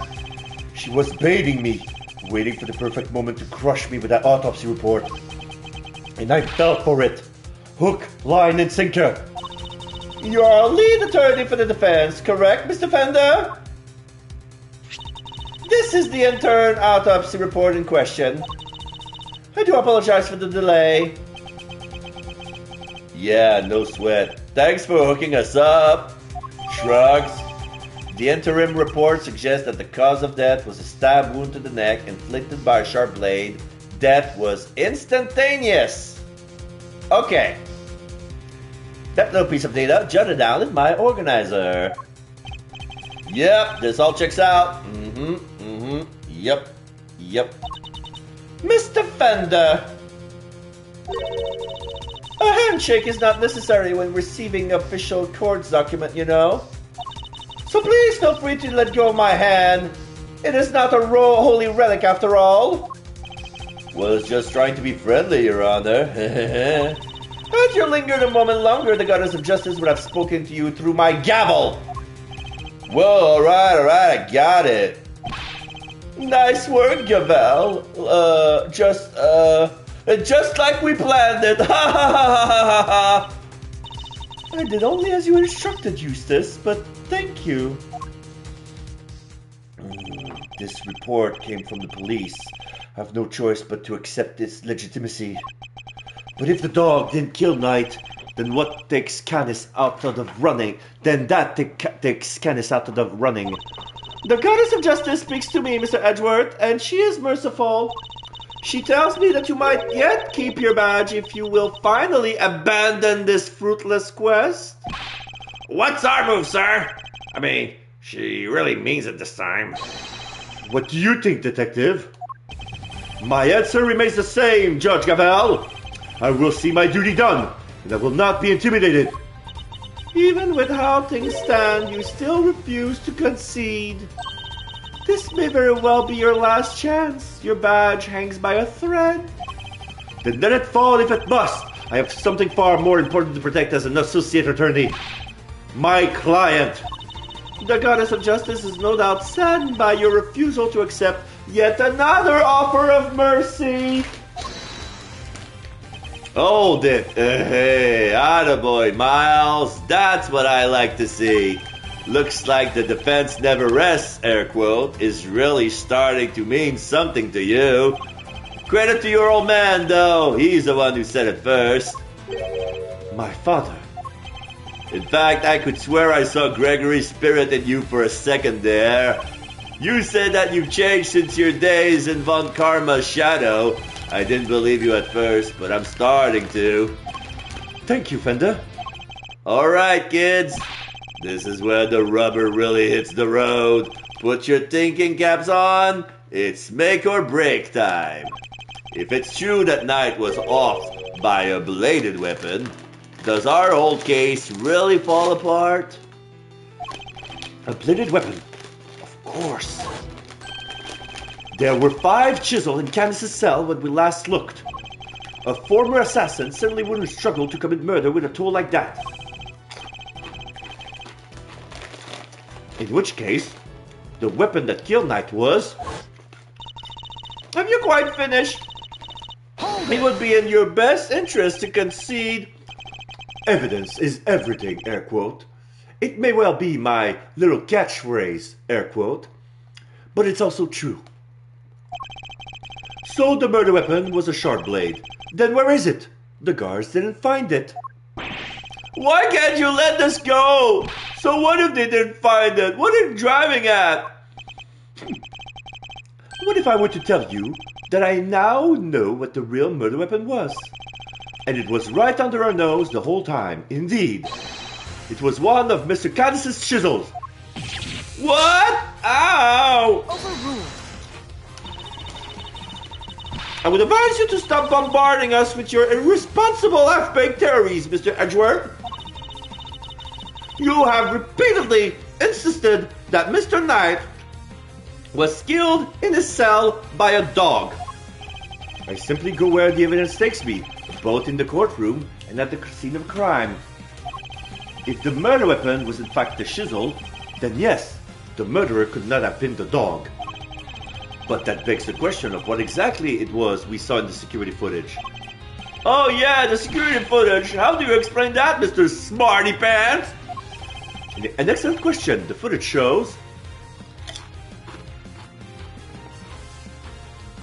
the dog killing somebody, the dog jumping on somebody, somebody attacking the dog. It's the dog jumping on somebody. Mr. Canis's dog jumping up at night.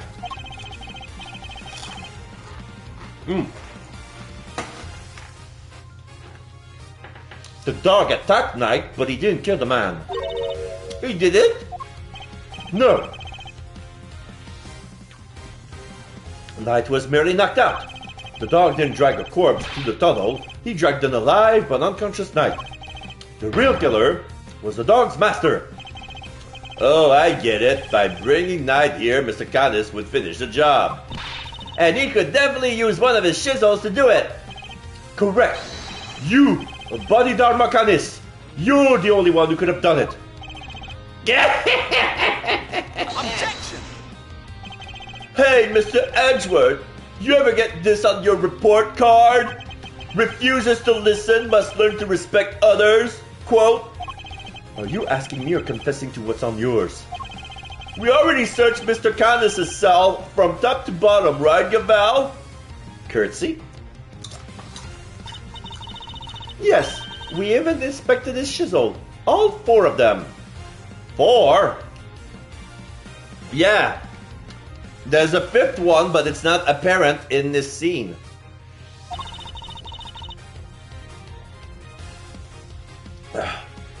There wasn't a single speck of blood. Hold it! Why, thank you, Your Honor. You just confirmed my theory.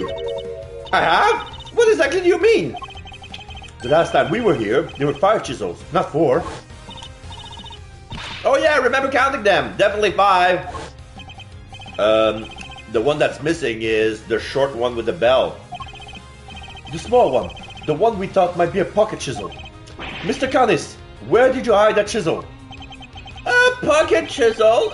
And what use might I have for such a thing? I'm really allowed to leave myself. In which case, he shouldn't have had the chance to dispose of the weapon. You've dug your own grave, Mr. Canis. You seem to have an idea what this missing chisel might be, Mr. Edgeworth. Would you enlighten us? For a man who can't leave his cell on his own volition, Canis could only have hidden the chisel here. Corridor, cell, workshop A, maximum security. Shit.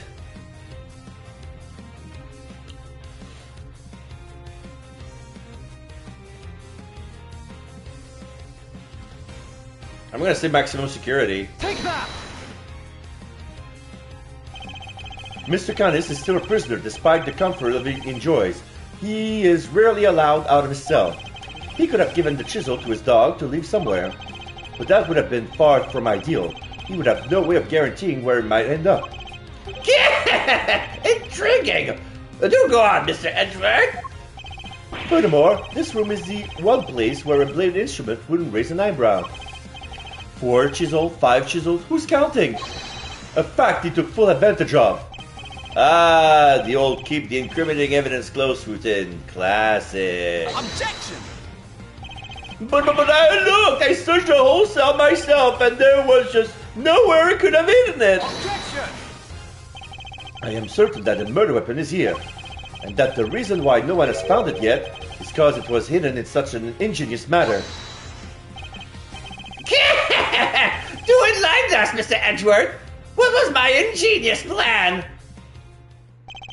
Think, Miles. There must be a hiding spot he could make use of.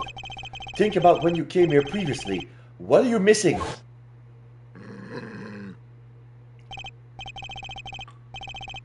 He's not showing us out permanently, right? Let's get out of here, come on! And they leave. And when they come back, the dog, ... The dog! He hasn't made a sound today! Oh! I see.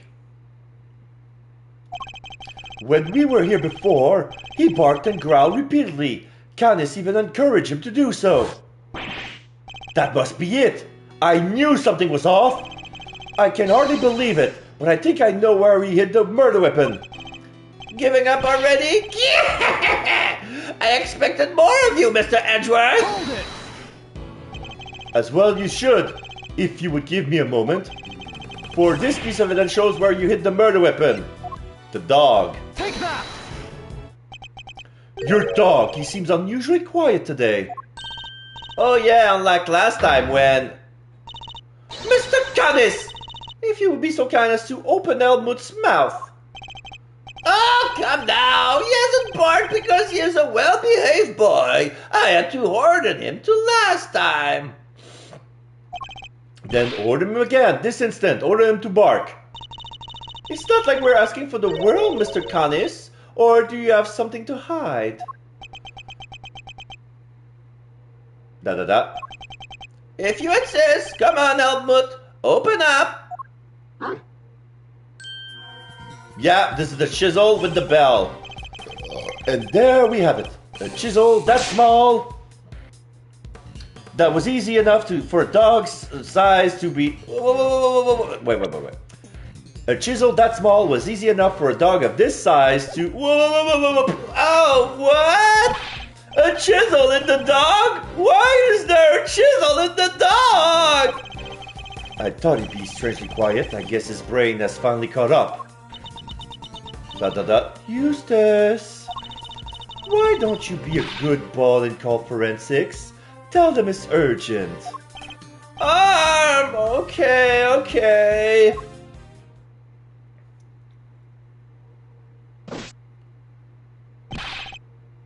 Our findings are as follows. Traces of blood were detected on the chisel. The whole length.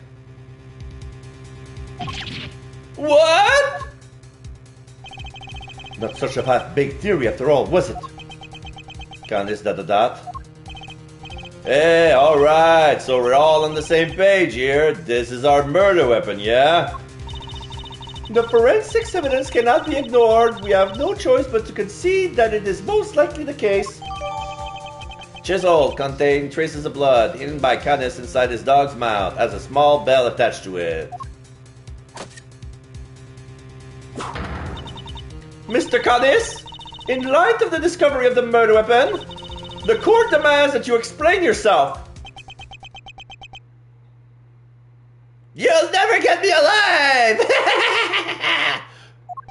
Oh, we got a raid from Ryuki Styles. Hello there. I didn't get an alarm. Thank you very much. I don't think we've met, but okay, let's give it a little shout out. I'm curious. Key.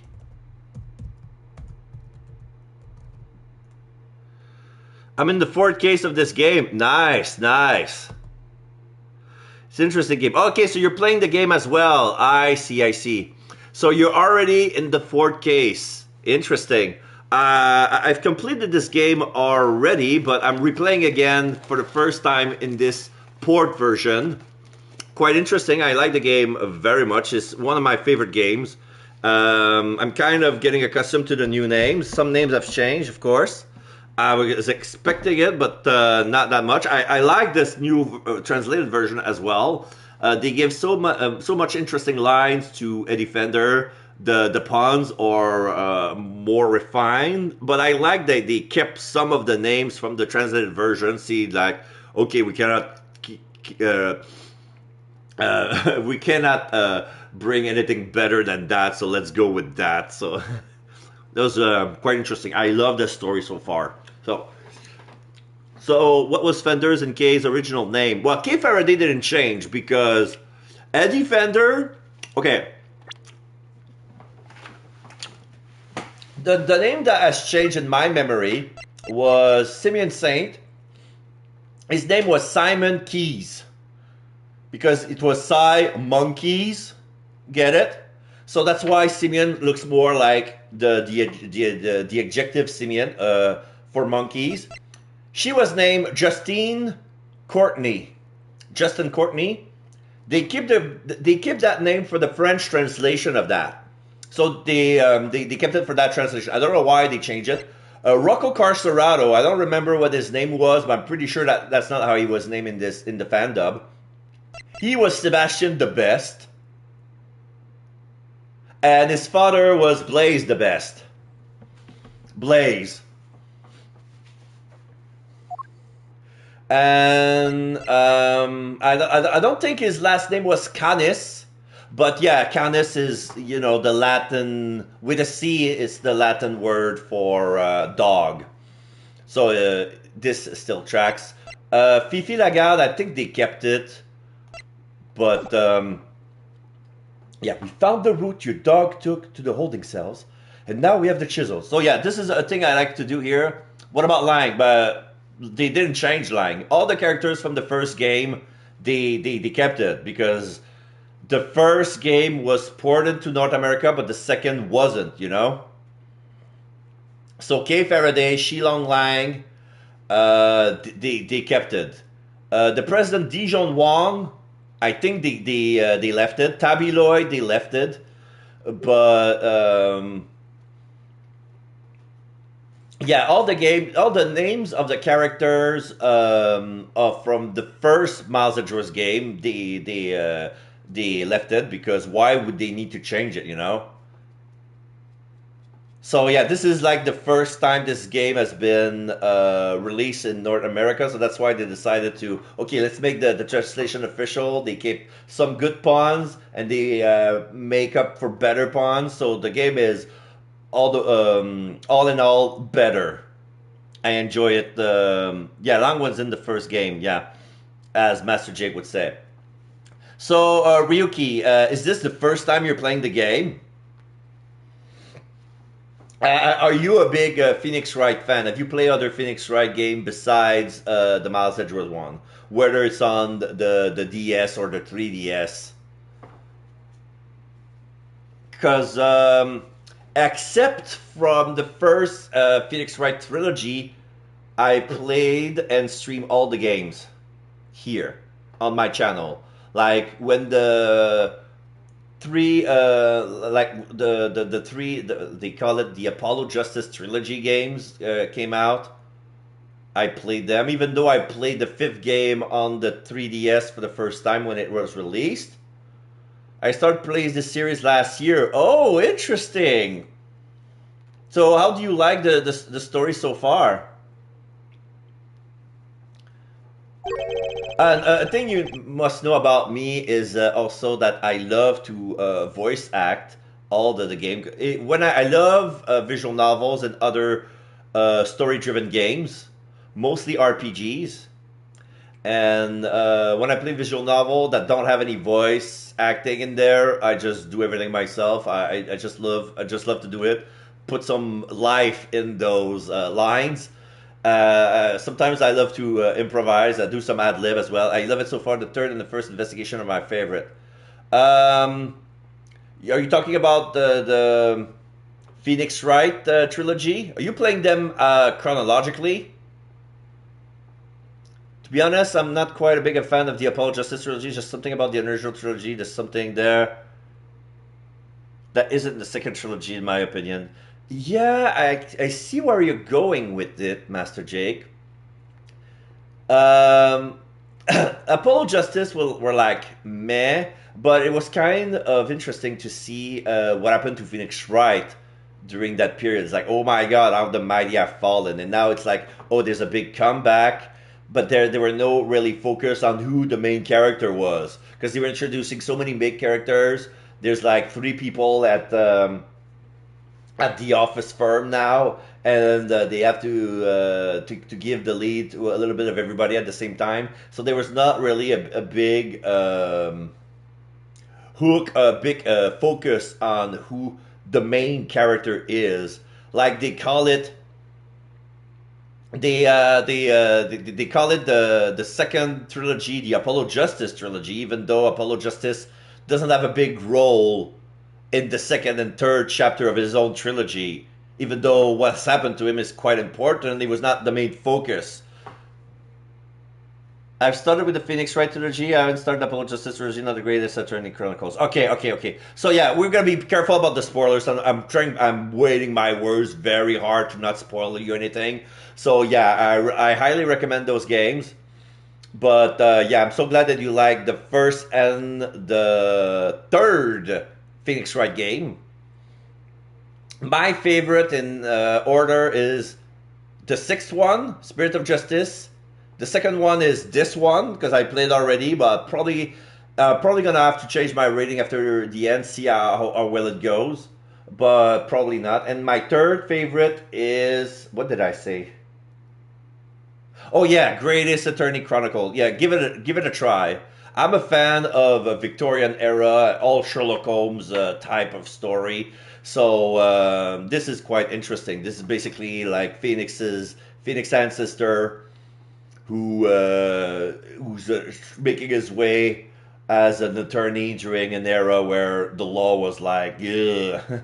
I haven't seen the Greatest Attorney Chronicles yet. Well, they are available on my YouTube channel. I chronicled everything. You should give it a try. Or if you rather, they're also blind accessible. You put on story mode and you can play it yourself. If you're end up caught having to find a piece of evidence inside a malleable 3D object, you press story mode once. Then how you hear the people speaking again, you press it again to turn it off, and this way it unlocks the parts of the story that's not accessible. So that way, story mode is very much playable. Fun. Yes. I feel like Athena doesn't get enough time on the bench. Okay. I see. Athena's quite interesting. She brings another level. But I admit that I like the Apollo's power more. Between Phoenix Magatama, Apollo's innate power, and Athena's psychic evaluation, I like the lie to me power. I'm not sure if you're familiar with the old police series Lie to Me. The guy can see the little tell of people's face to see if they're lying. Apollo's power was the coolest in Apollo Justice. It doesn't get used the same after that. Yeah, it doesn't get used the same. Because the people saying, oh, you're cheating. You cannot use your bracelet. Like, no, it's everything's Gucci. I mean, you're just jealous because you don't have that skill and I do. So like, you know. People are lying and you say that I cheat because I can figure out when they lie. You're not, it's like you're not even focusing on the main problem that is the perjury. Your own witness that you prep for the court, Mr. Prosecutor, is doing perjury and you're accusing me of cheating? That's bullshit. I want him to say, screw you, I'm not using it. Screw you, I'm using it anyway. Yeah. Yeah, but the way they use it on the way he was crippled during the other game was quite interesting. I cannot say any more detail because it's quite a funny way to lock down, seal. That's what they use in anime. They seal Apollo's power with that little technique in the 5th game, and that I love it. Yes. All right. So, how do you propose to talk your way out of this one? You never fail to entertain me, Mr. Edgeworth. Why does he always laugh like that, even when it's not funny? Poor Helmut. How could they suspect us? We done nothing wrong, Bible. Yes, we never done nothing wrong. Yes, who's a good boy? You're a good boy. You're a killing machine, but you're a good boy. Yes. You leave me with little choice. I shall simply have to share with you the truth. I did not kill anyone this time. I have grown tired of killing. Something's not right. Why is he so calm? Very well, the court will hear Mr. Caddis's testimony. If you would be so kind. Gladly. Oh my god, I just realized something. B055, that's lead for boss. Maybe I figured it out when I played the game the first time, but just, oh my god, it just hit on me. His inmate number says boss. Perhaps you might begin by explaining what you believe my motive to have been. I never knew this knight. I had no contact with him, no connection whatsoever. Bullshit. Given that this is the case, why would I possibly wish him dead? Because you're a sore loser, you have to invent a piece to win. Could it be you are suggesting that it was my canine companion who had the motive instead? Helmut only bears its fang when I tell him to. You ain't wrong there. I am not so bloodthirsty that I would kill a man I did not know. I mean, when he puts it that way... Sorry. I move my way in... I move my posture in a way that my keys fell into the floor. But instead of picking them up and risking them falling again, I'm going to leave them down until the end of the stream. Sorry about that. An assassin who only kills his acquaintances. Not the soundest business model, I agree. My work required me to deal with strangers, of course, but murder for its own sakes, that's not my style. So I need to prove a link between Knight and Canis. I should go over the evidence again and see what I can discover. Oh, we found it. We already found it.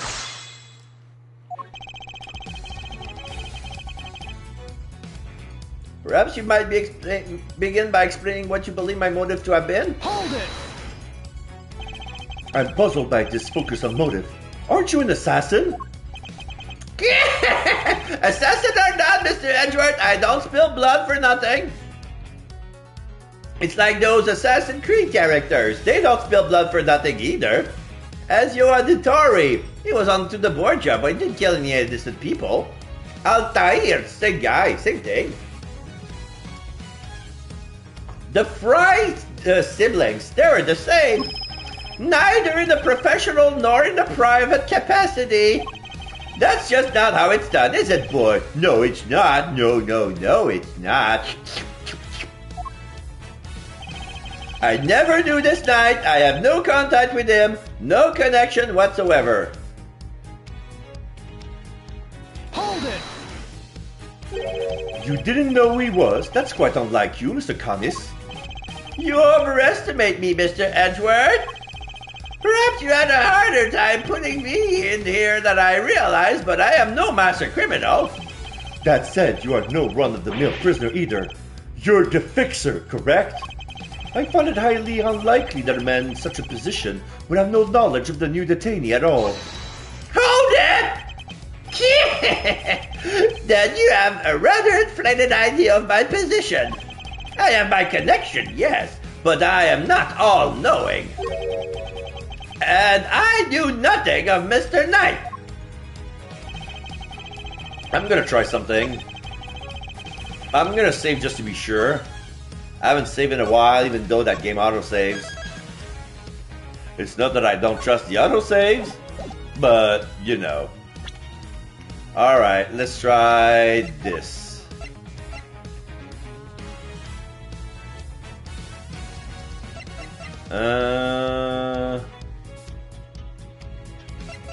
Objection! Yeah. You're getting sloppy, Mr. Canis. You may have trained your dog to clean up your mess, but something still requires a human touch. We found this in the victim's room. It's the record of a game of correspondence chess. What's more, the game depicted matches the game laid out onto your board. What? The number of possible games have been calculated to be 10 to the power of 120, and that's on the low end. Wait, so that's 10 times 10, 120 times over. So 100,000, 10,000. So it's like 120 zeros. Shit. I give up. I mean, what do you even call a number like that big? A multiplex? A vanishingly unlikely coincidence, that's what. ...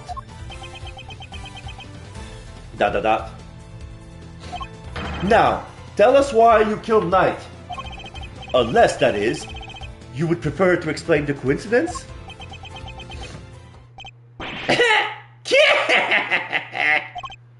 Well, they do say the truth is stranger than fiction. It is, as you say, a coincidence. That's totally impossible. We just proved that. A coincidence of a different kind, child. I never imagined my correspondent was the victim, you see. And yet here we are. Helmut is as surprised as I am. Aren't you, Helmut? Yes, you are. Chess diagram. Knight was playing correspondent chess against Canis. Did the two have some sort of connection? I suppose there's nothing for it but to finally tell the truth, huh, my boy? The other prisoners are all gone to the yard, you see, so there was a show of some sort, I believe. Here I was, minding my own business, when it comes Helmut, dragging a corpse of all things. I had quite the shock, not least because the murder weapon was still in the poor fellow's neck. Of course, I was none too keen on becoming a suspect, so I had Helmut take the body to the workshop. Once there, he removed the murder weapon and brought it back to me, just as I had asked. The dog pulled out the murder weapon in the workshop? Indeed he did. Removing it here would have made an awful mess after all. Yes, it would. You know something? That makes total sense. Remember what Mr. Sarge said, Mr. Edgeworth? That huge black dog! Yeah, he had blood all over his maw from carrying the body, and then he removed the murder weapon, so of course he had blood on his face. Had sunk his terrible teeth into the victim's throat! What did you just say? It was hellish! Utterly hellish! That beast, that awful beast, he killed him! I see, so what Mr. Sorek actually saw was Helmut removing the murder weapon then. Precisely! I can't say I wasn't a little disappointed that he was spotted, of course. Silly boy, it's not like you to slip up like that, is it now? Yes. And there you have it. That is about all there is to tell. I did not kill the man. At most, I am responsible for the removal of the weapon. Now, will that be all? Poor Helmut is growing restless. Objection! Sorry, but if you could entertain us for a little while longer, Mr. Canis. Fender. No offense, Palio, but I don't think you've quite told us everything. Shrug. I'm sure we'd all like to know why you thought you needed to pull the chisel out in the first place. He's right. It makes sense that he would move the body to avoid suspicion. Because of the bell. Because his old MO was that he would leave daggers with bells on it. And that chisel had the bell on it. If he had left the murder weapon then, that would make him look like the culprit. But Canis had no reason at all to recover the murder weapon. So the mute one isn't as dumb as I thought. Please answer the question, Mr. Canis. It was because of the bell. There you go, I knew it. The one attached to the chisel and the one around Helmut's neck have a very distinctive design, if you will. Of course. They were something of a trademark of yours, were they not? I don't get it. How does that even work? Buddy Dharma Canis, the blind butcher. His appearance was always announced by the sound of bells. The last sound his victims would ever hear.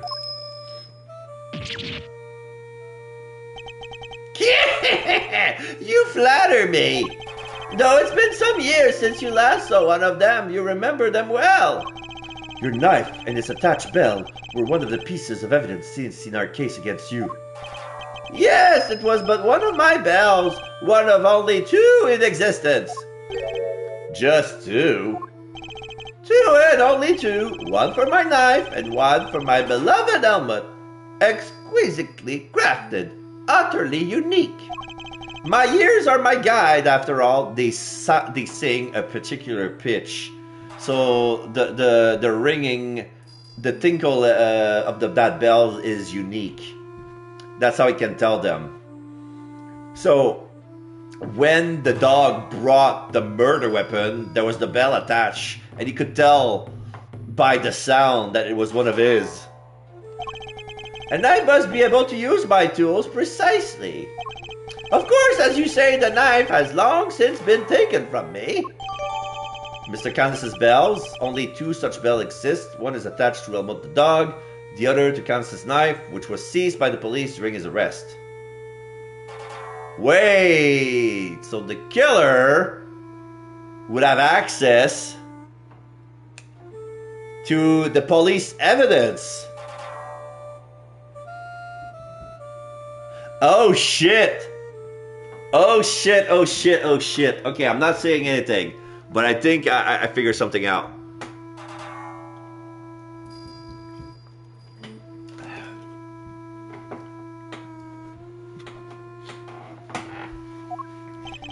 When Helmut brought the body to my cell, I was rather surprised to hear a familiar sound.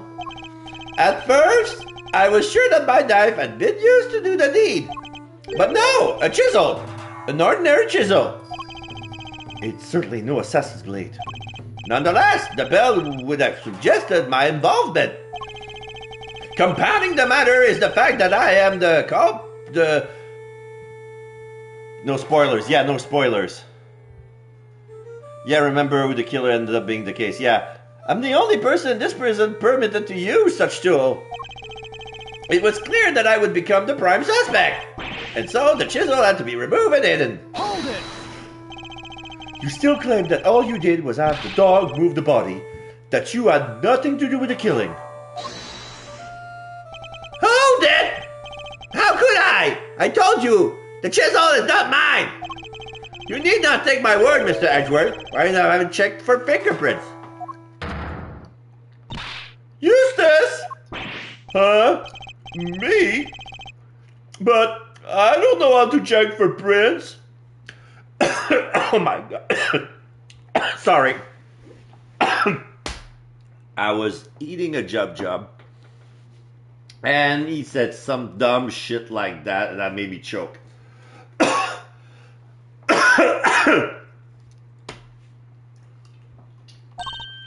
Get forensics, you idiot!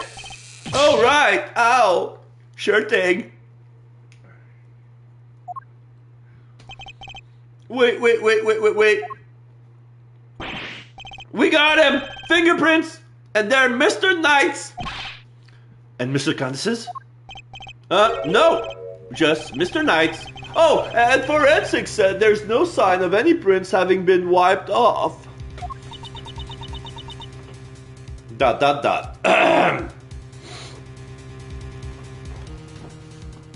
So what? The murderer used gloves. Big deal. Only Knight's fingerprints, huh? This isn't good. Should I get them to check again? Now do you see? I have never so much as touched that chisel. Helmut carrying it in his mouth, that is all. Therefore, any prints must belong to whoever had it last. So the murder weapon belonged to the victim? Oh, that's not helpful. As I said, I have not touched the chisel. Therefore, I cannot be the killer. Or do you wish to suggest otherwise? The prints doesn't fit. You must acquit. I got nothing to counter with. But what could this mean? Is he not the killer after all? Is he actually telling the truth? No, he can't be. I'm sure this goes without saying, Mr. Edgeworth. But if you do not find a solution to your current predicament, and quickly, I suggest we write Candace's name in the death note. Why? He's purging his time. He's a changed man. He doesn't kill anyone anymore. And him being a blind assassin is kind of kick-ass in my opinion.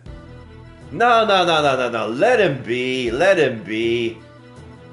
The worst thing is guilty of is being the kingpin or being Red in the Shawshank Redemption, the one who could get things. You know? I will have little choice but to relieve you of your badge. Even my patience has a limit, and I will not tolerate your throwing this investigation into chaos. Am I clear? You've done it now, sir. She's serious. I hate to admit it, but the fingerprints turned everything on its head. Without more evidence, I'm back to square one.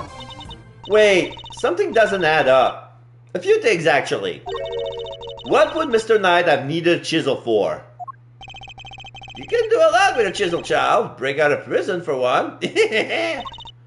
Alright, then how did he get into there? I get it in here. There's no way the guards would let him bring a super sharp tool in with him. Right, Mr. Edgeworth? Hey! Earth to Mr. Edgeworth! You can't stand there hemming and hawing just because of a little setback. The important thing is finding the truth, you know? It doesn't matter how we get there. As long as we save Simeon in the end. We can't give up now or ever. Yeah, what she said.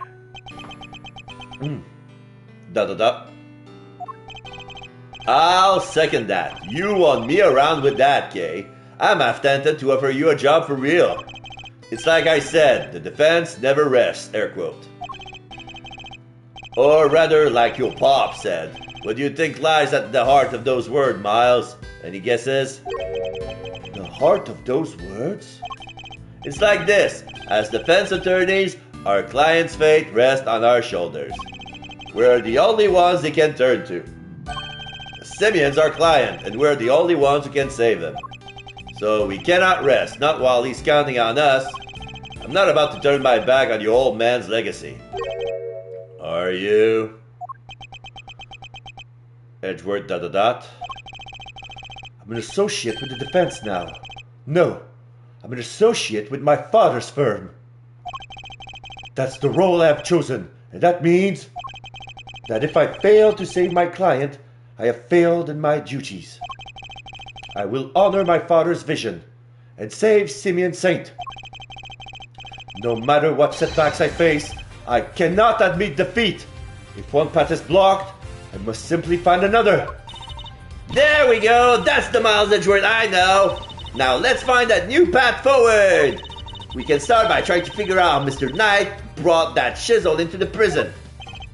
Right, how would Knight have managed to bring a chisel in here? Through the tunnel?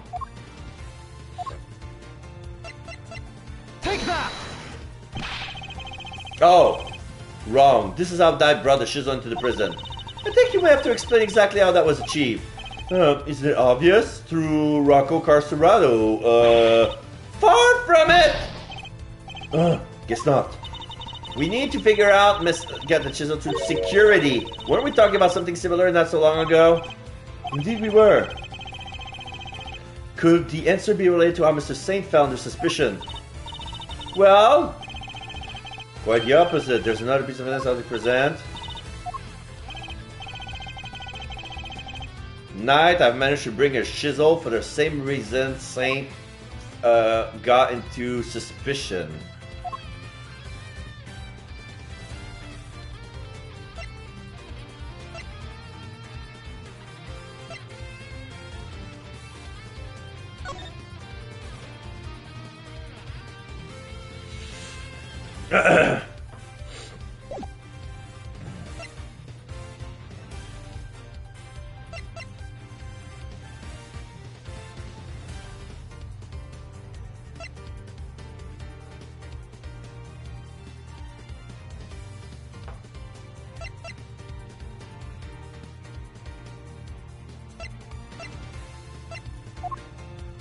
We got into suspicion because he had entry to the yard.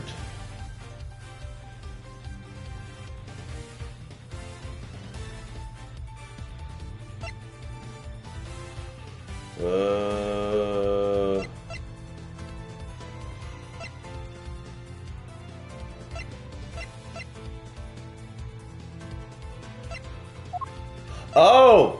The pocket chess set! Take that! Usually it wouldn't be possible to bring a metal object into this facility undetected. Because of the security gates, right? Correct. But we already know that checks at one of the gates haven't been entirely thorough of late. Namely, the gate at the entrance of the detention center. The gate is only used to scan people. Any items they bring into the facility are only subjected to a cursory check. Are you telling me that the chess set wasn't put through the metal detector? It should have been. At last, it seems the guards have grown a little lax in that regard of late. Knight took advantage of this little oversight and had Mr. Saint bring him the chisel, hidden inside his pocket chess set. That does answer one of our questions, and it suggests that the chisel was indeed Mr. Knight's and not Mr. Candace's.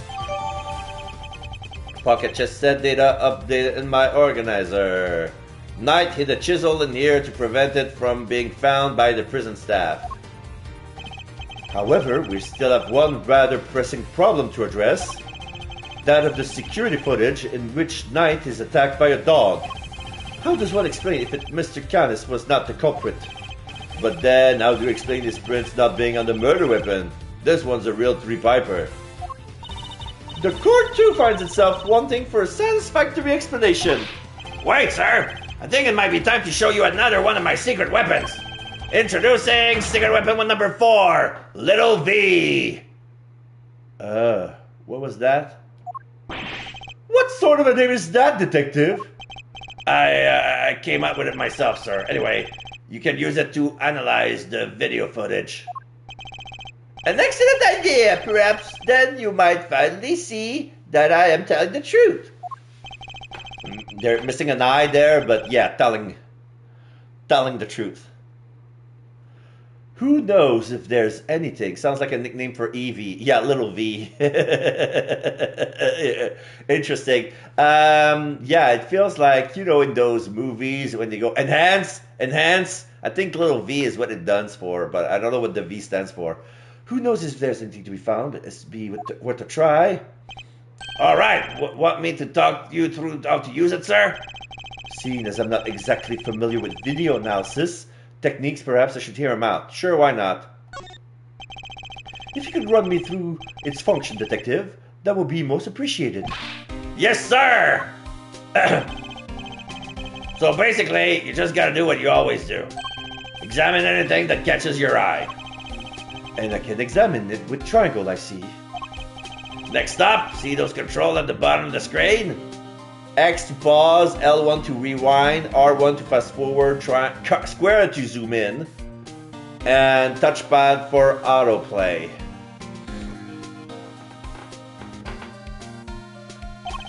The panels on the left and right let you rewind or fast forward. And you can use the middle one to pause. Get used to those and you're golden, sir. It seems I can also press R1 to fast forward or L1 to rewind the footage, and I can press X to pause. When the video's paused, you can go to the previous frame with L1 or the next frame with R1. Or just use the same control panel I showed you earlier. Lastly, I better explain how to zoom in. Square. Line up the old cursor with the area you want to take a closer look at. Use the panel on the bottom right, and Little V will do the rest. It's got those 2 expanding arrows right on it. Can't miss it, sir. It appears I can zoom in by pressing square too. So yeah. So this has been shown to use so you can use the button directly from the 3DS. But since it's ported, you have to add button. So you can click on the 3DS, you could click with the stylus on the play, that becomes the pause button. Then you can fast forward and rewind. And the 2 arrows is to zoom in, enhance. Alright. By the way, even when you're zoom in, you can still examine stuff, just like in a regular view. Also, you can use previous and next frame to get a good look at what's really happening. Only thing you cannot do when you're zoom in is play the footage, so there's that. Yeah, because it stills. Because you play the video when it's full, and when you zoom in, it's different frames. Like, they didn't put it in the game to make a CG at a better resolution. They still did an amazing work to port it into the PlayStation 5, but yeah, that was the limitation for the 3DS, and those same limitations have been ported as well, but that's okay. And how do I zoom out again? Oh, just use the panel in the lower right again, sir. You press it again to zoom out. See how it's gone from expanding to collapsing arrows on here? That's because you're already zoomed in. And that about sums it up. Now let's fire a little V up for real. Remember, just examine anything that catches your eye and you'll do fine.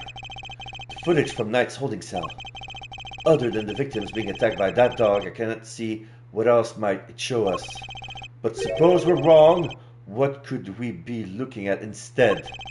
Could the person in the footage be someone other than Knight? And if so, could whatever's attacking them be something else too? Should keep both questions in mind while reviewing the footage.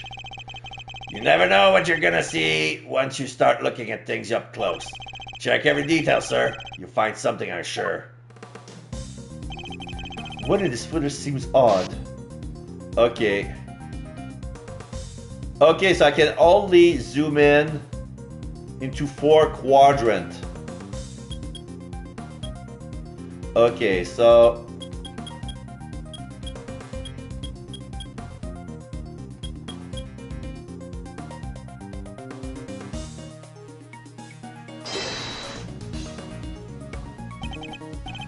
you must be seeing things. Yeah, I should take another look.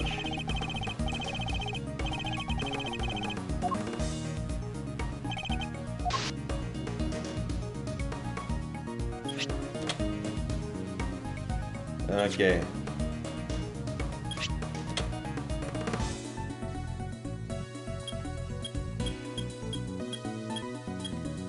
So there's a hat.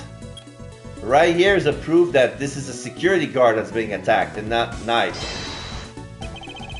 The figure is reflected in the mirror here too. Is that a hat? Say, doesn't that look like the hats the guards wear, sir? Oh, jeez, is that what I think it is?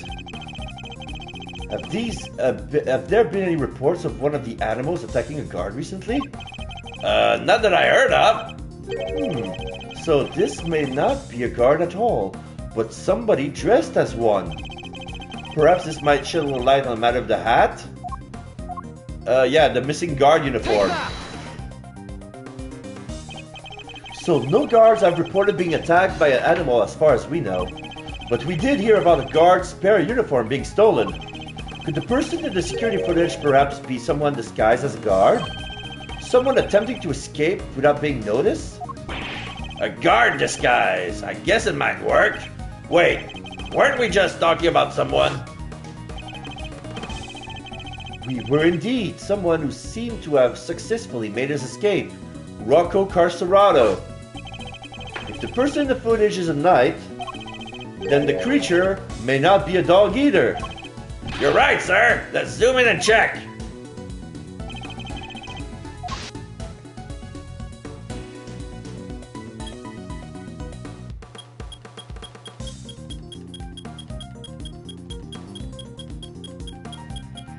I want to get the beast in action.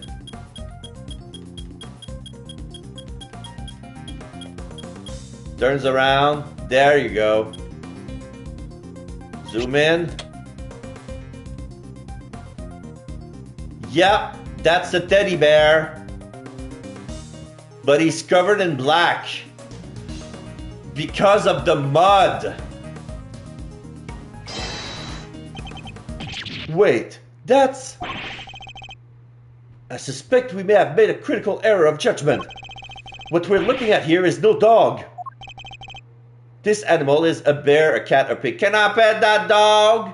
Can I pet that dog? No. Remember that meme? That's not a dog. Can I pet that dog? No, because it's a bear. What? So the paw prints from the photo I took were not canine, but ursine. Tunnel prints data updated. Show paw prints made by a bear.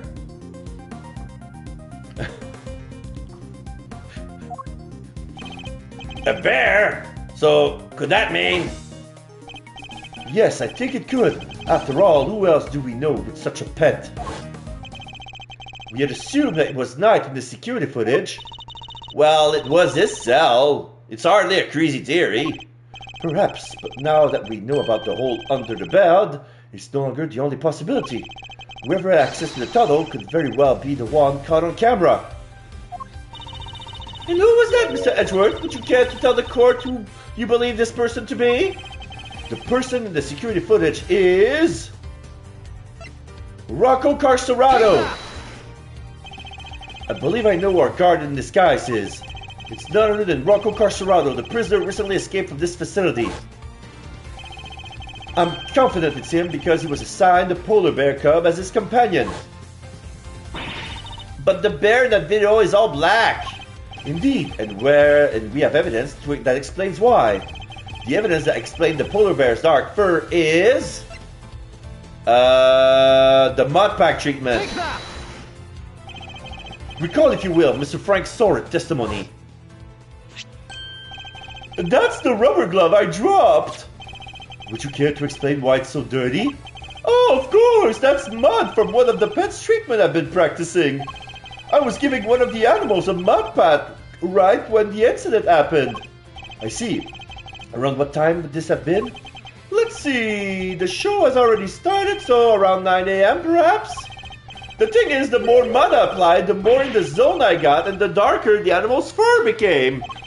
There's no trance quite like the trance one's enter when one slathers an animal with thick black mud. While the circus performance was underway, he was giving one of the animals a mud pack treatment. And that animal could have been... Indeed, our polar bear. Overruled.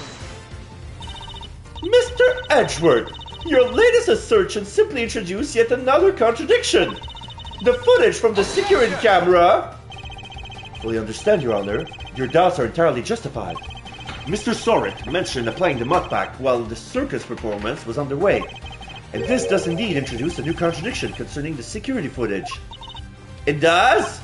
Yes, let's put it this way. When would you expect the footage to have been recorded, Kay? If it was taken right after he applied the mud pack treatment, it should have been around 9 a.m. In which case, something isn't right about the footage. Really? What's that? What new contradiction does the security footage introduce relative to when it was recorded? It says 6:42 a.m. Take that! Mr. Sorrett said he administered the treatment at around 9 a.m. In which case, the security footage should also show a time of around 9. However, the timestamp says 6:42 a.m. On the day of the murder, the prisoners all went out of the yard to watch the circus. All except 3. Mr. Canis, who remained in his cell in maximum security, Mr. Sorrett, who was administering a mud pack treatment in the workshop, and Rocco Carcerado, who had been awaiting that precise moment to put his escape plan into action. And this is why he got the solitary treatment. I believe he entrusted the bear to Mr. Sorrett before entering the tunnel. Now you see the bear became all black. Then he entered. The bear then slipped out of Mr. Sorrett's grasp to run after its human. Sorrett was looking for it, and that's how Mr. Sorrett would have then left the workshop to pursue the bear, at which point he saw Mr. Canis' dog retrieving the murder weapon from Knight's body. It all fits perfectly except for the security footage, which should have been recorded for around 9 a.m. However, the timestamp is 3 hours off. But why would the timestamp be wrong? Detective, I would like you to have the security camera examined. Right away, please. Gumshoe away! Have no fear, Gumshoe is here. I'm back, sir. I just talked to the guards and... Yeah. Seems like the time codes can slip on these cameras if they lose power. Oh. So there was a power outage for 3 hours. What? They're pretty old, sir. Guess the clock stops when the power is off. Which would mean the power was off for approximately 3 hours at some point. Security camera footage. The timestamp is off due to a 3-hour gap in the footage, recorded around 9 a.m. That's not all, sir. You remember how Knight denied stealing the keys? No one believed him considering, well, you know, he seemed kind of like the only suspect. Turns out that wasn't all he said. He also said he was knocked out cold, just like the other guy. Which may not necessarily have been a lie. Darling Zergurolar! How goes the investigation? Is there anything I can do to help things along? Actually, there might be something we can do for you, Warden Lagarde. The escapee, Mr. Carcerado, I believe he may still be on the premises. He is disguised as a guard, and here's the proof, should you need it. We're reasonably certain that the person captured on this tape is our man. Oh, let me guess. Show the wrist. If the guard has a bracelet, he's Carcerado. Oh my god, are you for real? And if I'm correct, he might even be right here in this room with us now. Rubble. Hey, Mr. Carcerado would have been wearing a bracelet, right? Yes, a bracelet that could easily be hidden under the sleeve of his stolen uniform. Furthermore, the doors out of the prison proper don't have those sensors that detect the bracelet installed. So if we avoid the doors with sensors, he could simply wait for an opportunity to finally make his escape. Well, yes, I suppose he could. He would just have to avoid the workshop and the cells and oh my. He's one of you, isn't he? He's in here right now. Here's the bear.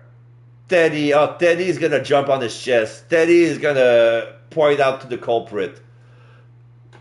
And he's washed up. There you go. Hey, paws off. Get your mitts off of me, you big palooka. Thank you, Teddy. Very kind of you to confirm our suspicions. Grah! Dang it, kid. If it wasn't for you, I would, What a thing is to be loved. Ah, Mr. Carcerado. I'm almost envious. Guards, apprehend this man. A moment, if you will. I have some question for our would-be escapee. If we are to learn the truth, I will need to speak with him. With your permission, of course. I can hardly say no now, can I? Carcerado, whoa, come on then, hit me with your best shot. Mr. Carcerado's escape route led directly into Knight's cell. So it's highly possible he has something to offer. Tell me what you were doing on the day Mr. Knight's body was discovered. Alright. Around the time of discovery. So it was you guys, huh? You're the ones who found my secret getaway tunnel. You know how long it took me to dig that freaking thing?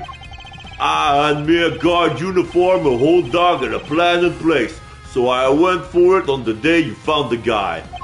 But then this little guy just had to come right after me. The sack of fur was covered in mud too. I had to go back to our cell. I would have gotten away with it if somebody had an off night and brought you bums down here. You claim to have dug that tunnel just now. How exactly did you do it? How? Used everything I could get my hands on, you see? Hammers, spoons, cups, you name it. Spent every dime I had on its cockamamie fixer. And what do I got to show for it now, huh?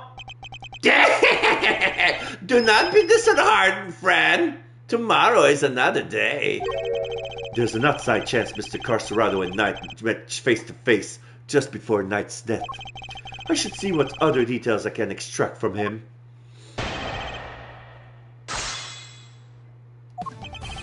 So it was you guys, you're the one who found out my secret getaway tunnel. Hold it! Dave. The tunnel? Shut up! Who you telling to hold it? The tunnel, you said? You don't know nothing! You don't know what I had to do! I had to come crawling to the fixer monk. Had to grovel and kowtow day after day after day. How you gonna give me back the hours, huh? The days? The months? I can't get a word of in edgewise. You should never stuck your noses in my tunnel. Never! You know how long it took me to dig that freaking thing? Yeah, you said months. Hold it! So the tunnel was all your own work? Every inch! You see everybody else in my cell when you was there, huh? That's quite an effort, even for an athlete. Yeah, now that I think of it, this is an insane amount of digging for one guy. Yeah, well, you don't even know the half of it, kid. But it ain't like I had a choice. Trust nobody and don't get caught. Them's the rules the con's gotta live by.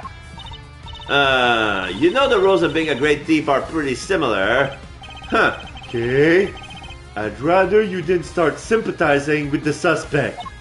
I was just joking, Mr. Edgeworth. I ain't no sticking joke to me. You punks owe me. I had me a guard's uniform, a whole dog, and a plan in place, so I went for it on the day you found the guy. Hold it! The uniform? The uniform? Was that from the fixer too? Uh-huh, sure was. Heard he had something on one of those guys. I heard he had something on one of the guards. Had the guy swap it for a pal's locker. And were you wearing it when you were crawling through the tunnel? Nope. Would have got dirt on it. Had to hold on to it until I got to the holding cell. But once I was out of there, all dressed up, opening the cell door should have been a piece of cake. Here we go, I thinks. Freedom beckons. And then the fur ball here jumps up at me. Which would be the moment captured on camera. I see. I would be grateful if you could add that to your testimony. Once I was out of that tunnel and all dressed up, opening the cell door should have been a piece of cake. You're missing something.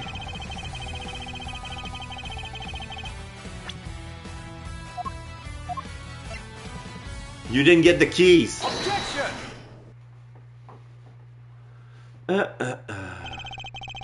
You claim that leaving the holding cell would have been a piece of cake, as you put it? Yeah, you got a problem with that? Because we can make it a problem if you catch my drift. Even once you had to reach Knight's cell, you still had another door to contend with. How exactly did you plan on opening it? Mr. Carcerado, I posit that leaving the cell would have been a piece of cake only because you had the key. I don't got no stinking key. I didn't need one. It was a piece of cake because the door was open. I walked right out. Objection! Yes, I suppose Knight's cell was vacant by that point. There would have been no reason to lock it. And it was indeed unlocked when I went to examine it for myself. So perhaps when you finally succeeded today, it surely was unlocked because it was after the murder. But you had attempted to escape previously. Yeah, the security footage shows when you try and fail because Teddy caught you. Which was during the circus performance, before the body was discovered. The holding cell was still locked by that time, because no one knew that Knight had been killed yet. Therefore, you must have had the key to this cell on you. Without it, your escape would not have been possible. Are you saying, could he really have? I believe he could, yes. The theft of the keys was, in fact, perpetrated by none other than Mr. Carcerado. He is the one who attacked the guard.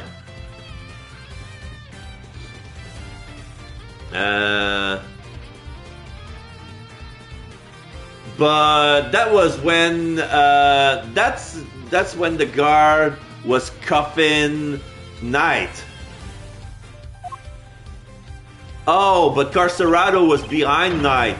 But not just the guard, Knight too helped to gain possession of the guard's key.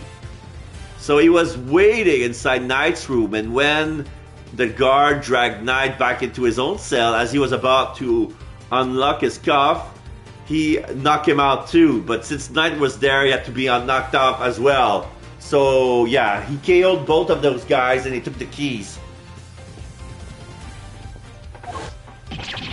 Wasn't me, you lousy bum! I didn't even know this Knight guy! Objection! After you stole the keys, you went back to your cell to avoid suspicion. And then you waited for the perfect moment to escape. A moment when the prison would be almost deserted. That's right, the moment of the show, just before the discovery of the body. Unluckily for you, that particular attempt was thwarted by your furry friend. Hold it! Says who, huh? You got proof, genius? This ain't your win yet, nuh-uh. Knight knocked the guard off for the count and everybody knows it. Objection!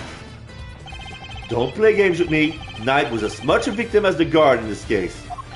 As a matter of fact, I have proved that Knight had been attacked in his cell. Yeah, the blood on the floor. Take that!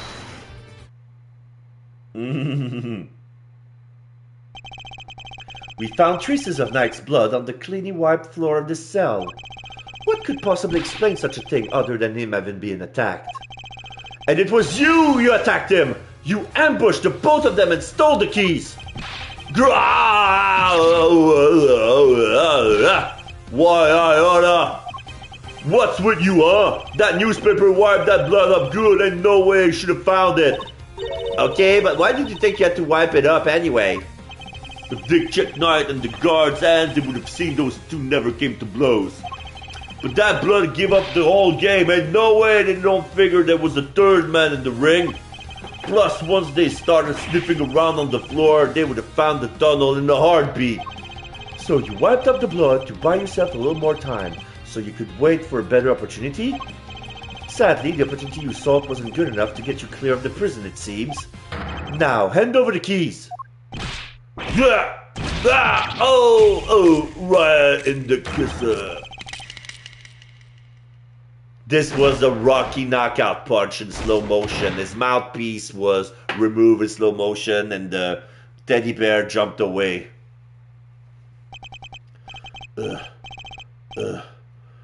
Killed by a lousy stinking bomb.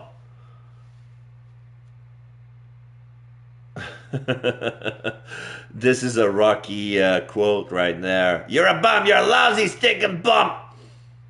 Yeah. Fine, you want some keys? Here, I hope you choke on them. Mr. Knight, sales keys data updated my organizer. They were found in Carcerado's possession. Overruled. Uh-oh. Wait a moment. If Mr. Carcerado here had the keys... Indeed, Your Honor. Your theory relies on Knight having used the keys he allegedly stole to escape his cell. That was the only way he would have been able to enter Mr. Saint's cage and be moved to the workshop. Unfortunately for you, we now know that that theory cannot possibly be true. Aye! No! Ow! Mommy! Yes, this changes things up a bit, yeah? Now, the only person who could have moved Knight's body is the one person who knew about that tunnel. Oh. No, you gotta be freaking... Mr. Carcerado, you're under arrest. Come quietly now, pal. I'm already in jail, you sucker. You cannot arrest me. Mr. Edwards, sir, I'm stuck. Help! Wait, you got the wrong guy. I didn't do nothing. Alright, fine. I knocked those two chumps out and I stole the keys. But after that, I went right back to my cell and waited for my moment. Next time I went to Knight's cells, there was nobody around. I mean, nobody. In 2 words, nobody. Plus, his body was found in the workshop. You think I just magicked my way in here or something? I want to see an anime version of this. There should be one. There should have been one. I couldn't even gotten out of my cell. Indeed, you only had the keys to Knight's cell. You couldn't have left your old cell back in the prison. But Mr. Candace's dog could. What? It was not you, but Helmut who moved the body from your cell to the workshop. I get it now. You're saying he wasn't the only con in this conspiracy. Ha ha ha. Indeed, one can easily imagine that Mr. Carcerado and Mr. Candace might have worked together. Mr. Carcerado could have killed Knight and dragged him back to his cell. And then Mr. Candace's dog took him from there to the workshop. There are no restrictions on the animal's movement within the prison. Movement between the detention center and the prison proper, however, is tightly controlled. There was only one possible route, and only you could have taken advantage of it, Mr. Carcerado. Hold it! How can you be so sure, huh? Maybe there's more of them that could have maybe there's more of them and you just don't know. Huh. Something tells me that digging even a single tunnel was hard just enough.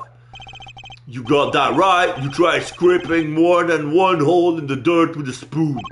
Lucky for me, I didn't have to dig the whole way. Somebody already did a bunch of the work for me. Oh. What? You didn't dig the entire tunnel yourself? Nope. Found it when they pulled me in that cell. Run all the way from there to the well in the yard already. Even looked down the well to check it from there. It was the same tunnel, alright. Oh, so the original tunnel was from his cell to the well in the yard. And that tunnel has been acknowledged, which is why it's been barred. So he decided to dig. Instead of ending in the yard, he decided to dig further, and that took him months. So the original... Is that 10 yards? Let's make it 20. 20 yards out of that tunnel was already dig in. I just made good on what somebody else already started. So he dig 20, 40, 60, 80 yards in months. Alright. That tracks. Then what was the original tunnel for? Who knows? You're the one with all the answer, pal. Maybe somebody else tried to break out. Oh, maybe the animals dug it. Like to get water from the well or something? I've heard of more plausible scenarios than that in B Grade's movie, Kay. Well's dry, kid. Ain't no water to be had down there. Though, come to think of it, a smell. Yeah, always smelled kind of nice down there. Nice? A sweet smell? Gee, I don't know. Smells something like dessert, I guess. A sweet scent? That sounds very familiar. Where did we come across a sweet scent before? Mr. Knight's body has a sweet smell. Take that! Detective Gum should notice a sweet smell when we were examining Knight's body. With the help of a police dog, we followed the scent to the body and traced its route back to the prison. Where the brownies were? And that, Mr. Carcerado, was how we found your tunnel. Ah, the sweet smell of that. Yeah. All zombies smells like roses and lilies. Ugh. Could that same sweet smell be that what you noticed coming from the well? Very clever, Mr. Edgeworth. You mean to suggest that this is evidence of the body having been moved through the tunnel? I do. Furthermore, Mr. Carcerado, you are the only person who could have done it. Nobody else has access. You have our thanks, Mr. Carcerado. Truly. Finally, the truth comes into view. Now, unburden yourself. It is time. Confess your role in this tragic incident. What? You ain't pinning this on me. I'm glad to see that we are finally in agreement, Your Honor. Yeah, they're pitting on the same guy. Oh, if only we were, Mr. Edgeworth. Mr. Carcerado may have been an accomplice, but not of Mr. Canis. No, he was working with Mr. Knight. Hold it! What do you mean? I do not believe that he moved Mr. Knight's body. Instead, I believe that he lent Mr. Knight the use of the keys he stole. You gotta be kidding me! Granted, it seems likely that he attacked Mr. Knight, but that doesn't necessarily mean that Mr. Knight was not unconscious as a result. And what if he wasn't? What if he and Mr. Carcerado had reached a certain agreement? What kind of agreement exactly? Mr. Knight was plotting an escape for which he required a means of leaving his cell. And here was that precise means in the form of the keys Mr. Carcerado had just stolen from the guard. Mr. Carcerado himself would need to pass through Mr. Knight's cell in order to effect his own escape. Mr. Knight needed only to shout and alert the guards Mr. Carcerado's plan would be ruined. And so, the two struck a deal. Why isn't knocking him out the least plausible idea? I don't get it. Hold it, lady. The only striking I do is with my fist. My, still you deny it. So, we're agreeing that we still disagree? Mr. Knight had Mr. Carcerado unlock his cell so that when Mr. Saint arrived, he could escape into the cage. Mr. Saint was then able to move him into the prison proper just as planned.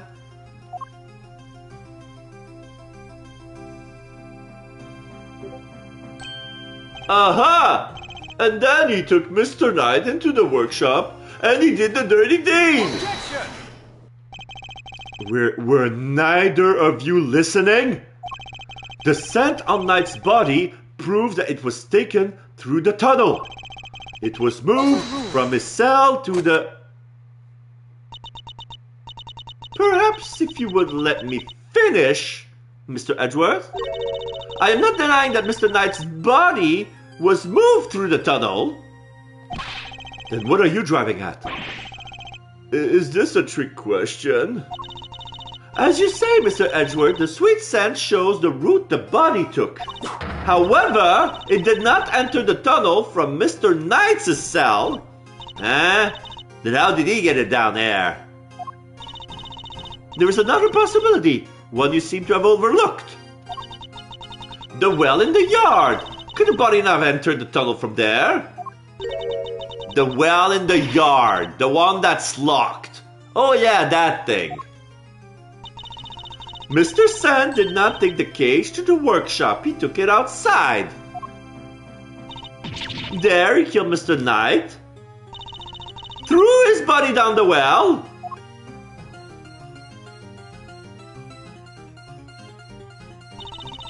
Mr. Kindness's dog then dragged Mr. Knight's body here to his owner's cell from the bottom of the well.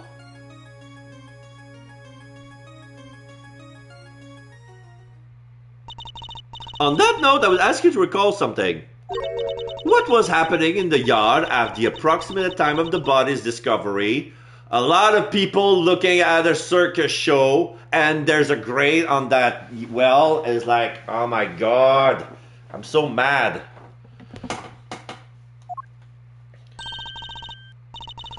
The circus show, right? Regina and Simeon were performing for everyone. Wait, Simeon.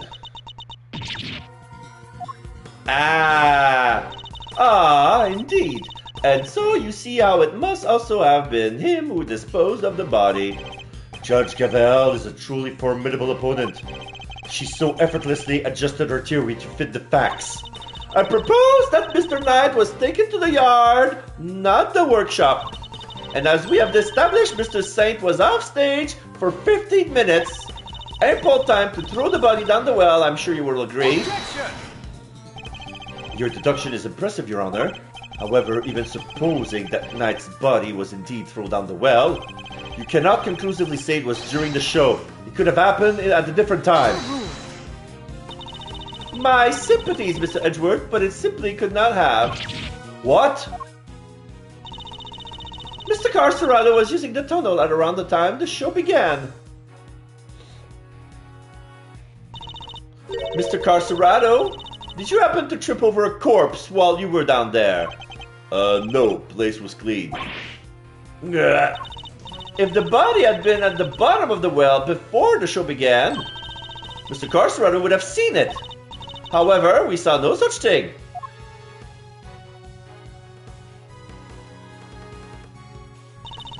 Which makes it somewhat difficult to support your theory. The body was not discovered in the well, so when was it moved from the well? So they're saying that during the show, Knight was killed in the yard during the 15-minute break and then dumped into the well. It fell into the well. Back then, Carcerado was already at the detention center. But they're saying that this is when Helmut found the body and brought him back to Mr. Canis, where he ordered it to put the body in the workshop. So now yeah.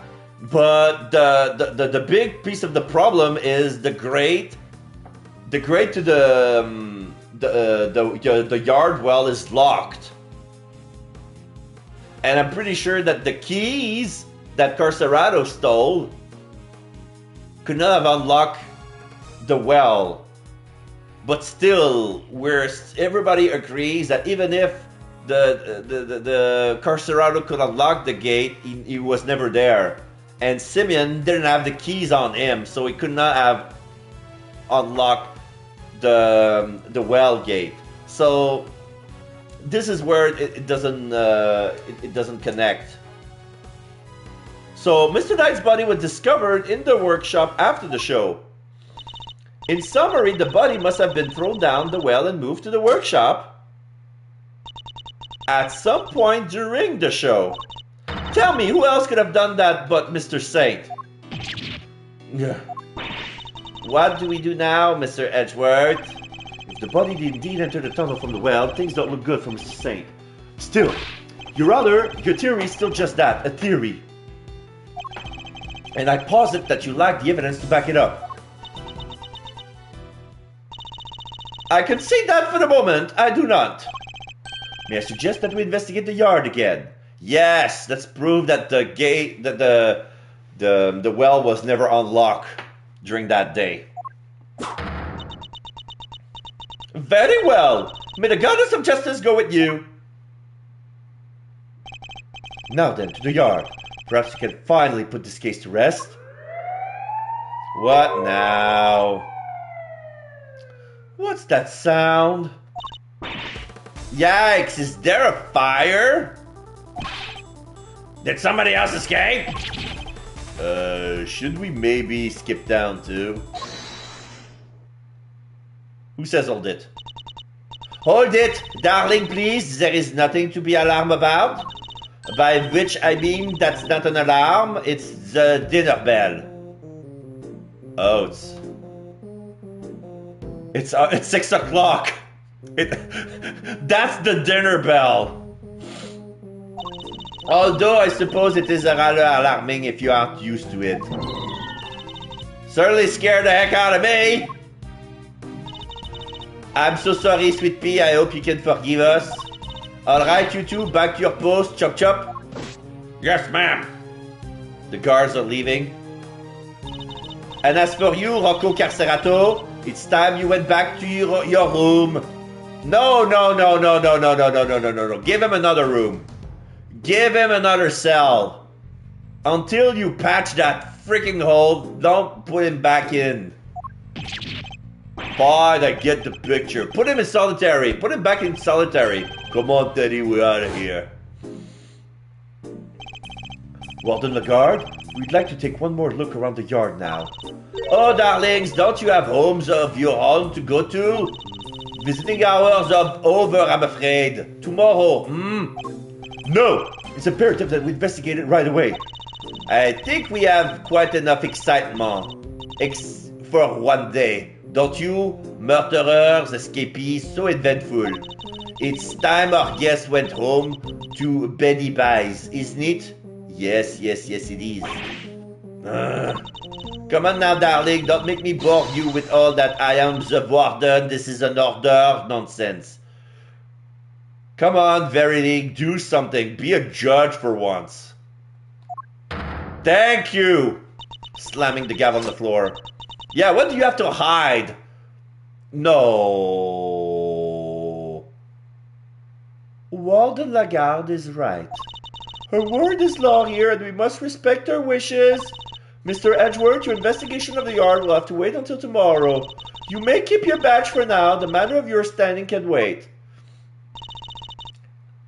I bid you all good day. Curtsy. And Eustace follows her. What are you waiting for, kitty kids? Off you go. Fine. At least there is a tomorrow for me.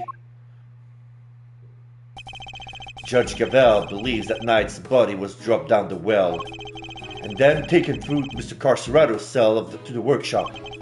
But is it that truly the case? Do the facts really support her theory? She also seems to believe Mr. Saint had to be the culprit, had to be the one to move the body. But was he really the only one with the opportunity to do so? Come on, Mr. Edgeworth, tomorrow's another day. We'll figure out a way to save Simeon. I know we will. Yes, we will. And we'll prove that Mr. Saint is innocent beyond a shadow of a doubt. To be continued. You want to save? Yes, I would like to save, but I will also make myself a little sandwich to warm up. The crime scene recreation. Oh. The chapter spoiled us that we're going to use Little Thief. Yeah, now the stage has been completely removed. The grate is still there. The padlock is still there, but now it's back into a basketball field. The hoop is there. The cage with all the basketballs are there. There are some stilts made of bamboo. And one of those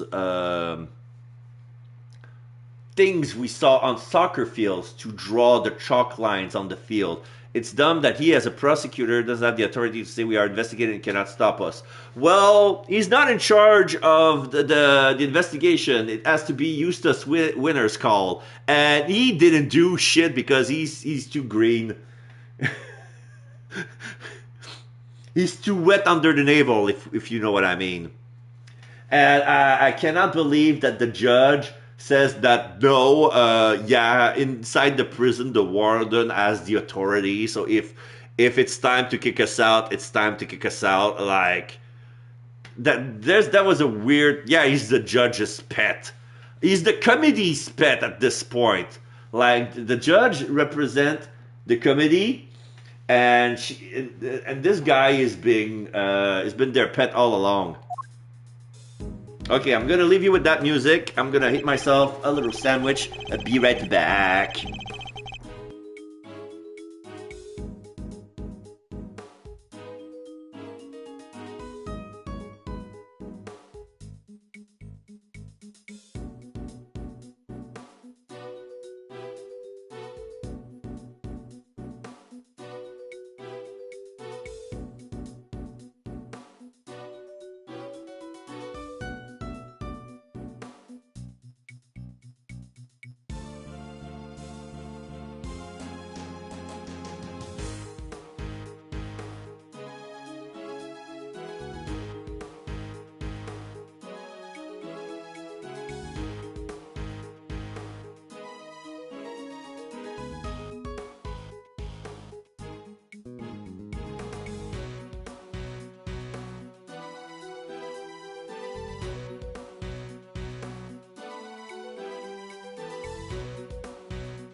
Okay, I'm back. I took the little opportunity to go to the bathroom as well. I hope you managed to do it as well.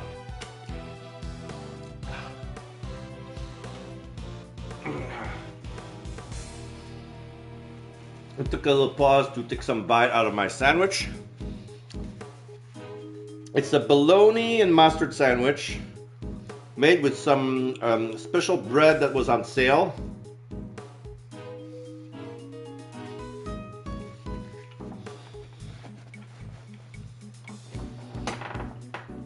It's a nice mix. So, here we are again. Let's hope we can find something this time that will finally reveal the truth behind it all. Although that might be easier said than done. There's nothing left to investigate.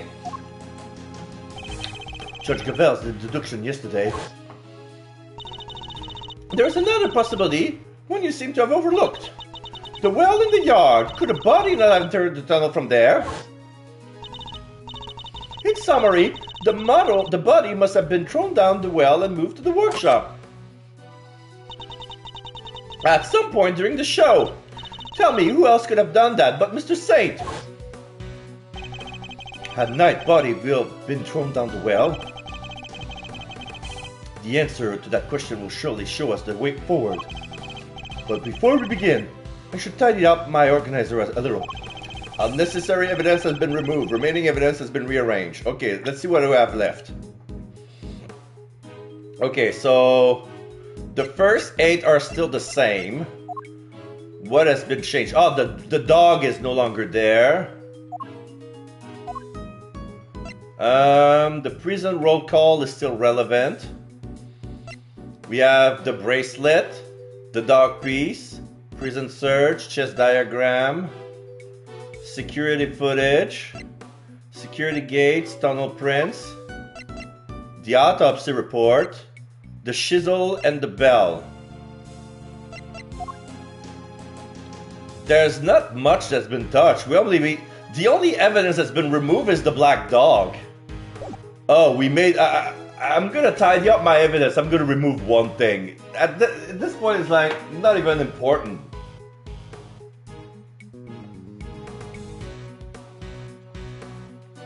They're implying that we're gonna need everything else for the next part of the game. I highly doubt it. Let's see here. Huh, there's a cover on it. A dried up well slapped bang in the middle of a prison. Figure it'd be locked. Well, luckily I'm a master lockpicker. Want me to do my stuff? I think not. We'll do this investigation by the book. Come on, don't be such a stick in the mud. Whoa! What is it, Kay? The lock's broken, and from the looks of it, it'd been broken for a long time. Oh no. If that's the case, then anyone could have thrown Knight's body down the well.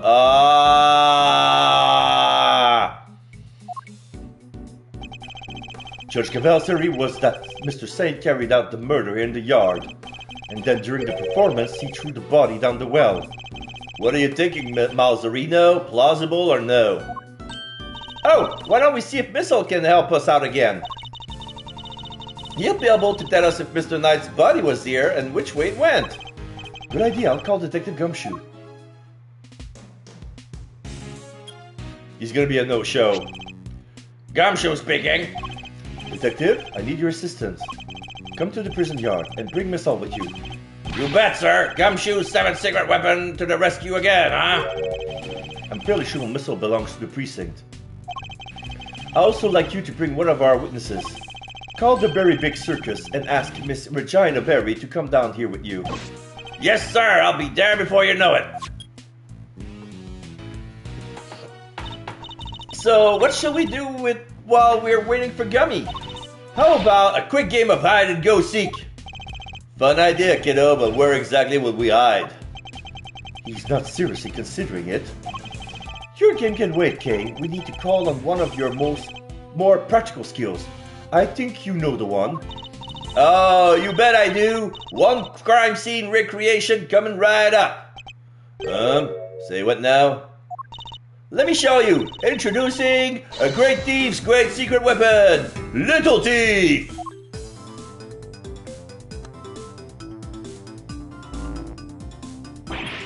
Whoa! Screens appearing from thin air. This is some next level tech, little sis.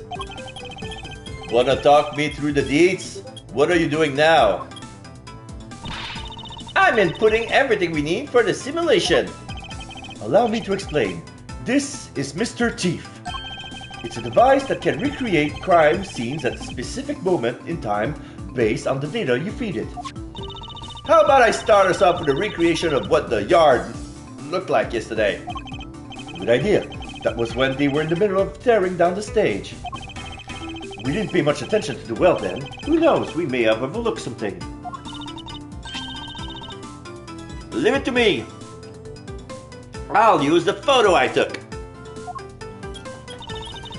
Beepity bop boop beep. That's all the data. Just gotta pump the projection power to max and... Dark skies of evening, when no other birds dare take wing, one alone remains all-seeing. Now witness the true power of a real modern-day Robin Hood. Yikes! What is this? It's a recreation of how things were yesterday, modeled on the data I gave you, Little Thief. It's a gadget. This gadget was a tool used by the original Yatagarasu, but they use it to plan robberies. Well, there's no harm in using it for something on the right side of the law now. But keep in mind that it can only recreate what you tell it to. It can't simulate things it doesn't have data for, and if the data itself contains mistake, then you'll wind up doing those same mistakes in the recreation too. But this particular recreation is based on case photo, so we shouldn't run into any problems. That's enough preamble. Shall we get started? Begin investigation!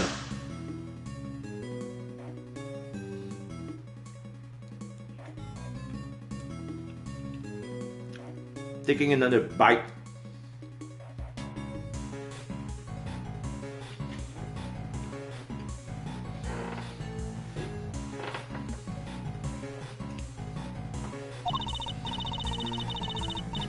Don't forget, you can examine stuff in the recreation just like in real life.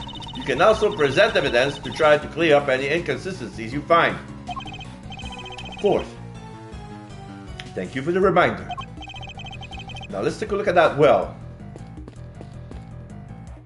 Yeah, the elephant was there. Yeah, it's just as I remember.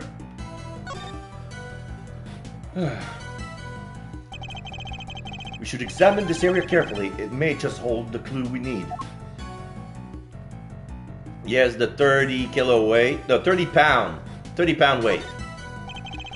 It's a metal weight of some kind. Looks like it weighs. The projection makes it a little tricky to read. Do you remember how heavy it was, Kate? Yep, it was 30 pounds. A single 30-pound metal weight that was found by the well. In the logic box. What does anyone need such a heavy weight for anyway? It doesn't seem related to the circus show at any rate. Oh no, it does. This is all stuff for the circus. There's a sturdy looking hemp rope lying on the ground. Kinda reminds me of the ropes we used for playing tug of war in school. The answer is no, Kay. What? I didn't even say anything yet. I see it also has a metal stake attached to one end. Oh yeah, it looks like something you would use to put up a tent. But there was no tent, was there? In which case, what was it used for? There's a tarp and pulleys. What are a bunch of pulleys doing there? They don't seem to be pulleys for lifting buckets.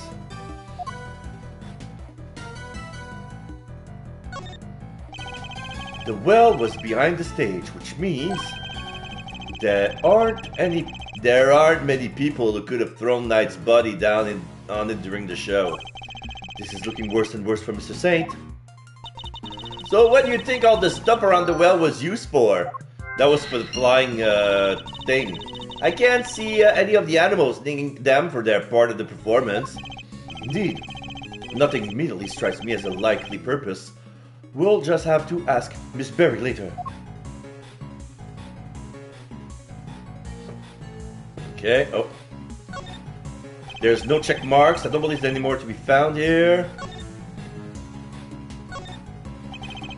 It looks like this was designed for raising and lowering a bucket. No sign of the bucket though.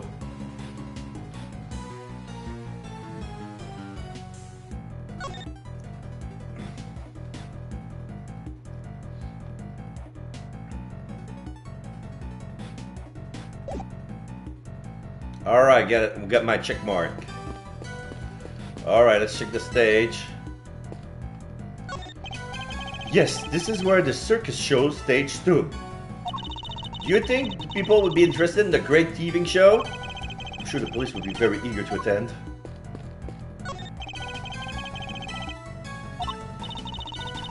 Oh, now it's bringing back those lines from when I examined them back when they were there. It's the same stuff.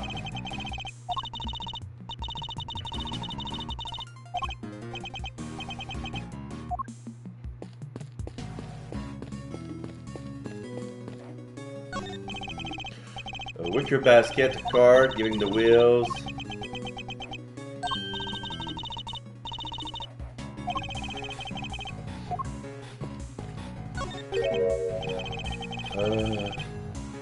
What was the name of our trunk happy friend again?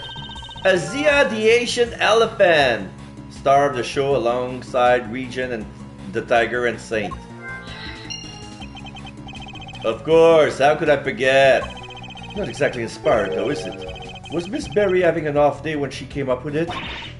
Oh my gosh, Mr. Edgeworth, not in front of the poor elephant herself. She's not there. I suspect that's about all there is to find for now. Detective Gumshoe should be here soon too. Okay, you can power down Mr. Chief now. Sure thing, prepare to return to normality.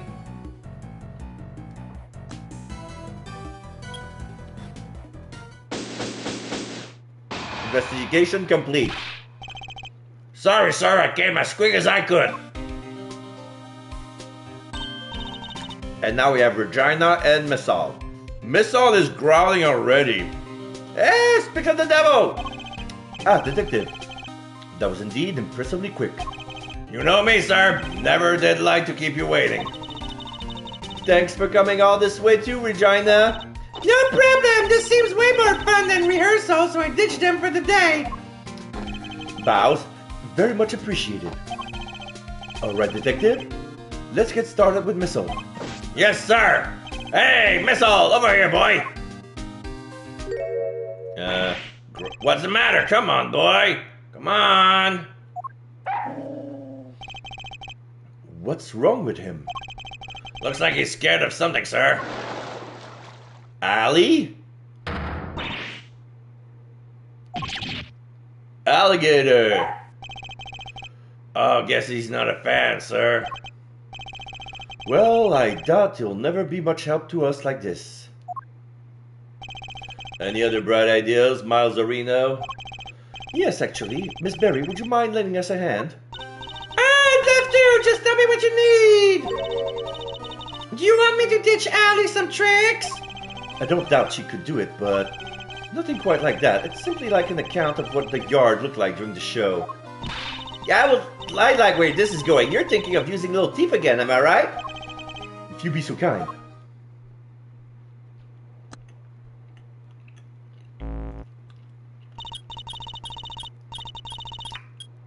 Firing up the simulation again. Okay, performance. Here you go. This is what the yard was like during the show. So now we see Azia, Regent, and Saint on stage. He's dressed like a clown. And then Missile is sniffing for clues.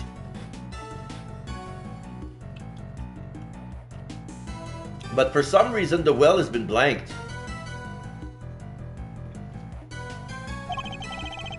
The time at which the body was purported to have been thrown down the well. Oh, wow! This is so amazing! It's like magic! Hey, no magic here, just sweet, sweet data. Which is why 8 a.m. The area behind the stage is missing. Yeah, Regina said she wasn't involved in getting the stage set up. So we don't have any data on what it was like back there. No data, no simulation, huh? Brutal. I'm so sorry, you guys. It's all because I let Simeon do everything by himself. Oh, no. It's all my friendly associates, foe. Objection, Fender? Anyway, we got a fresh simulation now, but we still have the other data too. I can switch back whenever you want to the recreation of them taking down the stage. So we can examine the scene during both, during, and after the show, and switch between the two at will. I can switch between recreation by using triangle to talk with K. Okay, so I press with K, and then I talk to her to switch. Now then, let's continue investigation, shall we? Prison yard. So March 27, 8 a.m. Mouse is sniffing. Whimpers. It's as bad as his looks, sir. Poor little guy's scared out of his skin. Would hope to have tracked that scent again, but that clearly isn't in the cards now. Missile whimpers. Poor baby. It would appear that we're missing some data from this point in time.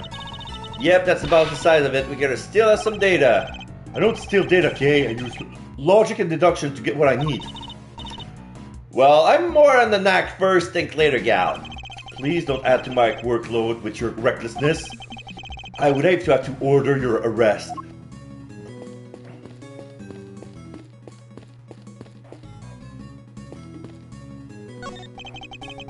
This pond is home to Warden Lagarde's beloved alligator. And look, those bones must be from her latest meal. I somewhat doubt an alligator could pick a carcass clean like that. Oh, yes, it could. Usually, an alligator would eat the bone as well.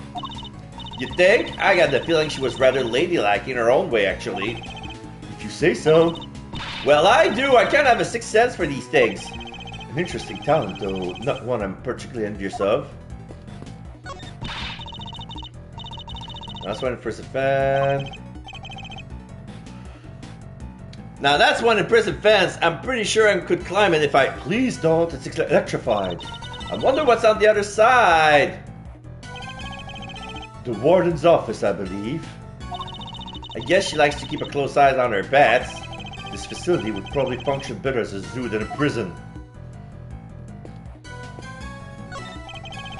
It's the pen that held Azea, the Asian elephant. How now empty as the lady herself is on stage. I wonder how they got her in here in the first place. What do you mean? Well, the entrance to the yard is people size. And then there's like a gazillion megawatts pumping through that fence. Kinda risky, no? Not if one turned off the electricity.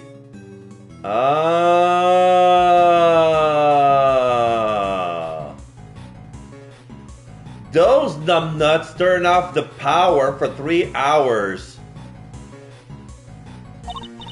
Yeah, but then all the prisoners would escape. Through an entrance blocked by an elephant? I think not. This is a really puzzler, alright. And I'll need to give it some more thought. She seems to be enjoying the challenge. I'll leave her up to it. The basket was empty in the other recreation. Oh yeah, but it was definitely empty in the photo I took too. Now it's filled with apples. Was that Azia's lunch? Oops, sorry, I made a mistake when I was filling you in earlier. Oh. That basket's for holding Azia's food, but on the morning of the show, all the apples that were in it vanished. Poof! I totally forgot to mention it. Sorry. Disappearing apples. Should make a note of this. Food for the Azia that was in the car until the day before the show but was gone by the next morning.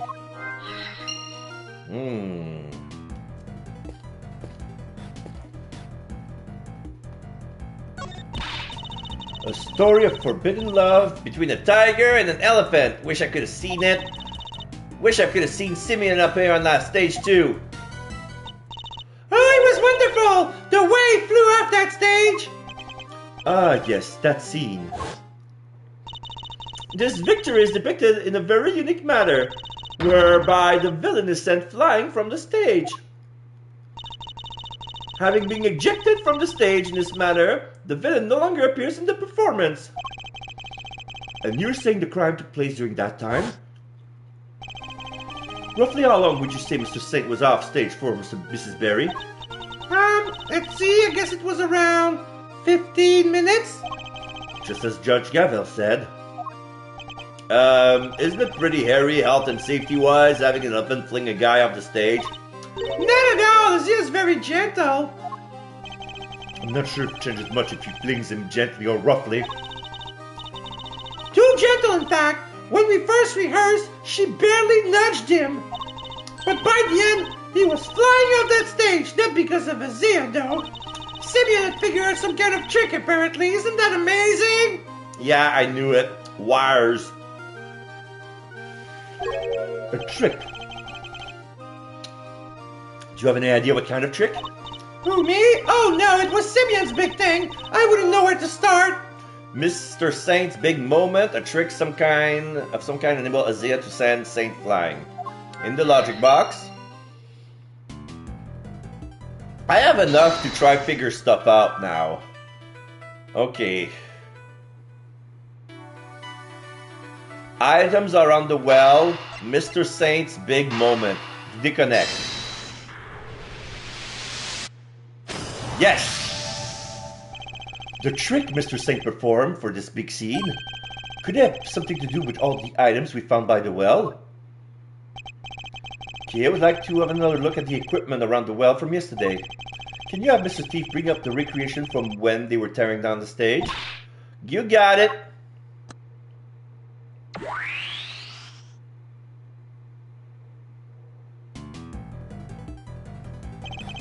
Taking another look at these items, could they not have been used for this trick of Mr. Saint's? Sounds plausible enough. Hey, maybe I could add it to the simulation. Good idea. Please go and ask Mr. Saint for the details. Roger that, I'll be right back. She leaves. I'm back, and he told me exactly how he did it. Excellent. Well, how does it work? He said he used the pulley at the top of the well to suspend a heavy weight from a rope. So in that case, 30 pounds. And lowered that down into the well. Ah, okay. The other end of the rope went through two more pulleys. So there was the pulley of the well, the second pulley that was on the ground, and a third pulley that was on the stage. So two extra pulleys. Yeah? It was tied around his body. I see, so he used the downward pull of the weight to help him launch himself into the air. But how did he make sure the weight only dropped when he wanted it to? He used a stake to stop it, that's how. Ah, the metal stake. Miss Berry didn't seem to know anything about the trick, or the contraption he built for it. In which case, I suppose it must have been Mr. Saint himself who pulled out the stake. That's right, and to do that, he used a second length of rope.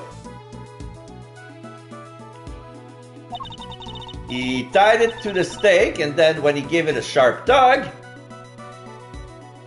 woo! The stake was released, and the weight dropped down the well. It's a great trick, I have to steal it.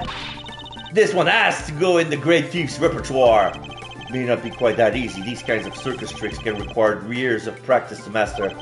Simply stealing the idea will be enough. Alright, practice it is then. Well, before you run away to do so, would you mind updating the simulation? Alright, then we can see how it all worked from ourselves. Okay, I'm switching it back to the recreation of the performance.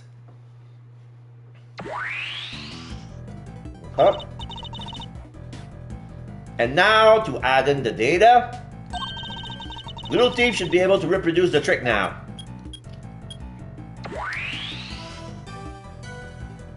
There we go.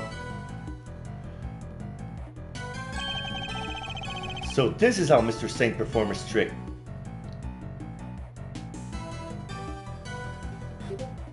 Wait! The 30-pound weight is still there. Shit, did he use the body? No way, he didn't have time. This would have to happen before the show starts. Mr. Saint's trick, a contraption that used a well, a very heavy weight, 3 pulleys, and 2 lengths of rope to Saint flying during the show.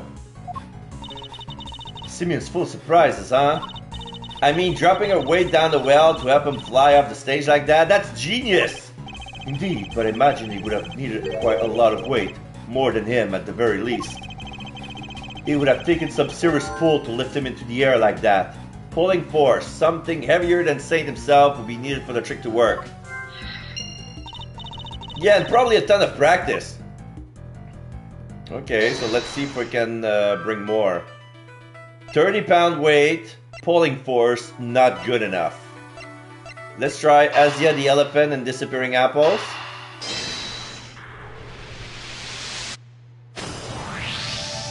Okay. The apples in the basket were likely eaten by Isaiah. Or not. Or not. That was probably the extra weight he needed. Really? That's strange. I made sure to put the cart where her trunk couldn't reach them. Are you sure about that? Oh yes, it was still full of apples the night before the show. Then we must consider the possibility that the cart was moved to somewhere within Isaiah's reach. A large basket full of apples couldn't have been moved by the wind, which likely means somebody moved it for a reason. Basket of apples. So before the show even started, the cart had been moved and its apples eaten. Yes, that seems to be the most probable timeline. Let's update the recreation key. Will do. I'll add that into the simulation of the performance then. Updating based on what Regina told us. Okay. There, all done.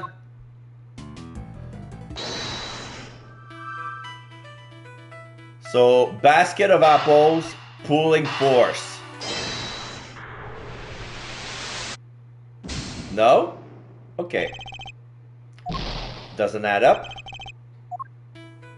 Alright, bag of apples, 30-pound weight. No. Pulling force, 30-pound weight. This doesn't connect. For some reason it does. Wait, doesn't this seem odd to you? No. You haven't noticed, Detective? There's something strange about the weight we found. However it is, how there's only one, what it's made of. There's only one. The problem is the number of weights. That is to say, the one weight on its own wouldn't be heavy enough. Thank you, insufficient weight. More weight would have been needed to lift Saint to the air. A single 30-pound weight couldn't have lifted Mr. Saint off the ground. Oh yeah! In which case, could there have perhaps been some weight missing? Sounds like a job for my 7 secret weapons, sir. Should the need to use them arise, I suppose I should speak with him then. Insufficient weight, basket of apples. No. Okay. I guess I'm done. I'm gonna ask Gumshoe. Don't say a word, sir. I know what you're looking for. It's written all over your face. Is it? Missile may be temporarily out of action, but my fishing rod is good to go wherever you need it. Oh. And if you want him to give him the metal detector shot, I have that too. Metal detector. Used to find metal. Can we found the missing weight? I've never seen me so excited. I'll be sure to let you know if I need anything of them, Detective. Alright, let's try... Insufficient weight. Metal detector. Yes! Detective, I have need of one of your secret weapons. Roger that! The metal detector, if you would be so kind. He was about to bring the fishing rod. Oh, jeez, I'm never gonna get to use my fishing rod. So, before we get started, let me run you through how the metal detector... Oh, sorry. But Gumshoe's the one using it. I don't know why he's telling you... Okay, Let me tell you how it works while I'm using it. So, I'm gonna be the one using it and not you, because it's mine. Mine. Before we get started, let me run you through how the metal detector works, sir. It's simple enough. It uses this sound and this gauge to tell you how close you are to something made of metal. The closer you get, the more strongly it will react. When it starts going wild like this, just give me the order to examine the spot where I'm standing. Say, what do we got here? Oh, it's the fence. Anyway, that's how it all works. You tell me where you want me to look, sir, and I'll get right on it.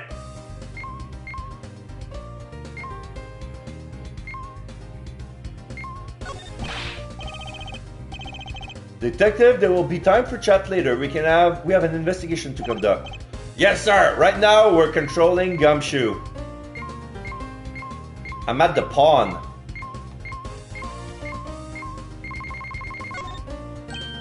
Sir, I'm picking up something over here. Let's take a little look-see, huh? I found these little guys in the grass. The extra weights? They're the same as the weight we found by the well. They must be for Mr. Saint's trick. Did someone hide these there on purpose? I count 4 of them together, sir. 4 times 30, 120. Plus the other one, 160. Let's see Simon Keys. Simeon Saint. He's 24 years old. He looks like the guy who weighs between 150 and 160 pounds. I would have said more, but yeah, we're missing one. There would be more than heavy enough to set him flying. 120. 150. Eh.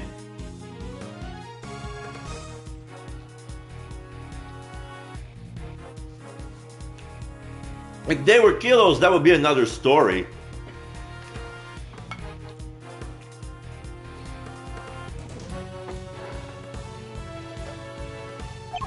So somebody had several of the same weights as the one by the well, but why? And why over here? Yes, nice work, B. Allie! Alligator! That thing nearly gave me a heart attack. Huh?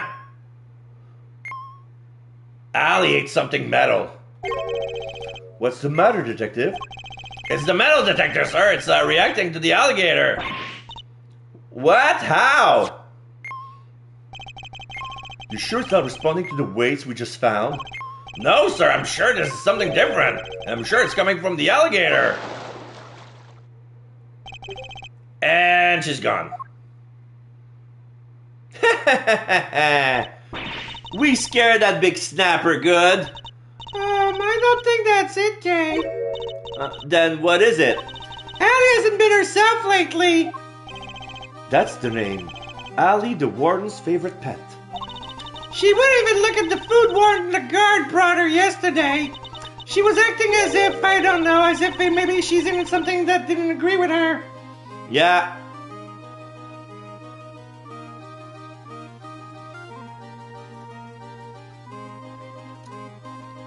So we're probably gonna need an animal tamer to remove it from its stomach. Or wait for the alligator to poop out and then scoop the feces and found the metal, because alligators cannot digest metal. Maybe the metal detector was responding to whatever she ate, sir. Oh no! What if she ate one of the weights? I highly doubt that even an alligator could swallow a 30-pound lump of iron. Oh, you'd be surprised. You would be surprised. So what did the metal detector actually pick up? Oh my god, if we found another fucking murder weapon. And why would someone hide those weights? Perhaps I missed something when I look at the equipment by the well? Okay, could you recreate the scene again? Coming right up!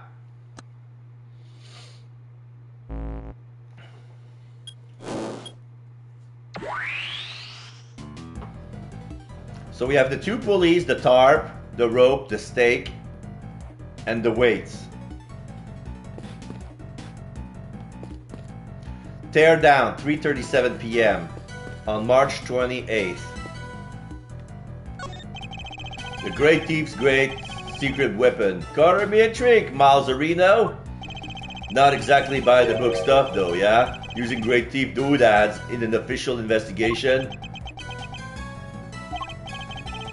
Whoa, even enough with the dead stares, Chief. I'm cool. KL can keep a secret. Anything for the truth, am I right? It's possible that final evidence has already been destroyed. Without case reproduction of the scene, we have no hope of finding it. Hey, relax. Like I said, I'll just zip it and nod politely while you cats do your thing. Thank you. That would be very helpful.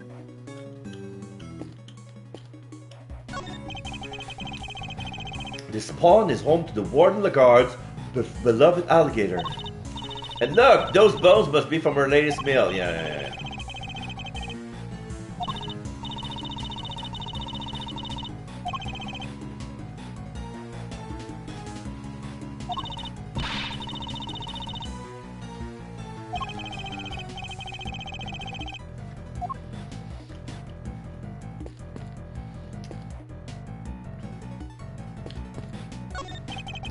This door appears to be locked. Want me to open it? Can't guarantee anything, but I'll give it a try. Nope. Power room. I only have the basket of apples left. Okay, let me check the...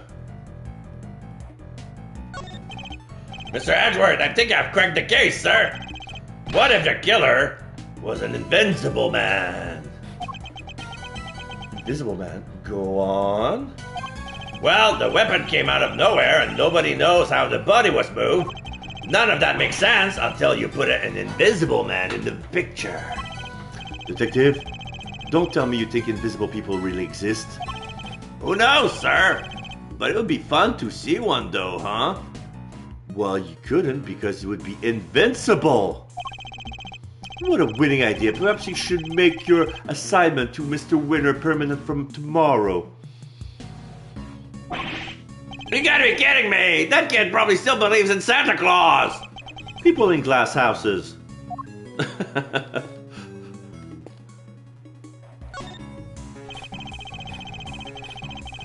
What am I overlooking? Oh, I'm supposed to deduce shit.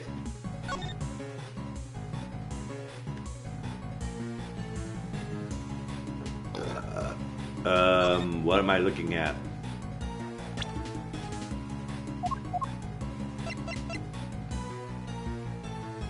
A contraption that used a well, a very heavy weight, 3 pulleys, and 2 lengths of rope to send Saint flangs during the show.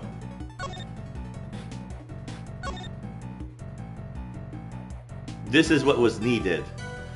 There's the tarp.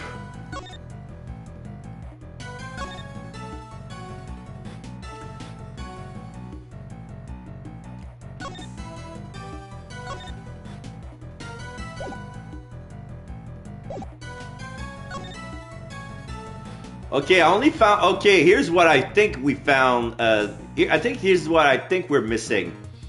We found the rope that's attached to the stake, but we did not find the rope that was attached to the weights. I'm gonna deduce on the rope. I'm not sure this is it, but this is as close as we can get. think about the two recreation, the one during the performance and the one we're looking at right now. There's a major difference between the two. Namely that one of the rope is missing. Yes! Oh yeah! Mr. Saint's trick wouldn't work if only the items we see before us. So what happened? Where did the missing rope go?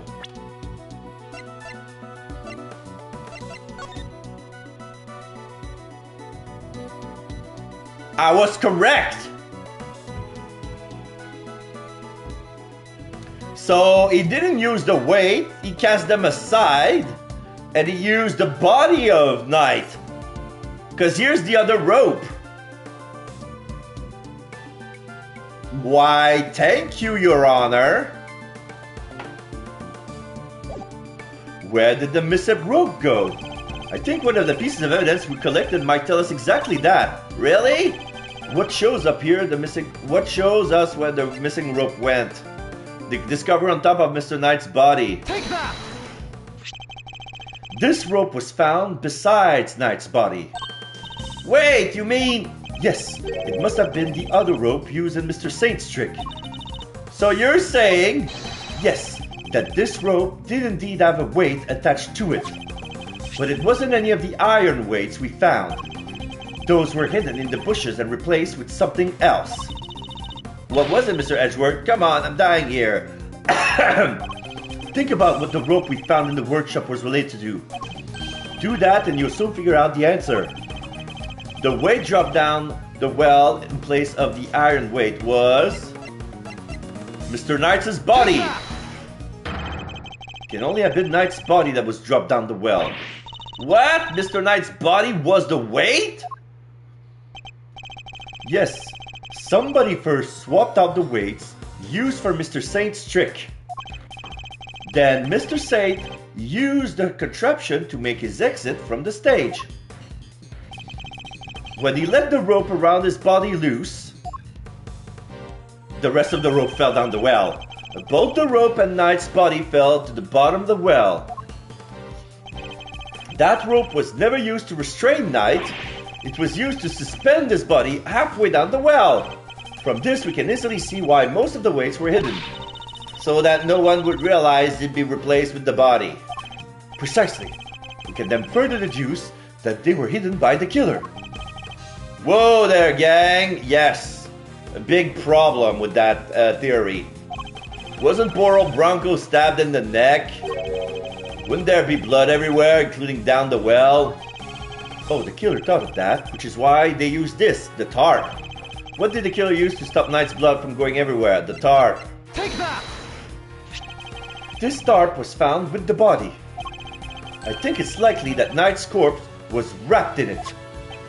Oh, another piece of the puzzle falls into place. It's all coming together now. I love it. No, wait, I don't love it. That means our client is the guilty one. Shit. But all we're doing is proving that the body did go down the well. Which means that we're helping to prove that Simeon was the killer. No, not quite. What about that Judge Gambit said yesterday? Ah, but if Mr. Saint truly is the killer, why would he need to go to such length to commit this crime? That's true. Knight's body fell down the well when Mr. Saint used his contraption during the show. Therefore, it reveals nothing about where the real killer actually was or what they were doing at the time. So, yeah, I mean, that doesn't prove that the Simeon killed Mr. Knight. But at the same time, his window of opportunity has been disproven since the body was already dead. So somebody else killed it. It's only designed to show us suspicious onto those who were not at the show. Yeah, I guess we did suspect Mr. Candace right away, huh? That was the killer's goal. To make us think that the crime took place during the show. In other words, they used the well contraption to construct an alibi. Okay, so the killer attended the show. Miss Berry, when exactly did Mr. Saint put his contraption together? It would have been the day before the show. The night before, actually. Yes, we started getting ready for the show at around 9 p.m. And I think we finish around midnight. In which case, the killer must have switched the weights out of the body after that point. But that means that Mr. Knight was killed at midnight.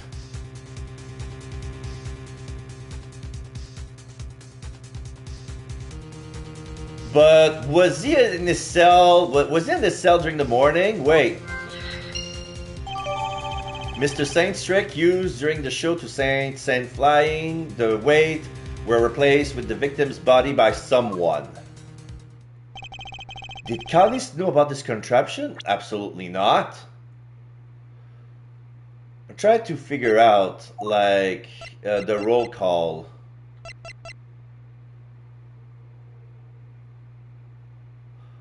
The victim's body had not been found by the time of the 7 a.m. roll call. So it's impossible that Knight was killed before 7 a.m.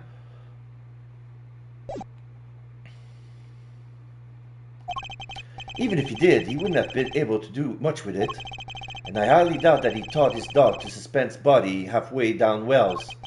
Which means Canis isn't the killer. Let me check.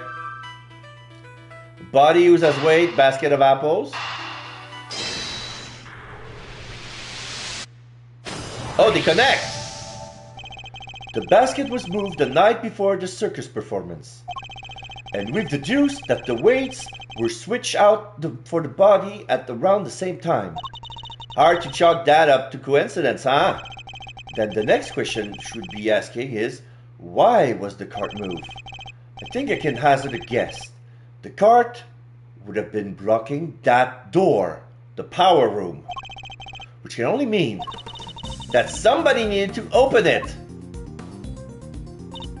Now, let's see what's... It's locked.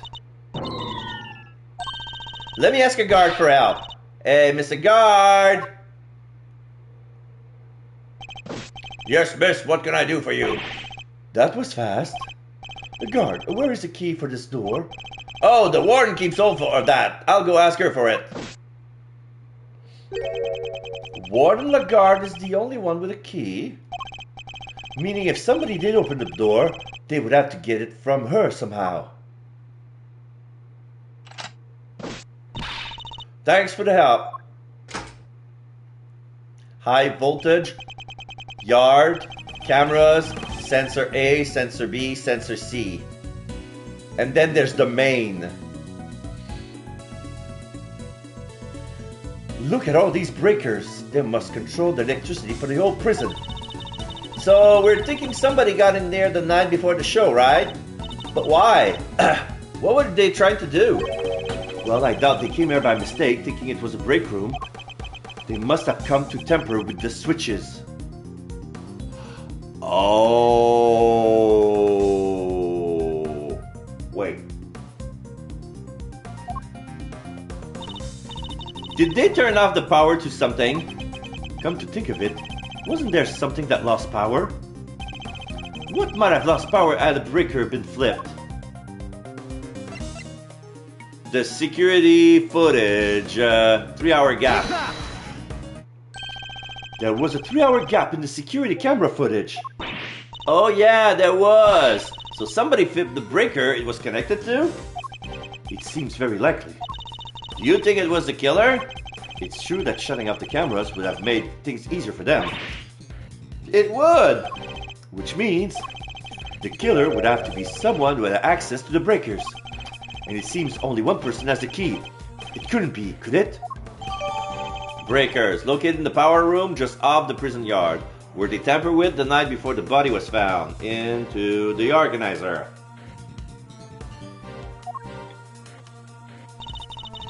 Alright, little thief, your work here is done.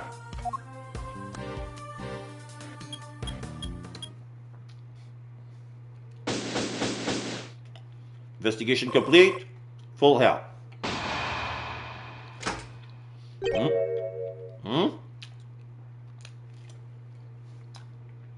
Sorry.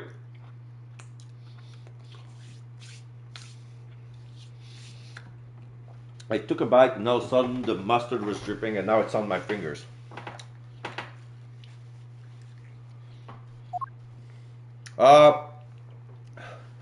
It's the useless and the judge. First on the sea! The early bird gets the worm. The early bird wins the worm. Good morning, Mr. Winner. What? You! How'd you get there before me? Good morning, Mr. Edgeworth. I see you made an early start. And I see you made a late one, Judge Gabelle. This is not my only case. I am a very busy woman. Not all of us enjoy the freedom of a prosecutor relief of his only current responsibility. Burn. Oh, I do apologize. I meant, of course, an associate attorney. Associate, more like asinine. We'll see about that. Eustace, let us begin the investigation of the yard. Okay, I'll go get some officers to help. Hold it!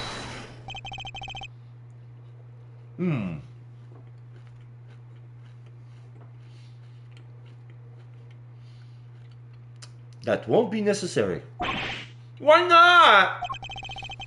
We already finished investigating the yard and won quite the prize in the process. Won? But I'm supposed to be the winner! Your Honor? I would like to revisit your theory from yesterday in order to thoroughly disprove it. I would caution you to choose your words carefully, Mr. Edgeworth. As I am sure you remember, your badge is in my hands. Technically it's in my pocket, but yeah, go ahead. I'll put it in your hands. Just because. How could I forget? You told me several dozen times already. Perhaps you care to try a different threat. Overruled. You have been warned repeatedly, yes, and each time my words seem to have fallen on deaf ears. Allow me to make this crystal clear. The committee cannot and will not tolerate insubordination. Objection! The fate of my badge and the whims of the committee are of no concern to me now. The only thing that concerns me is proving Simeon Saint's innocence. Interesting. And spoken like a true defense attorney. Sorry.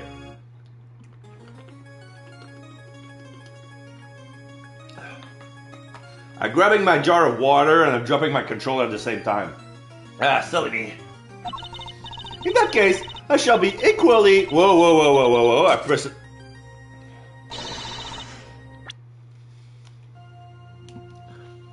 In that case, I shall be equally uncompromising. In the name of the goddess of justice, I will strike down your case without mercy. And when I am done, your career as a prosecutor will be over as well. I hope you do not come to regret this. Judge Gavelle's theory. My theory remains the same as when I related it to you yesterday. Mr. Carcerano did not see Mr. Knight's body when he passed through the tunnel.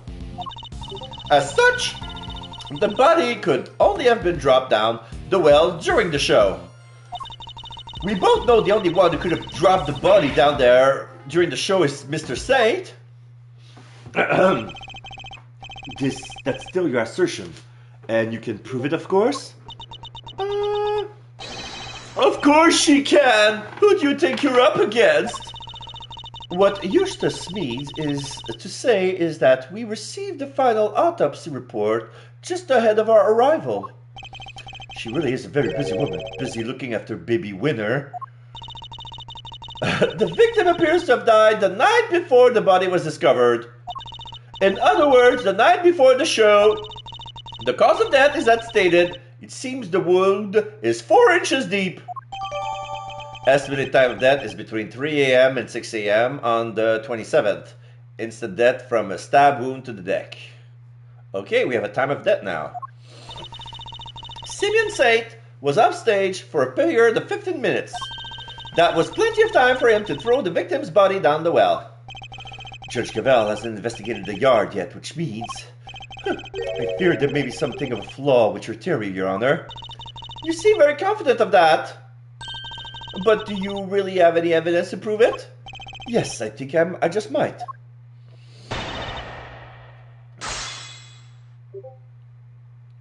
Judge Gavel's theory. My theory remains the same as when I related it to you yesterday. Hold it! That theory being that Mr. Saint was the killer, you certainly cling to it rather stubbornly. And you are certainly clinging rather stubbornly to the idea that Mr. Saint wasn't the killer. Do you have any conclusive evidence that he wasn't? Any idea who the real killer might be? I would like to see what evidence you yourself have first. I am an emissary of the goddess of justice. My words are her words. But her words are wasted on you, I see. You would challenge me if I said the sky was blue. Is this a court or a cult? If you truly mean to refute the word of the divine, then come, show me your evidence. Mr. Carcerado did not see Mr. Knight's body when he passed through the tunnel. Hold it! Isn't it possible that Mr. Carcerado simply failed to notice the body? Assistant to the Associate Attorney, you have been through the secret passage, have you not? Whoa, how did you know? I noticed mud on your yesterday, on that charming key in your hair, to be precise. That's incredible! You could be a great thief with eyes like that. Answer me truthfully, in the name of the goddess, would you or would you not have noticed a body had one been present? Well, you know, I guess I would have. There you have it. Mr. Carcerado did not see a body, which means that there was nobody there to see. As such, the body could have only been dropped down the well during the show. Hold it! Could you talk us through your reasoning on that a little more? The day before the performance, Mr. Knight borrowed the key from Mr. Carcerado, or more specifically the key to his cell. Mr. Knight then used the key to leave his cell and enter Mr. Saint's cage. Mr. Saint took Mr. Knight to the yard in that cage, and that's where he killed him. The following day, Mr. Carcerado crawled his way through the tunnel, but there was nobody there yet. Wait a second, that doesn't add up. Mr. Carcerado smelled that sweet smell, so Mr. Knight must have been in the tunnel already. No, his body did not pass through the tunnel until sometime after Mr. Carcerado had crawled through it. Mr. Carcerado used the tunnel right around the time the show was starting. The body was discovered just after the performance had ended. From which you deduce that the body could only have been thrown down the well during the show. Yes, and who the culprit must be. We both know the only one who could have dropped the body down there during the show is Mr. Saint. Hold it! Are you sure about that? Could nobody else have done it? I understand that Miss Berry was on stage for the entire performance. Most of the prisoners were watching the show, and those who were not have plausible alibis. What about the guards? They too were watching the show, as was the warden. How can you be so sure a guard could have easily approached the well unnoticed? None of the guards have left their post during the show. I've checked this for myself, you know. I took statement from each and every one of them. She's thorough, I'll give her that. Are you finally ready to accept the truth that the killer could only have been Simeon Saint? Judge Gavel hasn't carried out a full investigation of the yard yet. Which means we got the advantage for a change. I should review the evidence we gathered during our investigation of the yard.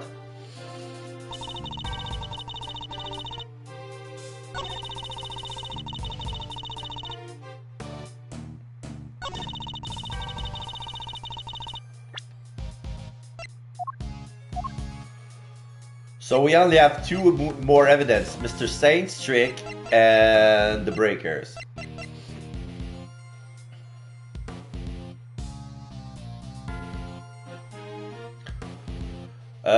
I'm gonna try this one. Oh wait. I'm gonna save.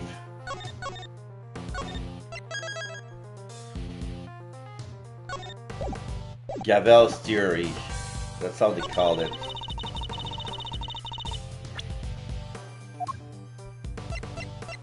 Objection! No. Would you care to revise your testimony at all, Judge Gavel? No, why? Do you believe there's something wrong with it? Well, no, nothing seems out of place.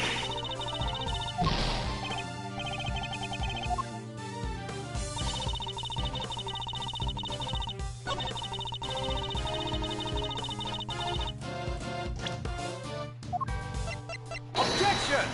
Ah, it was a wrong statement.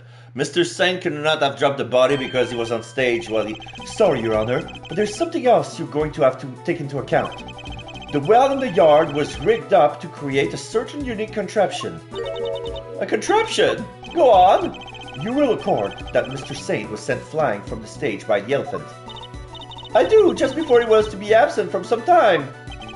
He was only able to fly through the air thanks to a weighted rope he tied around himself. Dropping the weighted end down the well allowed him to complete the trick. Objection! Wait, wouldn't that set him flying as soon as he set foot on the stage? Hold it! It's simple, really. He kept the weight from falling by using a stake to keep the rope in place. With a second rope, he was able to pull the stake free, thereby controlling when the weight was dropped. We have found evidence to suggest that the original weight was replaced with Knight's body. This was done by the real killer in order to create an alibi. The estimated time of death tells us that the murder took place early in the morning. The killer could have tampered with the contraption in time between the murder and the show. Objection! You're saying Mr. Saint himself set this contraption up, right? Well then, who do you think is number one most likely person to have used it to dispose of a body, huh? Even you must see how this looks. Objection! If Mr. Saint was the killer, he could simply have done as Judge Gavel theorized, without these extra steps. Miss Berry, Yes? does anyone else know how Mr. Saint's trick works? Well, let's see. We had to get the prison's approval on what we were going to perform, so I don't think Simeon's the only one who knows. And there you have it. Overruled. Interesting. You certainly have been diligent in your investigation. And yet I fail to comprehend your actions still. Why do you not work to do what is right? Is what I am doing wrong? If so, who is it that deems it so? How can you not grasp even that? How can you not see that what you are doing wrong at this very moment? You are prosecutor and yet you aid the defense. This flies in the face of common sense. You are breaking every rule in the book. I think only of what is right and just and act as I see fit in each situation I'm confronted with. This is the path I've chosen, and whether you can comprehend that choice is immaterial. But if you mean to stand in my way, I will fight back with all I can to bring to bear. Perhaps the goddess of justice is testing me. Very well, if it is her will that we must fight, then I shall end this once and for all. Listen well, Mr. Edgeworth, for there is another reason why only Mr. Saint can be the killer. Why Saint is the suspect? If the body was moved from the yard to the workshop, then Mr. Knight must have first been brought here to the yard from his cell. The only person who had the opportunity to do that is Simeon Saint, and thus he remains the only plausible suspect. Mr. Saint took a cage with him to Mr. Knight's cell, but why would he do that? Why take such an unwieldy object all the way to the holding cells? Yeah, it is pretty sus. But we've all met Mr. Saint. That's exactly the kind of thing he would do. It's entirely plausible that he took the cage with him out of absent-mindedness and nothing else. It may be plausible, but it is no more or less plausible than him having helped Mr. Knight to escape. I need some real solid evidence if I'm going to get her to budge. Why Saint is the suspect? If the body was moved from the yard to the workshop... You seem to think that Mr. Knight was killed here in the yard. When do you think he was brought here? Sometime between midnight and 8 a.m., the day of the show. It could only have been during that time. In other words, between the end of rehearsal and the start of the performance. As I was saying, if the body was moved from the yard to the workshop, then Mr. Knight must have first been brought here to the yard from his cell. Hold it! Was there really no other way he could have come here? Mr. Knight was awaiting trial. If he, a random non-inmate, has openly entered the prison proper, he surely would have been noticed.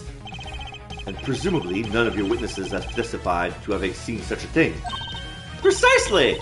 Praise be to the goddess of justice for granting you this insight. So, as you will agree, it can only be that Mr. Knight was brought over here in secret.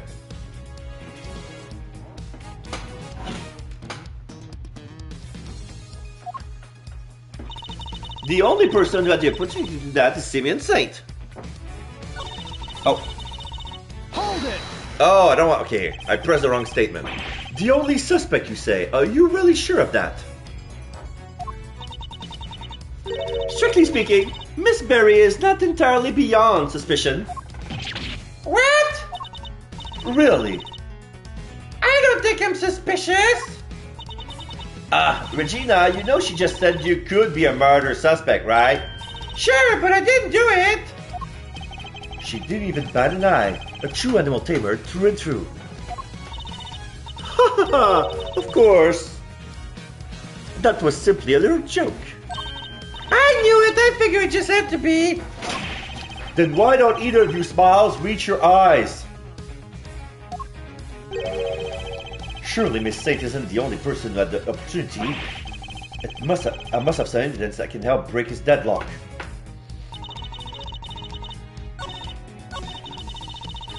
Regina used to be a murder suspect by now. But that was years ago, too. You're certain nobody else had the opportunity? Need I remind you that we are in a prison? The entire facility is monitored at all times. Anything out of the ordinary would have been spotted. Hold it! But Mr. Saint was under that same scrutiny, was he not? The warden had granted the members of the circus troop special access. As a member of that troop, under the supervision of Miss Berry, he is the only person who is free to wander where he will. Objection! It seems you've forgotten something, Your Honor. Overruled! Forget is not a word in my vocabulary, Mr. Edgeworth. Very well, then recall this fact, if you will.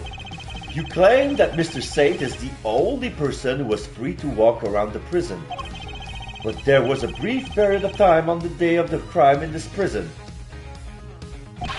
A time where it would have been possible for anyone to move through the prison entirely unmonitored. What do I have to show that? There was a period of the day the crime where oversight was limited. The breakers! This piece of evidence proves that fact. Well, Eustace, what do you make of this? Uh-oh. Yes, interesting. As well, we all know most people have legs, therefore, pretty much anybody could have walked around the prison that day. Yes, but could they have walked around freely? Oh, no, impossible. Rebutted by Mr. Winner of all people.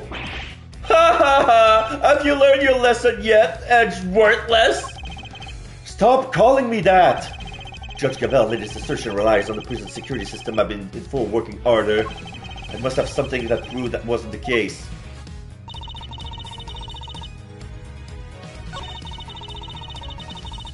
Okay, I'm gonna do this properly.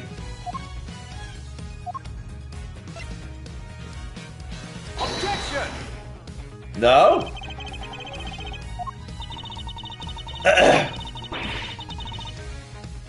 Am I supposed to accept that as evidence? It appears to have no connection to my testimony. Judge Gavel's a tougher nut to crack than Mr. Winner.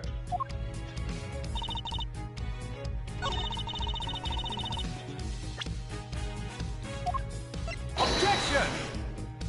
Come on, where did the breakers go? Silence! Such statement will not be tolerated by this court. Why not? What precisely is wrong with my statement? For one thing, the fact that you clearly do not believe it yourself. Is it that obvious?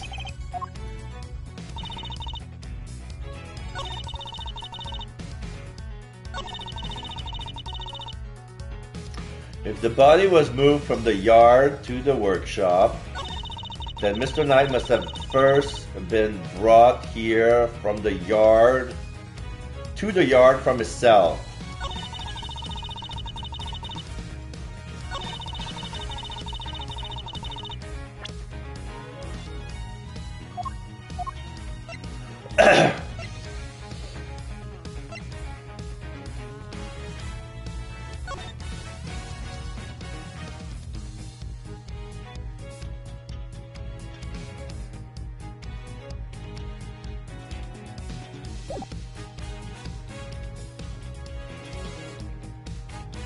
Objection!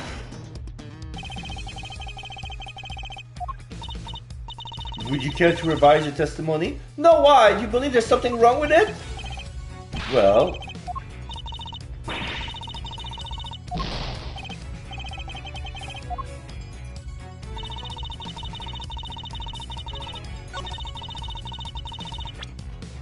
So the evidence is not the breakers. Objection! This is weird.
The autopsy report? Objection!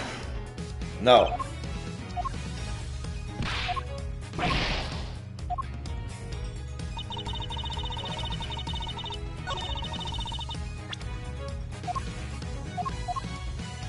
Objection!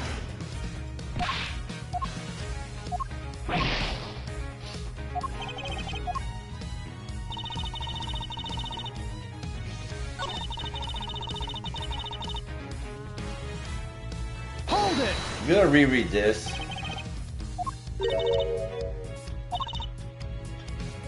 Hold it! Overruled!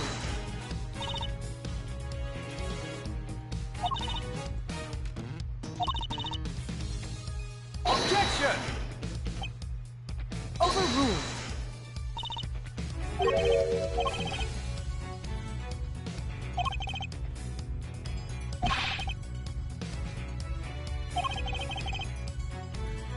What do I have that shows that there was a period on the day of the crime where oversight was limited?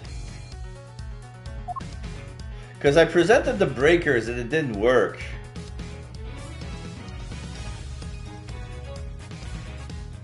I'm gonna present it again. I'm pretty sure I did a mistake. Take that! No. ...45,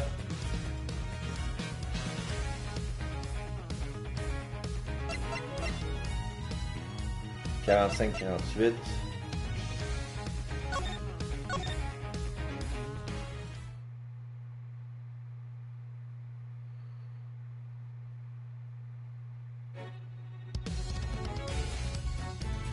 Oh dear. That's where they autosave? The autosave is too good on that one. I have to take my manual here. So that was the previous. I'm gonna have to do some mashing. So this was... only have been dropped the well during the show. We both know the only one who could have dropped the body during the show was Hussein. He couldn't. Because of that. Objection! Okay.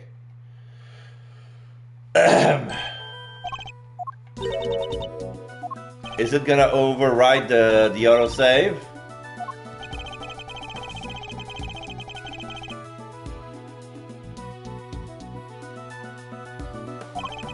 Objection! Hold it!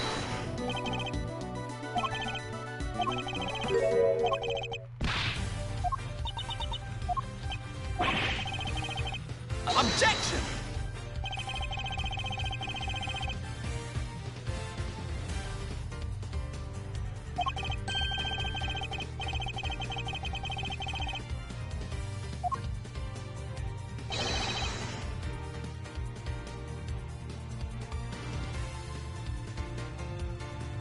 Objection!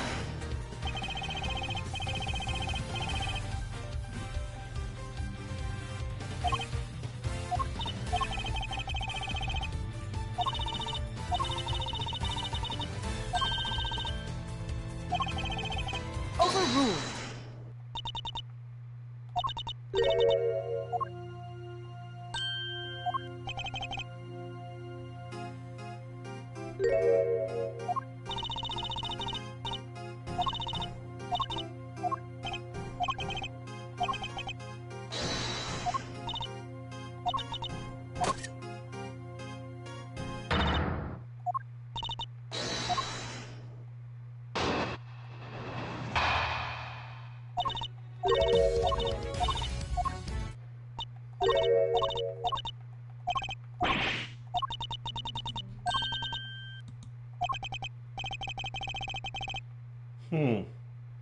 I received a gifted sub in the middle of my stream. Alright. I don't like to do this, but I must. There.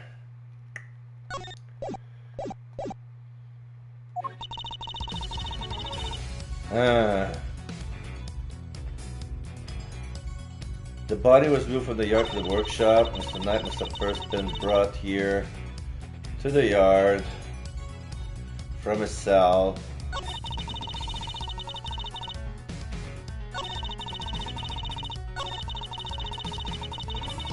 Hold it!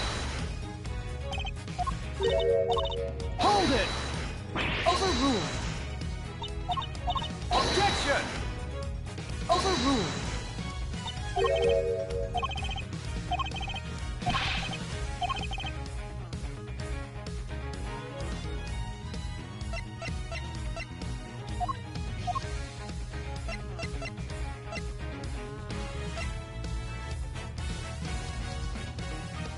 Oh, they want us to use the security camera footage. Take that! Mr. Saint is far from the only one who had the opportunity. Which opportunity are we talking about again? I'm gonna save here. That was scummy save, but I saved some life. Anyway, we previously established that the time code on the security footage was off by 3 hours. And from this, we can deduce that there must have been a power outage lasting from that length of time, during which anyone could have moved around the prison undetected.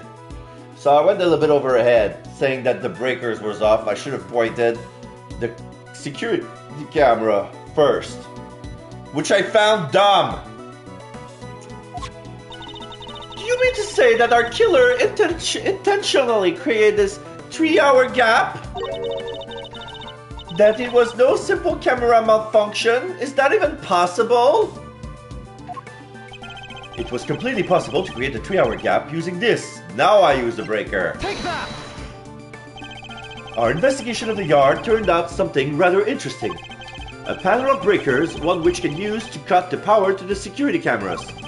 We also learned that the door to the power room may have been open at around the time of the murder. What? Ow! Cavell da. Such a shame to see one so capable fall so short of the mark. Mr. Edgeworth knows what he's doing. Ha ha ha. Then how does he explain the lock on the power room door? Oh yeah, it was kinda locked up tight. And the warden's the only one with the key. Those breakers are vital to the prison's infrastructure. So I very much doubt that anyone could have gained access to the power room's key so easily. Objection!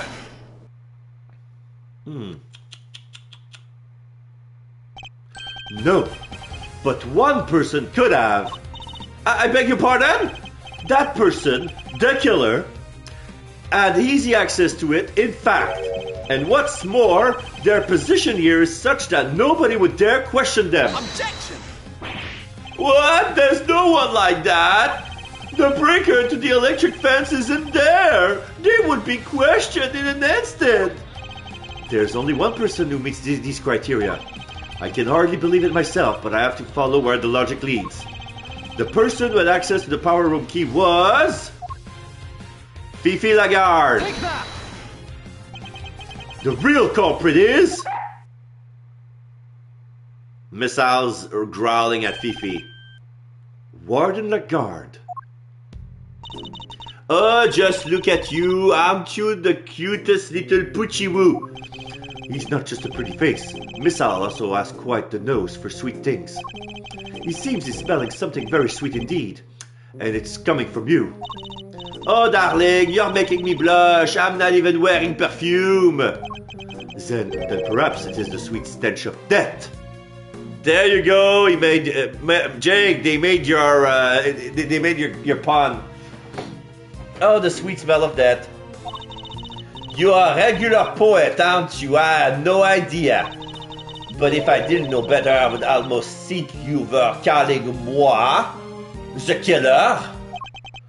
That is precisely what I'm calling you. Oh!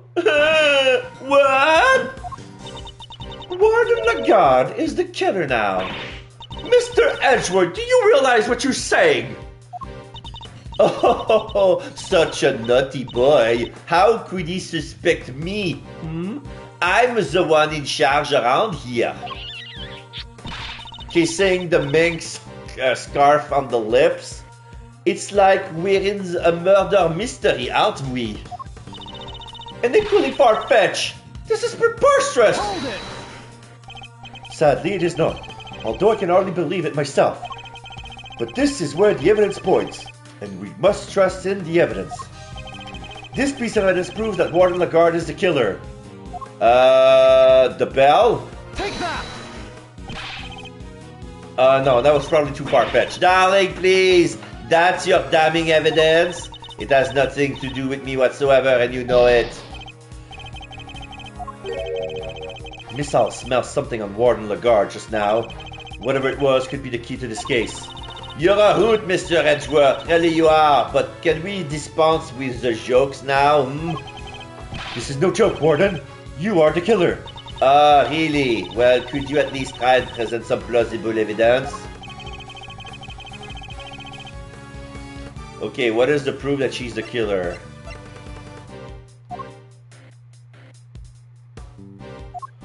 The breaker.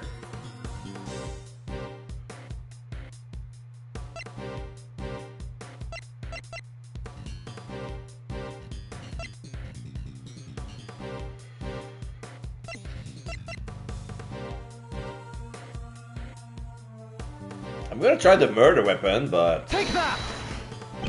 No.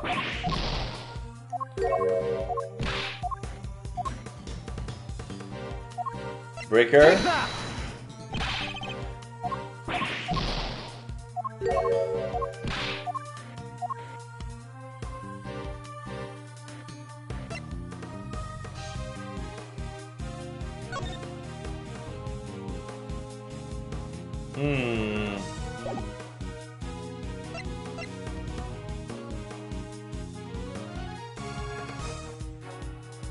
The sweet scent? Take that! Your scent betrays you, Warden. And here is your accuser. The police dog? We had him track a sweet scent that was lingering around Knight's body back when it was first found. He now appears to be smelling the same scent, and it's coming from you. Oh, darling, you're priceless. Really you are. Your evidence is a whiff of suspicion. Verity, dear. Do put him in his place. Caverne da da da. It seems Judge Gavelle may have reached a similar conclusion to myself. You believe this to be no mere coincidence, Mr. Edgeworth? I do. After all, she had the key, and the scent found lingering in the body is hers as well. Were it just one or the other, we might be able to brush it off as coincidence. However... Indeed, then it seems a conclusion approaches. Perhaps we should hear what the warden has to say for herself. We should, and when we have, this case will finally be at an end. You're all being simply awful. Stop looking at me like that. Me, the killer? How could I possibly do such a thing?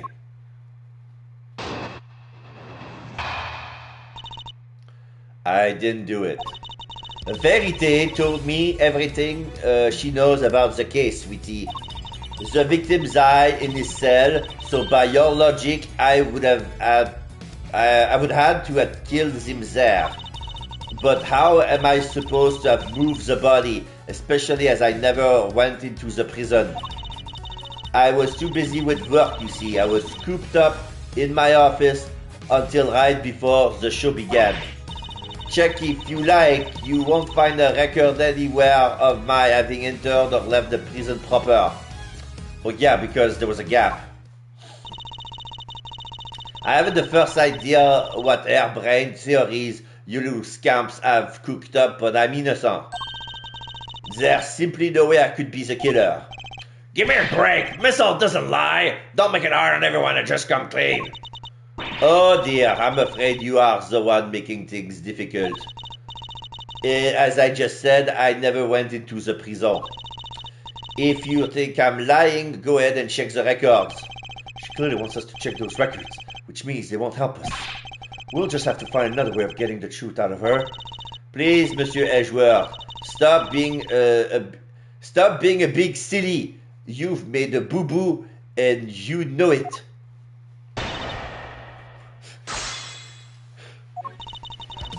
Verite told me everything she knows about the case. Judge Gavelle told you everything? Are you close? Think of Steve's, darling. Why do you ask? Are you jealous?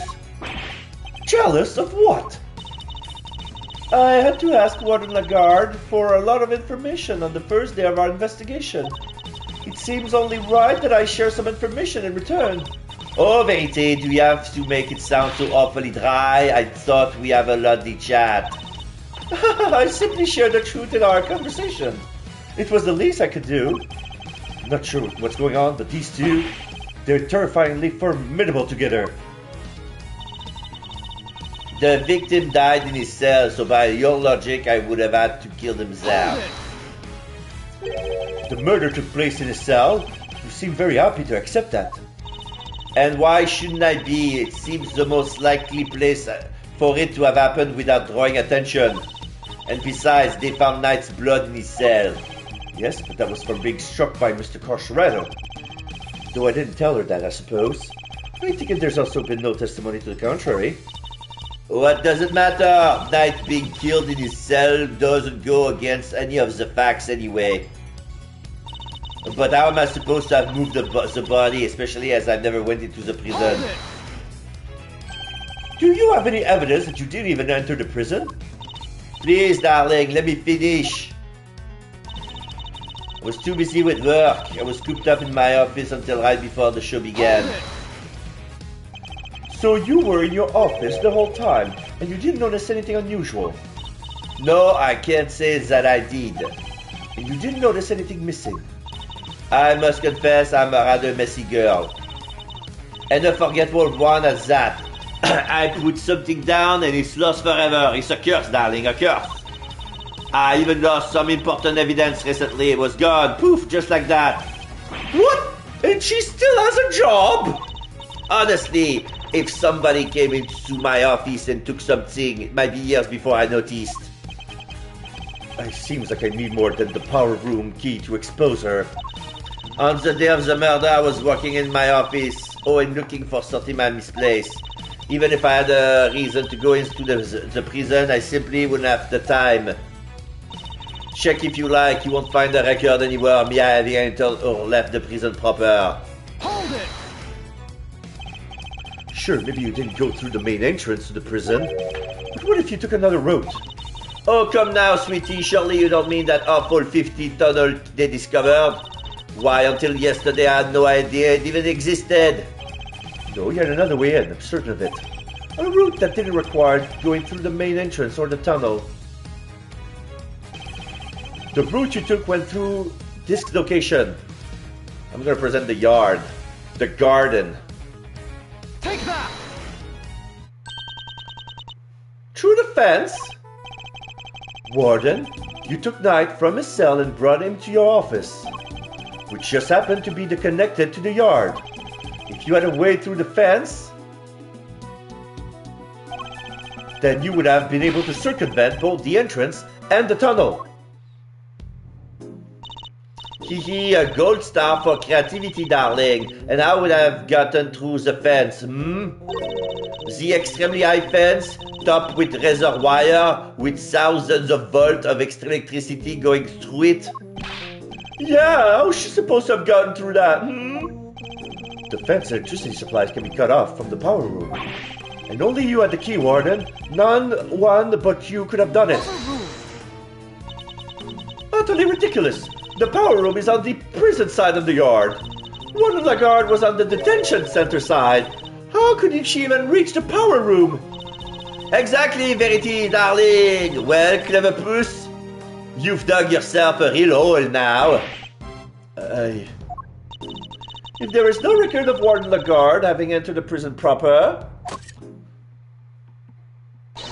then the idea that she would have shut off the fence by using the breaker is out of the question.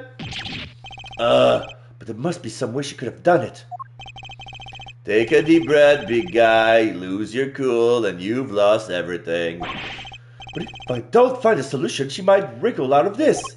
Hey, I said take a deep breath with air quotes. I didn't say freak out and completely lose your cool. There's nothing to be gained by banging your head against the same wall, yeah? No matter how you look at it, Warden Lagarde couldn't have done it alone.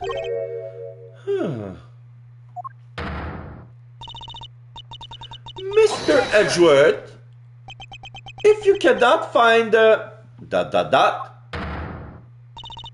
aren't doing yourself any favor by obstructing justice with your silence. That was a reflexing objection. But now that I've yelled it, if I don't come up with an answer, it's all over. I have one more thing to add, if you'll permit me. Something to explain how the warden could have shut out the breaker from the wrong side of the fence? Yes, because it's not as impossible as it seems. What enabled her to shut up the breaker? A position, an accomplice, the time of the murder. An accomplice. She couldn't have done it alone. But what if she wasn't alone? Oh, now we're talking. Way to flex the old gray matter, kiddo. I believe that Warden Lagarde and an accomplice. Enough! You disappoint me, Mr. Edgeworth. What do you mean? Mr. Edgeworth has said nothing wrong. The inmates of this prison are all issued with security bracelets. The one that raised the alarm if people go where they're not supposed to. I see that you have realized your error, and here we are, of course, within the prison grounds. Where not only are the priests sworn, but even the guards surveil each other for signs of wrongdoing. And despite all that, no one noticed Mr. Carcerado's escape. The only ones who were free to roam are the animals, and they most certainly could not have operated the breaker. No, so our accomplice must be human. Then who did it, given that it cannot have been a prisoner or a guard? Objection! I wouldn't be so quick to rule out either, Your Honor. The fact is, there is one person, someone whose movement weren't restricted, and I have just the evidence to show who that free-roaming person was.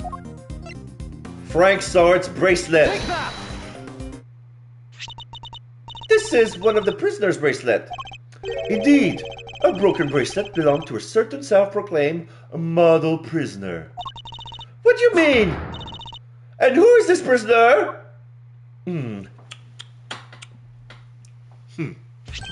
Frank Sorin, Warden Lagarde's favorite inmate.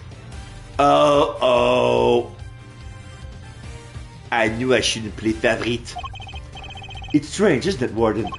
That he was able to keep his broken bracelet hidden and wander freely around the prison all the while. That is pretty funky, and I don't mean in a good way. ... Yeah, she's sweating, and the minx is licking the sweat as to cheer her up. It couldn't be the case that he was permitted some sort of special leeway, could it? Although you are in the habit of giving such leeway to certain others. A Bodhidharma Karnis, for example. Mr. Edgeworth! That is pure speculation! Objection! In that case, why don't we ask Mr. Soret himself? I'm confident he will confirm for us that he and Warden Lagarde were accomplices in this crime. If the two of them had worked together, a certain route into the prison becomes viable. The real route by which Knight was moved from his cell to the prison proper. Recall that there were two big obstacles in her path. First, the security camera outside Knight's cell. Second, the electrified fence in the yard. But she was able to remove both obstacles in one fell swoop by having Mr. Soret shut off the corresponding breakers. Hold it! Un instant! All right, Mr. Edgeworth. You had your fun. And? Do you still enjoy it? Do you still deny it, Warden Lagarde? No, darling. You've got me. I admit it. Warden! Tell me this isn't true. Sorry, Verity, honey. I'm afraid it is. Frankie helped me do it. No way! You did it, Mr. Edgeworth. You got her. Nice shooting, cowboy. She won't be wriggling out of this now. As Monsieur Edgeworth said, I had Frankie switch off the breaker. But we didn't kill Knight, did we? No, sweetums. No, we didn't. What? Warden, explain yourself. Oh, Verity dear, I doubt your precious goddess will want to hear my excuse now. She's an all-merciful. You have but to confess and you shall be saved. Oh gosh, all right, I was being threatened. I had no choice but to do as he said. Who's he? Bodhidharma Canis. That awful assassin. Canis. How long has it been since that awful man came here to my beautiful prison? I'll never forget the day he arrived.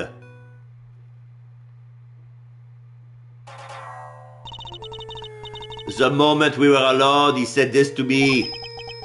You should know that I have other dogs. Dogs not confined to this fine institution. Others? Yes, very loyal dogs. Dogs who will do anything I ask of them. Of course, he wasn't talking about real dogs. He was talking about guards. He was talking about his very human cronies. And then he said one last thing. I would recommend that you would take care in how you treat me during my stay here.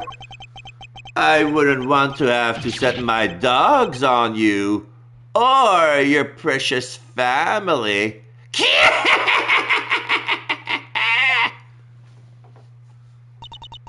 I had no choice. I gave him that cell. I gave him everything he asked for.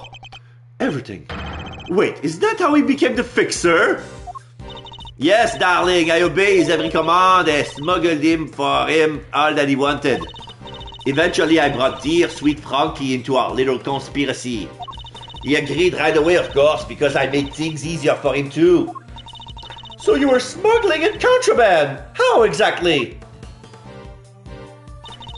Once a week, late at night, Frankie would shut off the breakers that allowed me to go from my office into the yard without being seen by the cameras. Then I simply dropped the packages down the well on the prison side and went back through the fence. Each one of them spritzed with a little of my perfume. So that's what the sweet smell was. Yes, it was a signal for Canis's dog. When he picked up the scent, he would fetch the package and bring them back to his master. We had to make sure Rocco wasn't in his cell at the time, of course. Can't have been easy keeping him from finding out. Oh, we are. We're all very much creatures of habit here at the prison, darling. Everything runs to a schedule, meals, exercise hours, that sort of thing. We knew when he wasn't there. And that adorable little bear of his freezes with fright at the sight of Canis's dog, the poor thing. So there was no risk of him raising the alarm either. She has oversight over everything here at the prison, which made her the perfect mule. With her on the side, Canis wouldn't fail. Frankie would sneak out again early in the morning to switch the breakers back on and our work was done. Apart from fixing the time codes on the cameras, which I would do later when I got the chance. You have shared a great deal, Warden. The goddess of justice will surely take your honesty into account. I've been the most dreadful fool. I know I have. I'm supposed to be the one in charge. The day of the night's murder was also one of our delivery days. And so Frankie, bless his heart, did his usual work with the breakers. But there was no package for me to deliver that day. I didn't go out into the yard. So that's the secret behind the fixer system. And why she was... The police has been trying to track down his accomplices for the longest time. Even I had to lend them a hand myself, you know. Heavens know how many times I've hauled the secretive scoundrel into my office to talk to me. But no matter what I say, how much evidence I present with him with, he simply won't say a word. That's why you were interrogating Mr. Canis over and over. Exactly, I was trying to track down those horrible hench people of his. Now he's hiding her face inside the mink scarf. We cannot see her face anymore, only a glint of white in her eyes.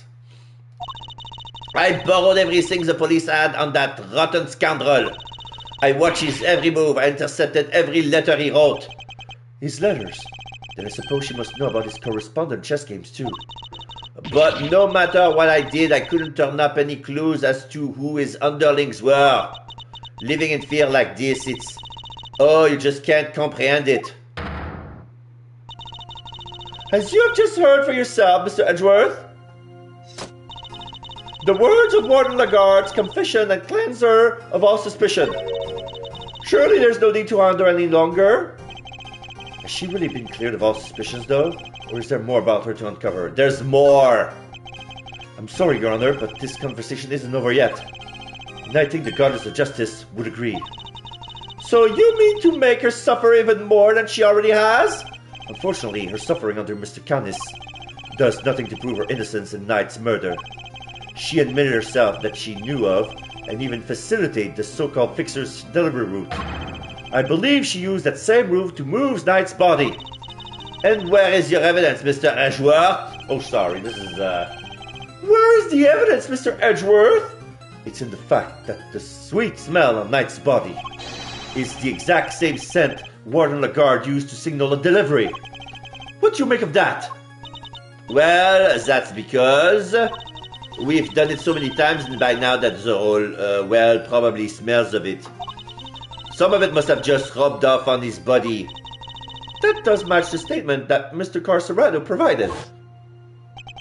The smell. You always smell kind of nice down there. Nice. Gee, I don't know. Smells look like dessert, I guess. His word would seem to suggest that the smell had permeated the well. You've been rendered speechless, I see. Then I hereby move to adjourn the session of the court. No! What do we do, Mr. Edgeworth? What can I do? Is this as far as we go? Finally! So we're actually done? Yes, Eustace. It seems we are. By the power vested in me, this court is adjourned. Somebody says hold it.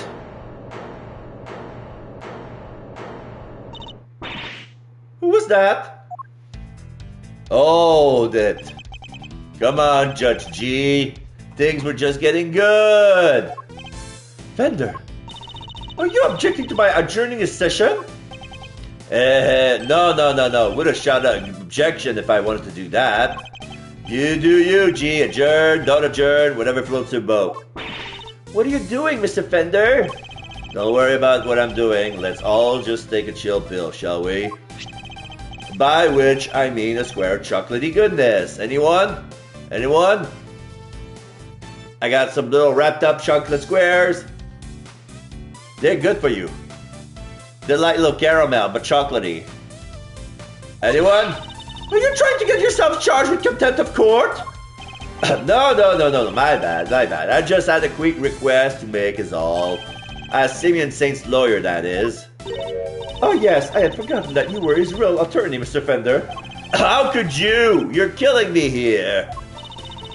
Can you blame us? You've been making Mr. Edgeworth do everything this whole time. Right you are, which is why I figure it's time to put in some work. Work, you say? Somehow I don't believe you worked a day in your life. Then let's say this is me doing some prep work for the upcoming trial. Mind if I question the witness? Now? Amusing, but what is left? What is there left to ask? I've got a feeling my funny bone, that Thief's here. Fifi's nickname, Thief. I got a feeling in my funny bone that Thief's here has something more to tell us about the killer. Do I? Yes, indeed. See, as a major player on Team Simeon, I can spot a sympathizer when I see one. And you don't think he did it, do you? So tell us, who did? Come on, spill the beans. We're all ears. ... Mr. Edgeworth, what's he doing? He's trying to coax Warden Lagarde into giving something away.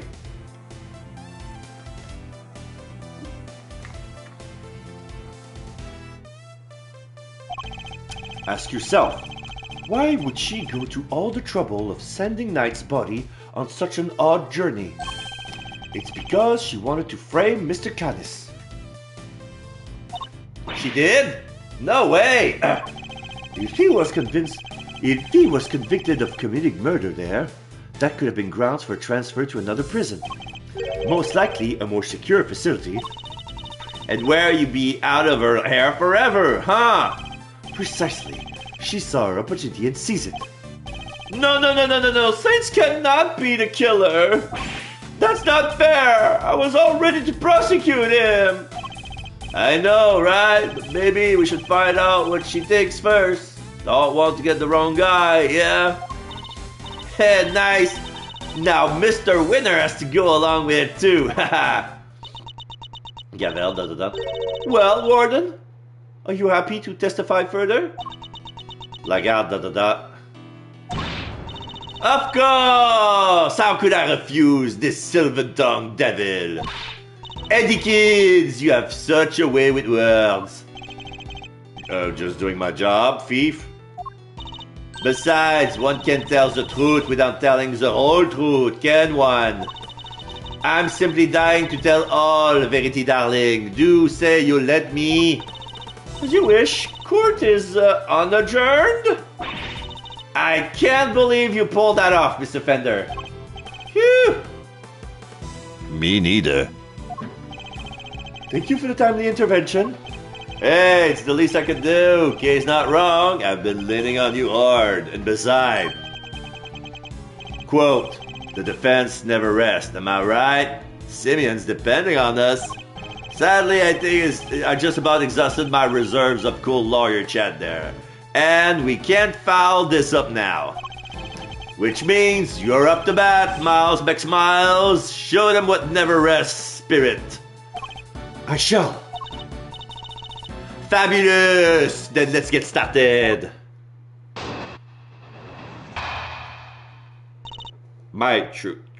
Sorry. I really don't think anyone could have done it but that dreadful man Canis. There's no telling what went on between him and the victim. Perhaps he simply took a disliking to him. He's certainly the type.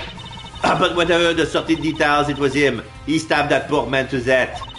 And then he had his dad dispose of the body. That simply has to be what happened. What now? The victim, Mr. Knight, yes? I did him the most terrible disservice. Yes, you killed him. I suppose you could put it that way. If I want such a sorry excuse for a warden, this would never have happened. And that's why I have to clean up this terrible mess. Warden Lagarde, as ever, your honesty is truly to your credit. I am certain Mr. Knight is looking down and weeping tears of gratitude. You've clearly never met Mr. Knight.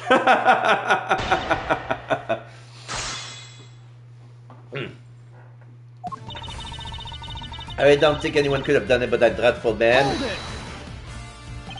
You seem very confident in your assertion. Why is that? Because all the other children in my little home are absolute sweethearts. They have faith in themselves and in one another. They have faith in the guards and in me. And they work hard every day to better themselves. None of them would dare commit murder. That's a very touching reason indeed, and I don't believe a word of it. But Canis, oh, he's rotten to the core. He's the only one who would do something like that.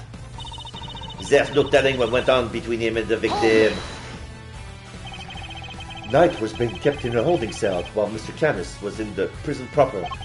What could possibly have happened between them when they were at opposite ends of the facility?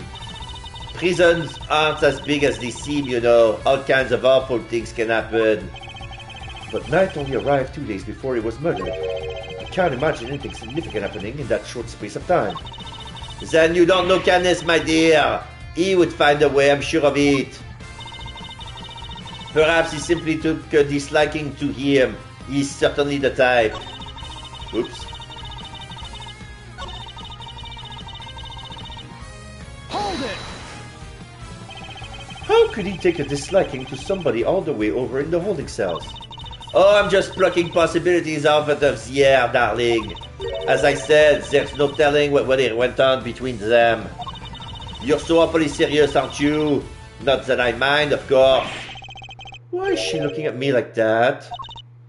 So noble, so dashing in that marvelous suit, so clever. I can feel myself becoming your biggest fan, darling. I really can. Oh. Stay with me, Mr. Edgeworth. Yeah, I wasn't prepared for that mental onslaught. Yeah, Miles Edgeworth's biggest weak point. Whatever the solid details, it was him. He stabbed that poor man to death.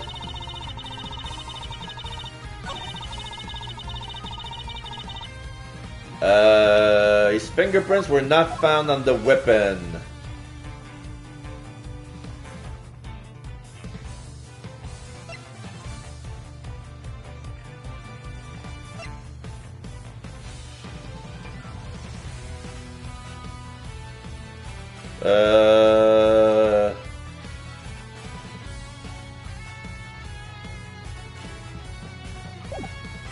Hold it!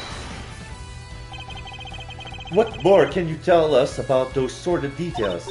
Well, we all know that what Canis once did for a living. I doubt the killing part gave him much trouble.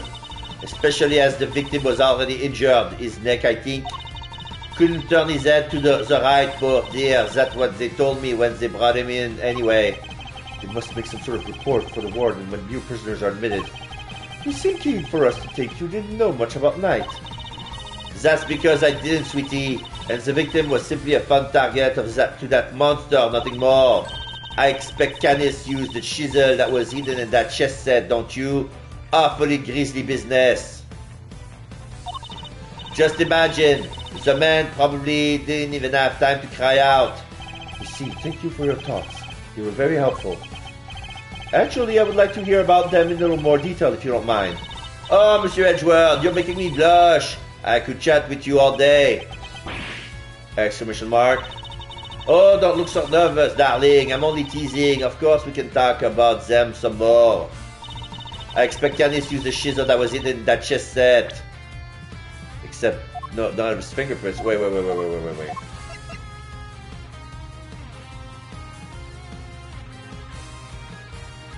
How could Canis found the chisel in the chest set?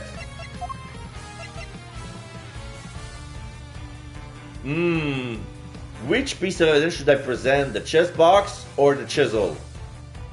The chisel has a bell on it.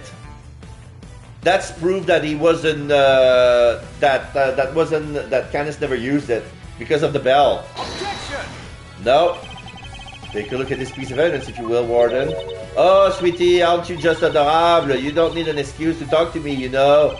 No, that's not what I... If it's a chat and a hug you're fishing for, all you have to do is ask.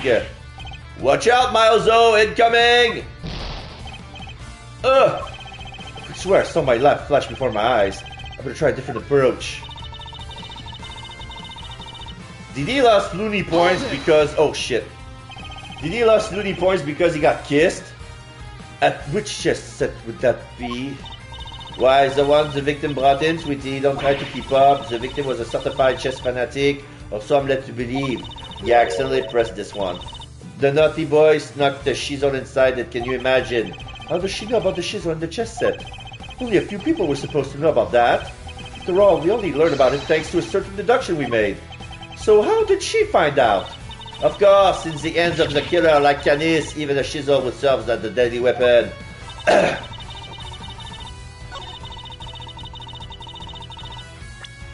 gonna present the chess box. Objection! Yeah, that was a chess box all along. Yeah.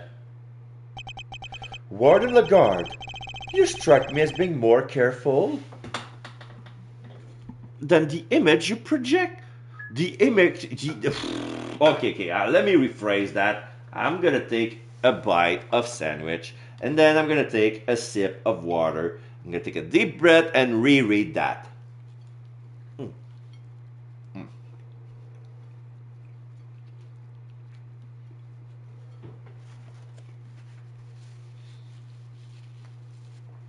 Two bites. Sip of water.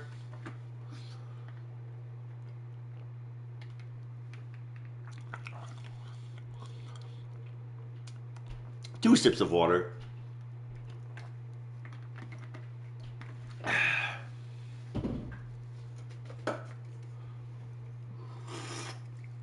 Okay. Warden Lagarde, you strike me as being more careful than the image you project suggests. Oh, Monsieur Edgeworth, please! Call me Fifi, or Sweetie Pie if you prefer. I shall not. However, I think you may have been a little less careful than you realize in this instance. Tee, aren't you just the most adorable little creature? Don't be embarrassed. We're all family here.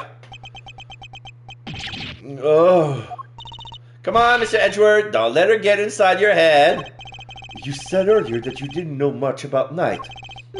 In which case, I find it rather strange that you know about the shizzle. Well, of course I do, darling. Do you think we don't check prisoners when they come in? Objection! You're not talking your way out of this, Warden. That is entirely irrelevant and you know it. Knight didn't bring the chess set into the prison himself. It was brought by Mr. Saint when he came to visit. Knight wouldn't have had it with him when he arrived. Ah, fudge seekers. Well, I mean, of course, that when Monsieur Saint came in, we... Merde! You checked him? I find that hard to believe, because if you did, that makes your story all the stranger. If you found the chisel, why did you not confiscate it there and then? Hey! Judge Gavel, did you tell anyone about the hidden compartment in the chess set? Did not? Uh-oh. If no one leaked our findings, then how exactly did you learn about the shizzle, Warden Lagarde? Because it certainly couldn't have been when you checked Knight or Mr. Saint on their arrival. Indeed, such a thing would imply an intentional oversight if it had been found, yet let through. Precisely. So, Warden Lagarde, and answer truthfully this time. Where and when did you learn about the chess set?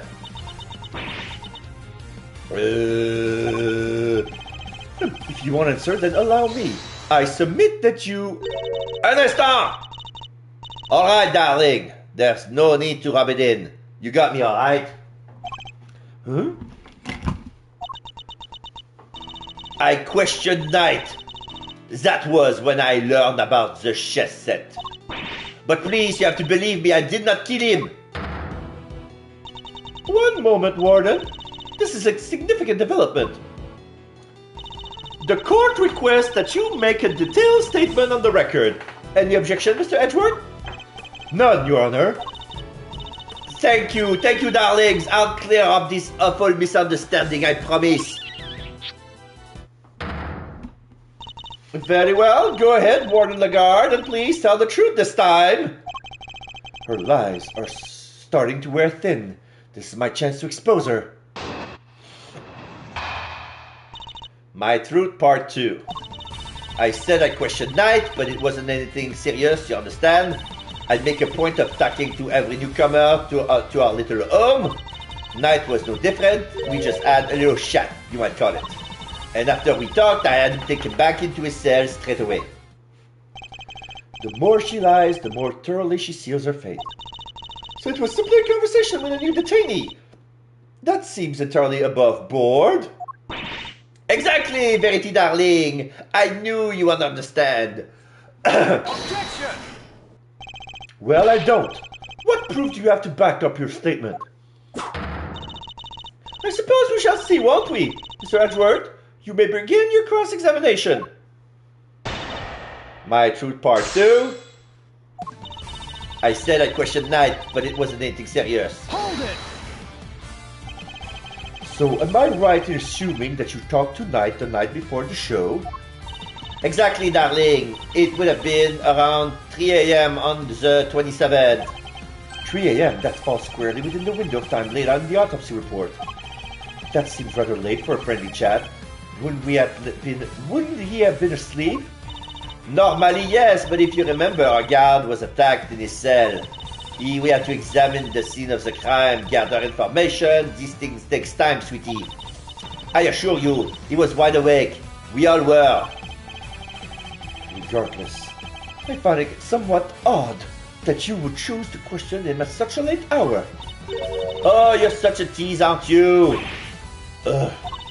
Anyway, no matter how odd you think it is, I had him brought to me, and that's what happened. Must you really insist on questioning every last thing I say? Sorry, Fix. He's like a dog with a bone sometimes. I'll be sure to scold him once we're done. Though, would you mind giving us a little more info, like where you had him brought to? My office, of course. Where else? Her office, which is where we believe the body was moved from. Would you mind appending what you said to your testimony? Teehee, anything for you, darling. It was around 3 a.m. the night before the show. I had them bring him to my office.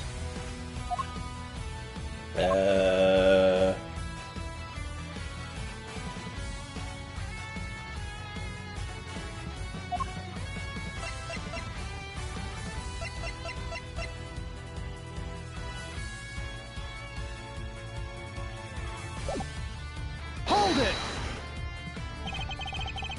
Remind me where your office is.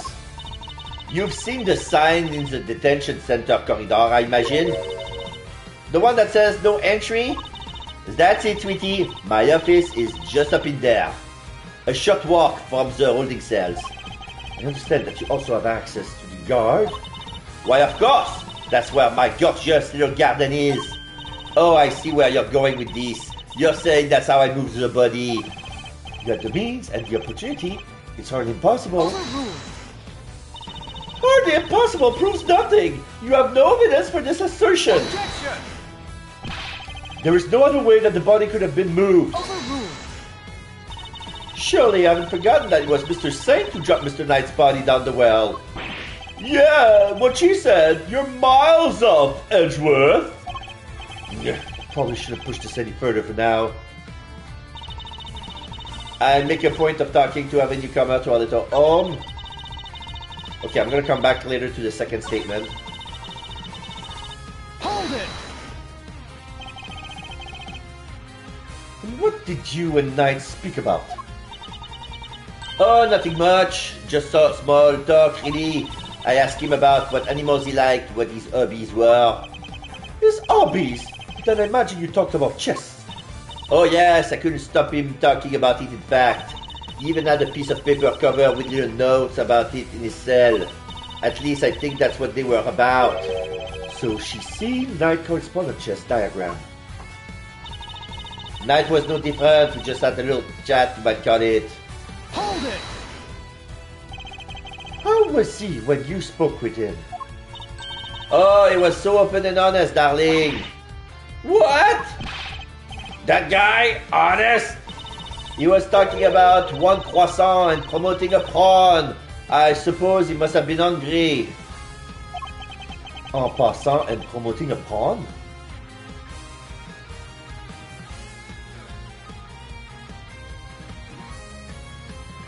Those are chess terms. Promoting a pawn is turning a pawn into a queen. And en passant is French for by the way, but it's probably a chess move as well.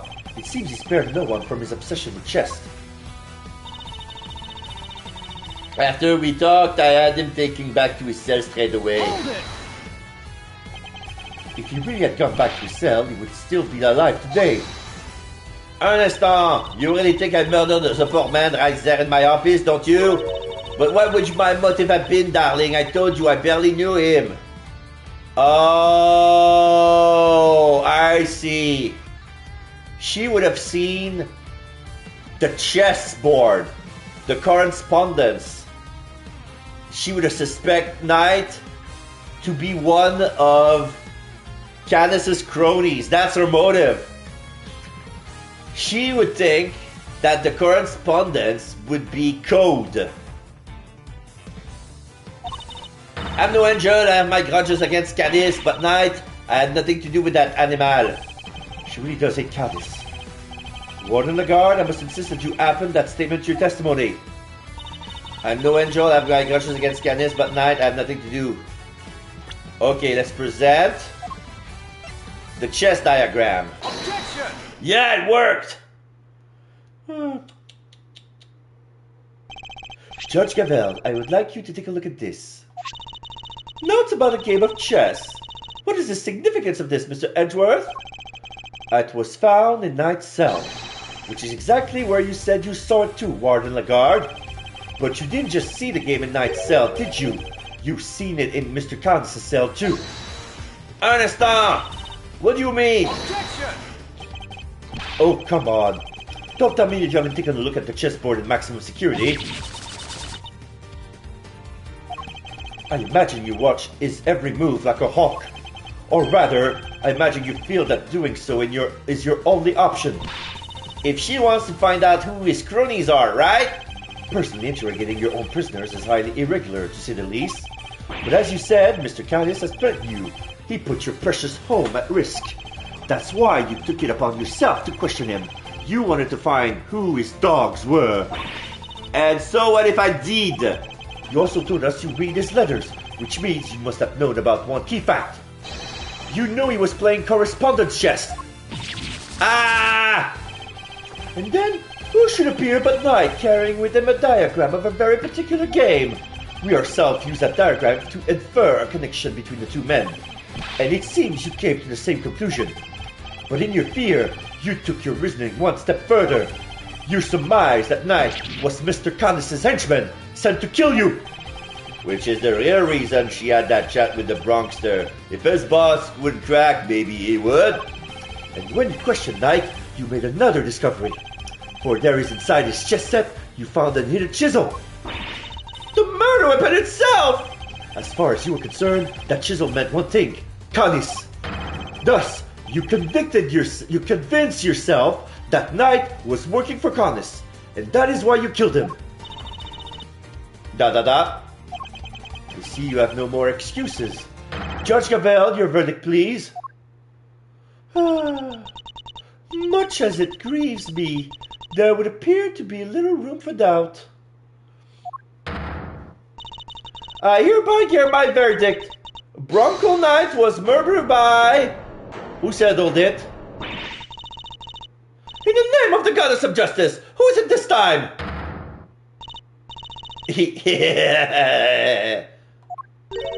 Warden? It's a joke.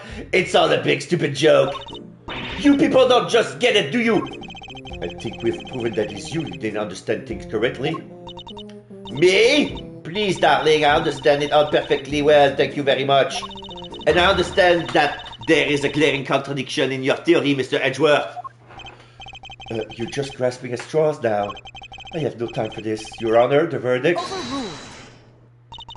I'm curious to hear what the warden has to say. What? Your doll, Verity. I just have one last thing to say. Then Mr. Edgeworth can declare himself the winner. You rang? My God. My ears are burning. Does anybody remember a certain autopsy report? Of course, we received the finalized version only this morning.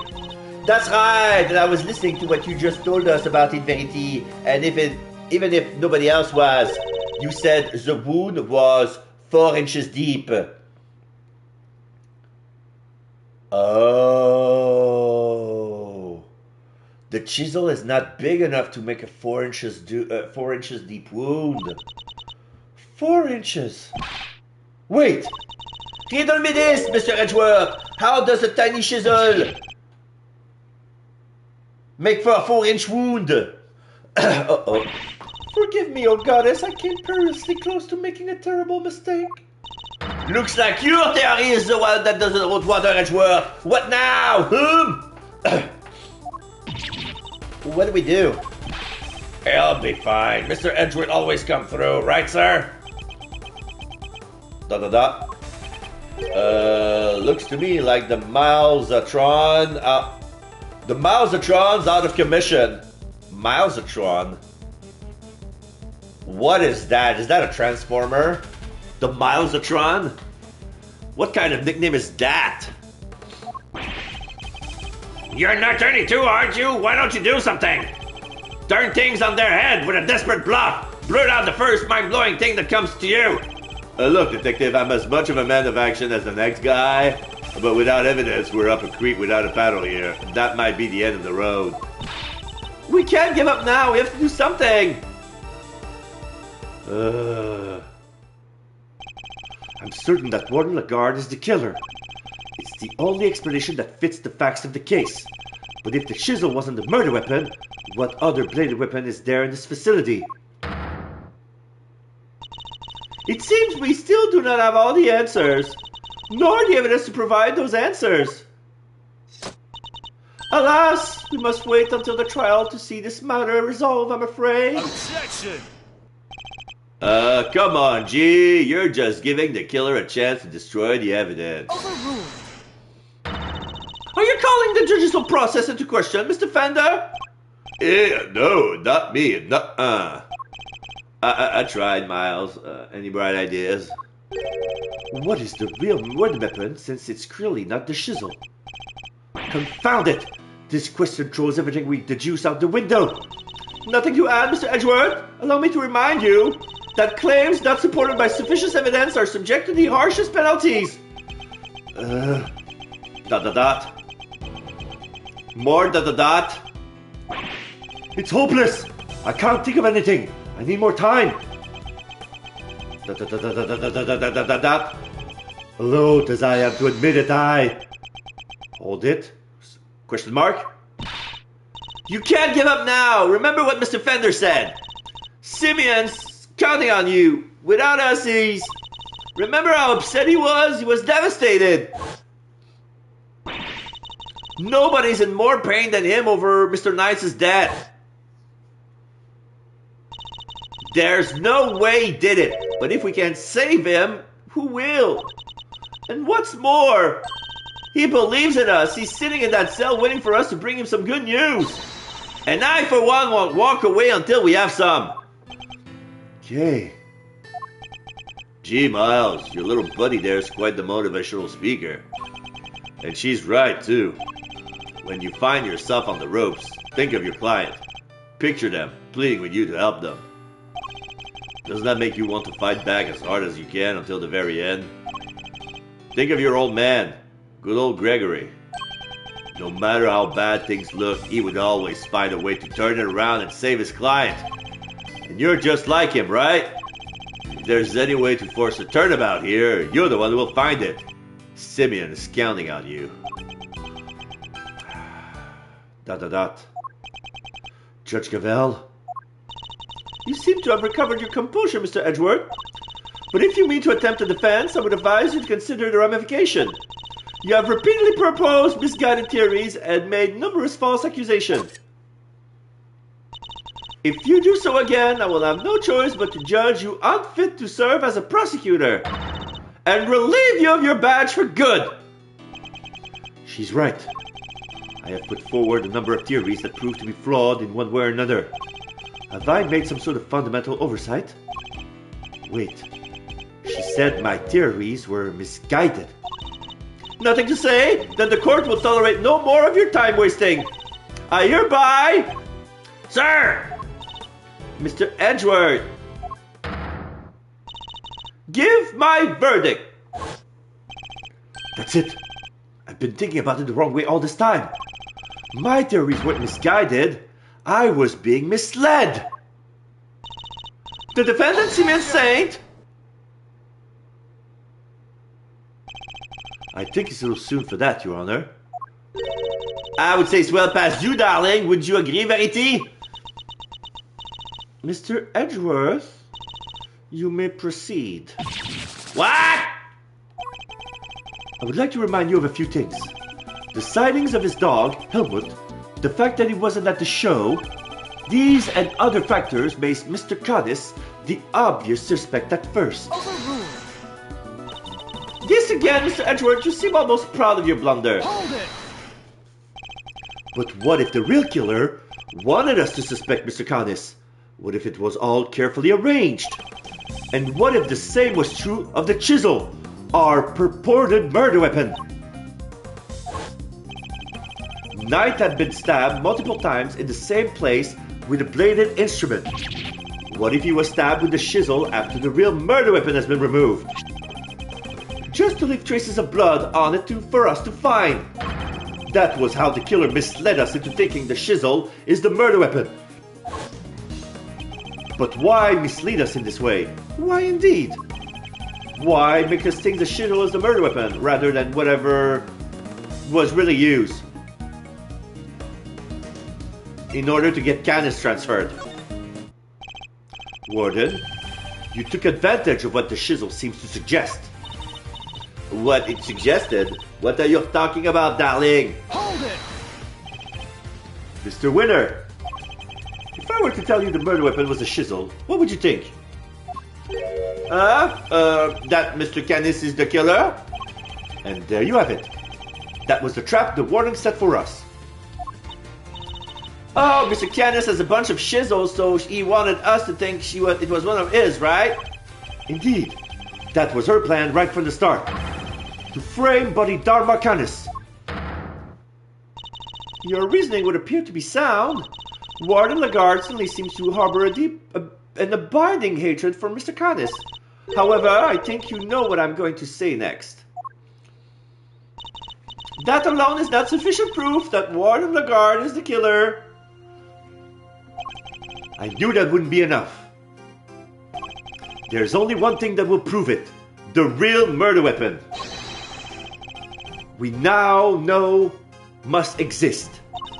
If you cannot prove your theory, then this conversation ends here. Objection! If we could just find the real murder weapon... Objection! How many times do we have to go over this? We searched this prison from top to bottom. Eustace is quite correct. No other possible murder weapon had been found, so I'm afraid you're at a bit of an impasse. Objection! I can still prove my case yet, Your Honor, because it's still here inside this prison. This would have made sure of that. The security gate? I'm glad you at least remember what it is. Do you remember what it does? Of course I do, I'm not an idiot. Its security gates detects metal. Which means you can't bring anything metal into the prison or take it out. Oh. Okay, he got him.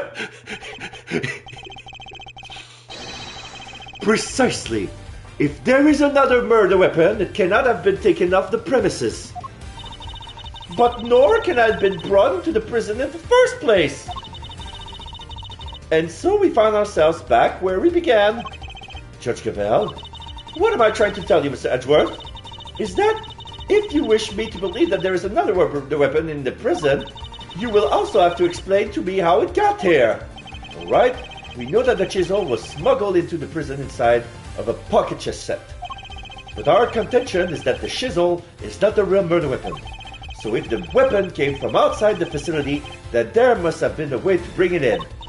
Yes, the question of the hour is this. Can you show me this alternative route?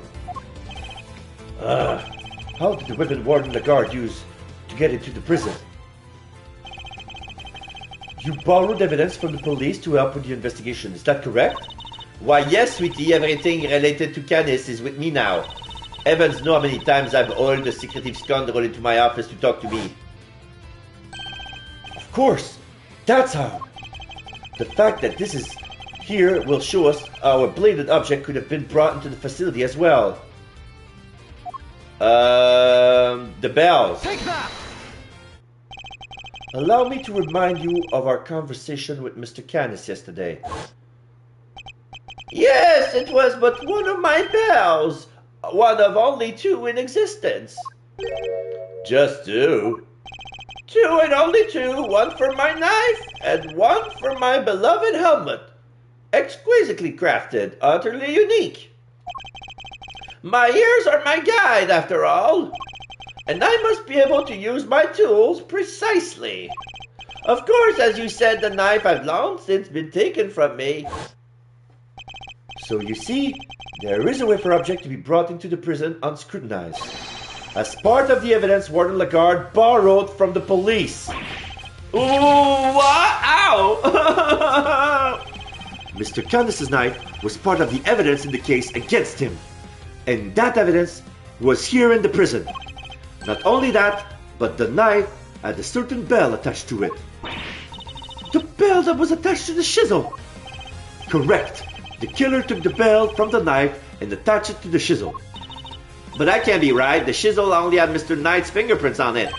Easy enough to explain if the killer wore gloves. She made it look like if the chisel was the murder weapon and then attached the bell to it. In doing so, she made sure that all the evidence points to Mr. Canis. And who had access to the evidence from which the bell was taken? Why, only the person to whom he had been entrusted. Who was it, sir? Who's been messing with the evidence? I believe that would be you. Isn't that correct, Warden Lagarde? Un instant! Bells aren't exactly rare, you know. Anybody could have set that up. Action! Unluckily for you, that isn't quite true. These particular bells are unique because there are only two of them in existence. Ah, quoi? By attaching that bell to the chisel, you as good as declare yourself the killer. Un instant, but you don't have any proof that the knife was here to begin with. Hold it! I don't, not yet anyway. Mr. Winner, I would like you to order another search of the prison right away.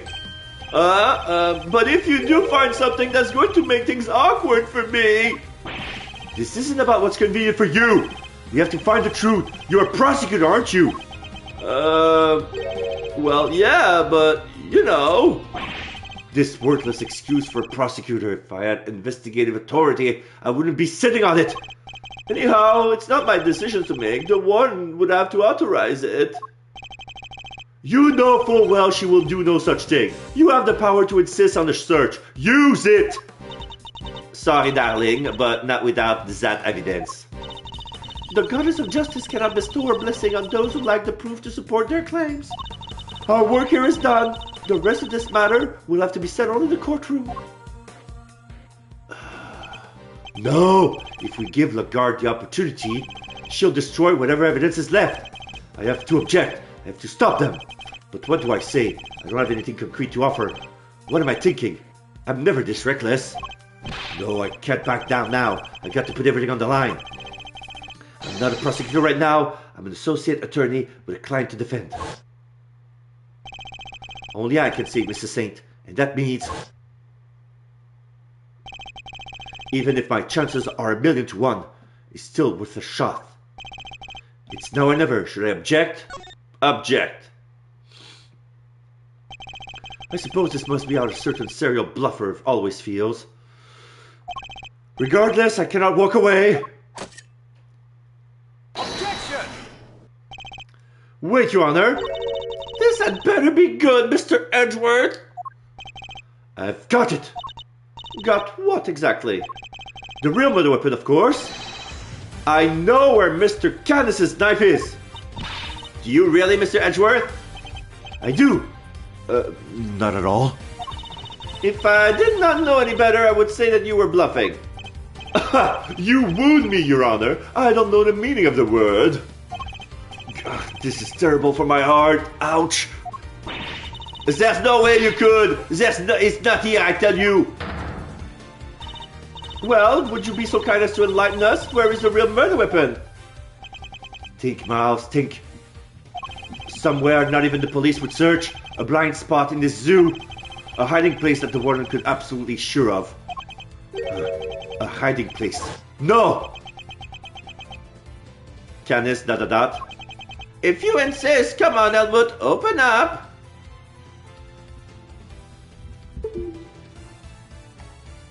He's gonna take a page of Canis.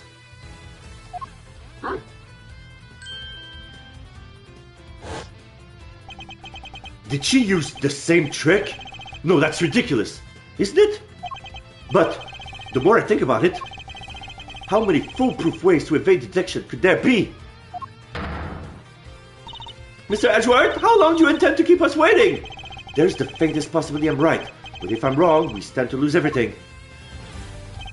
Your Honor, this is where the real murder weapon is hidden. In the yard. Take that! Here? In the yard? Indeed.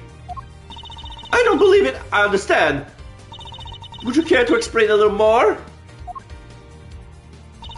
Where exactly is the real murder weapon hidden? Even Allie is in the picture. Okay, let's present Allie. Take that! Of course! That's what it must have been.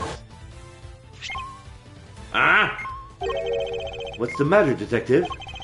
It's the metal detector, sir. It's reacting to the alligator. What? How? The metal detector was reacting to something inside her after all. Your Honor, I would like to remind you of this piece of evidence. The chisel? Didn't we just figure out that it isn't the murder weapon? You might recall that Mr. Canis hid this chisel in his dog's mouth. Would you believe that the real murder weapon was hidden in much the same way? Exclamation mark. That's right, the murder weapon is inside the alligator in that pond over there. What? No way! Ow! We detected the presence of a metallic object during our earlier investigation.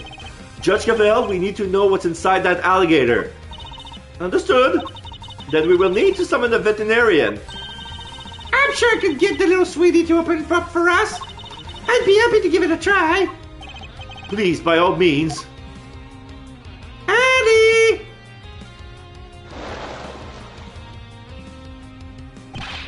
Warden Lagarde, the real murder weapon is about to be revealed. Why not do the right thing and confess? Ah! I have nothing to confess. As you wish, then you can simply wait and watch as your lies are exposed. Sir, we got it. That has to be it. Yeah, this is Canis's blade. This is Canis's knife. So the piece of evidence was the whole blade along with the bell. So the murder weapon, 4 inches deep, that tracks. That blade is at least 6 inches deep. 6 inches long. So the bell was removed. She gave it to the gator and attached the bell to the chisel, making think that that was the real murder weapon. It's over, Fifi Lagarde. The real murder weapon was Buddy Darmus Canis's knife, making you the only person who could have killed Bronco Knight. I'm not the criminal here. This is all Canis is doing. I did the right thing. Knight was a threat. He was Canis's lapdog. Curse that despicable man, Canis. Why did he have to come and ruin my perfect little home? We could have been happy forever if it wasn't for him. He ruined my paradise on earth. He ruined everything. Curse him. Curse that pitiless butcher, that awful, terrible, despicable man. Curse him.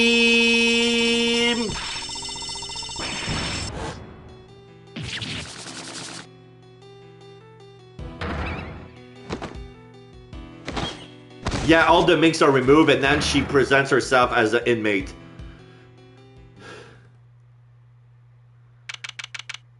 She has an inmate uniform inside her minx jacket all along. Her scarf ran out and every other minx that was making her coat disappeared at the same time. March 29, 12:34 p.m., Detention Center corridor. Professor Twinner, sir. Prosecutor Twinner, sir. The test result have just come back. Twinner, I guess we have been under a lot of stress.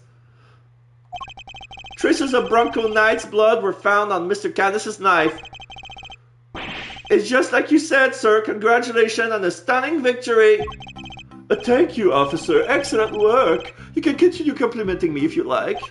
Yes, sir. Twinner wins again. I think I'm welling up a little. With rage? Excellent work, Eustace. Just a few loose ends to tie up and we're done. Huh? What are you talking about? I just solved the case, didn't I? We have yet to confirm whether or not Knight really was working for Mr. Canis. ... It will be vital to know if Warden Lagarde was simply jumping to conclusion on that front. Eustace. Huh? There's Clueless, and then there's you. Yeah. So I wonder if his real name was Twinner all along, and he renamed himself Winner to make himself look good. The more that guy speaks, the more he's doing the same bullshit as Donald Trump. The way that I have the best evidence, I'm always come on first. Like I'm hot shit, and even change his name to be synonym of victory, because you know what Donald Trump's real name is. Well, then I guess we better get back to our investigation. All right, officer, you're with me. You're about to see the winner win a whole lot more. Ah, okay. The winner. Twinner. The winner. Okay, everything makes sense now. Translation is good. Because, yeah, in the other fan, it was the best. But, yeah, it's like he was calling himself best. Because his real name was the best. They didn't go over that detail. But here, it's very well explained. Prepare to witness first-rate investigating talent in action. Yes, sir, I'm right with you, sir. Can't wait to watch you at work. It's winning time! He runs. I expect this case will cause quite a stir. Question mark. The attempted murder of a president is news enough, and now his would-be assassin has been murdered. But Knight never sought to kill the president in the first place. The truth is not always as important as it might seem, Mr. Edgeworth. In the eyes of both society and the law. How can you even say that? You do not have to believe me, however. As a prosecutor, Mr. Edgeworth is obliged to accept that this is the reality of the world he operates in. Being a prosecutor is about more than proving people guilty. That's what I believe.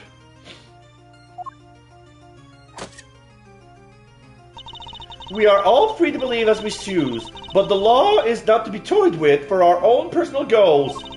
If you refuse to accept this, then you must prepare to suffer the consequences. What does that even mean? Wait, you're not gonna take his... Shh. I'm afraid I must be going now. Farewell, Mr. Edgeworth. Curtsy. Judge Gavelle is right. There must be only one set of laws for everyone. But if following the law means sacrificing the truth, Can I really do that in good conscience? Simon Keys is here. Simeon! Simeon, you're out! Money is due. Hi, Regina! Is everything alright? They did let you out, right? Yeah, but I'm so confused about what's going on. Some guys just came and said I was free to go, and that I have Mr. Edgeworth to thank. You sure do. Mr. Edgeworth found out who the real killer is. Wow, really? You did that for me, Mr. Edgeworth? Da-da-da. Eep! Oh no, stop staring at me like that. I don't like it. I'm innocent, I swear. Don't pull the rug out from under me now. Stop it, silly, it's true. He saved you. So say thanks already. Okay. Thank you, Mr. Edgeworth. Thank you. And a great big Regina Berry thank you from me too. Mr. Saint, talking directly to me? Small victories, I suppose. Can I just ask one question, Mr. Attorney? Sure. I'm not actually an attorney, though. Todd Bronco was my friend. No, my best friend. I trusted him, but now... Well, it's just, I never knew. I never would have believed that he could eat somebody enough to want to kill them. If he kept something like that from me, then he never really trusted me, did he? That's not true, Simeon. Of course he trusted you. No, he didn't. If he had, he would just told me. I could have stopped him. I could have told him that hate never helps, that he had to let go of all that stuff. Mr. Saint, I think you're forgetting something. I should show him the thing that proves Knights trusted him. The chess set? What else? I only have one shot and it's too late for me to save. I'm gonna say the chess set. Take that! It's the chess set I brought for him. Knight had hidden a chisel inside. I imagine he meant to use it to escape. What? You mean he was using me? Oh. No, he believed in you. He knew he could count on you to bring it, and that you would never be so untrusting as to look inside. I imagine that by not telling you, he was hoping you could keep you from getting caught up in his mess. Oh! Bronco, why didn't you tell me? At least you understand now, right, Simeon? I'm sure he does. He may not show it, but Simeon's no dummy. A good night's sleep and you'll be completely over this whole thing by tomorrow. That's not as complimentary as you think it is. I'll try. I have to for Bronco. I have to show him I can become the best animal trainer out there. That's the spirit. The ratatouille gimmick. I almost forgot. We're doing a new show soon. I would love it if you would come, Mr. Edgeworth. Yeah, Max is here on the front page. And the animals are there too. The one, the only, the very big circus is back. I'll be joining Regina on stage for this one. That's right, the Very Big Circus is the biggest, most fabulous event in town. You have Udo's a fan. Sounds great, doesn't it, Mr. Edgeworth? Come on, we have to go. Well, I'll think about it. Alright, Simeon. We've got some training to do. I think it's time you and Regent got acquainted. What? Regent the tiger? No way, I can't. Oh, no. I'm not ready for Regent. Oh, you'll be fine, silly. You'll never meet a nicer kitty cat. I can't.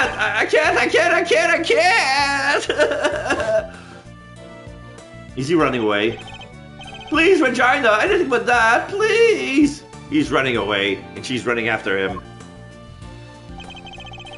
Another satisfied customer. Bravo! Well, that was really something, Smiles. Talk about pulling it out of the bag. Couldn't have done it without you, Fender. Without your timely intervention, she would have gotten away. Besides, I have you to thank for even being able to investigate the cases in the first place. Oh, stop it. Pat me on the back any harder and you're gonna make me blush. Or topple over, either way. I suppose it would be asking too much for you to take this seriously. Seriously?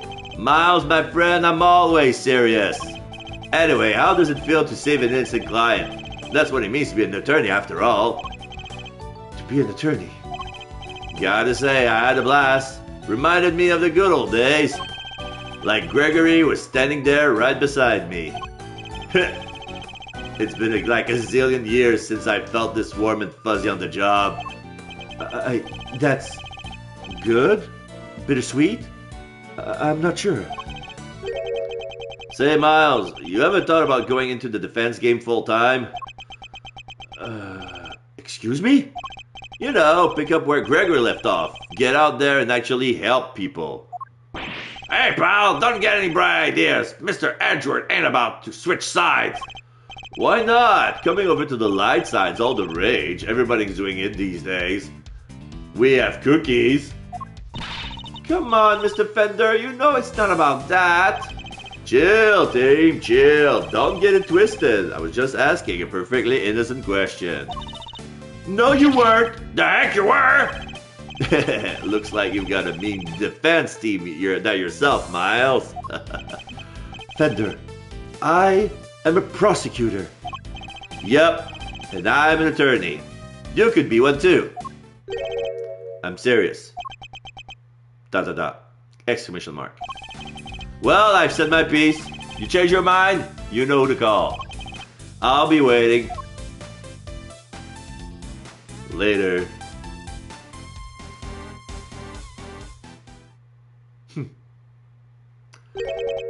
Follow in my father's footsteps. Huh. Could I really do such a thing?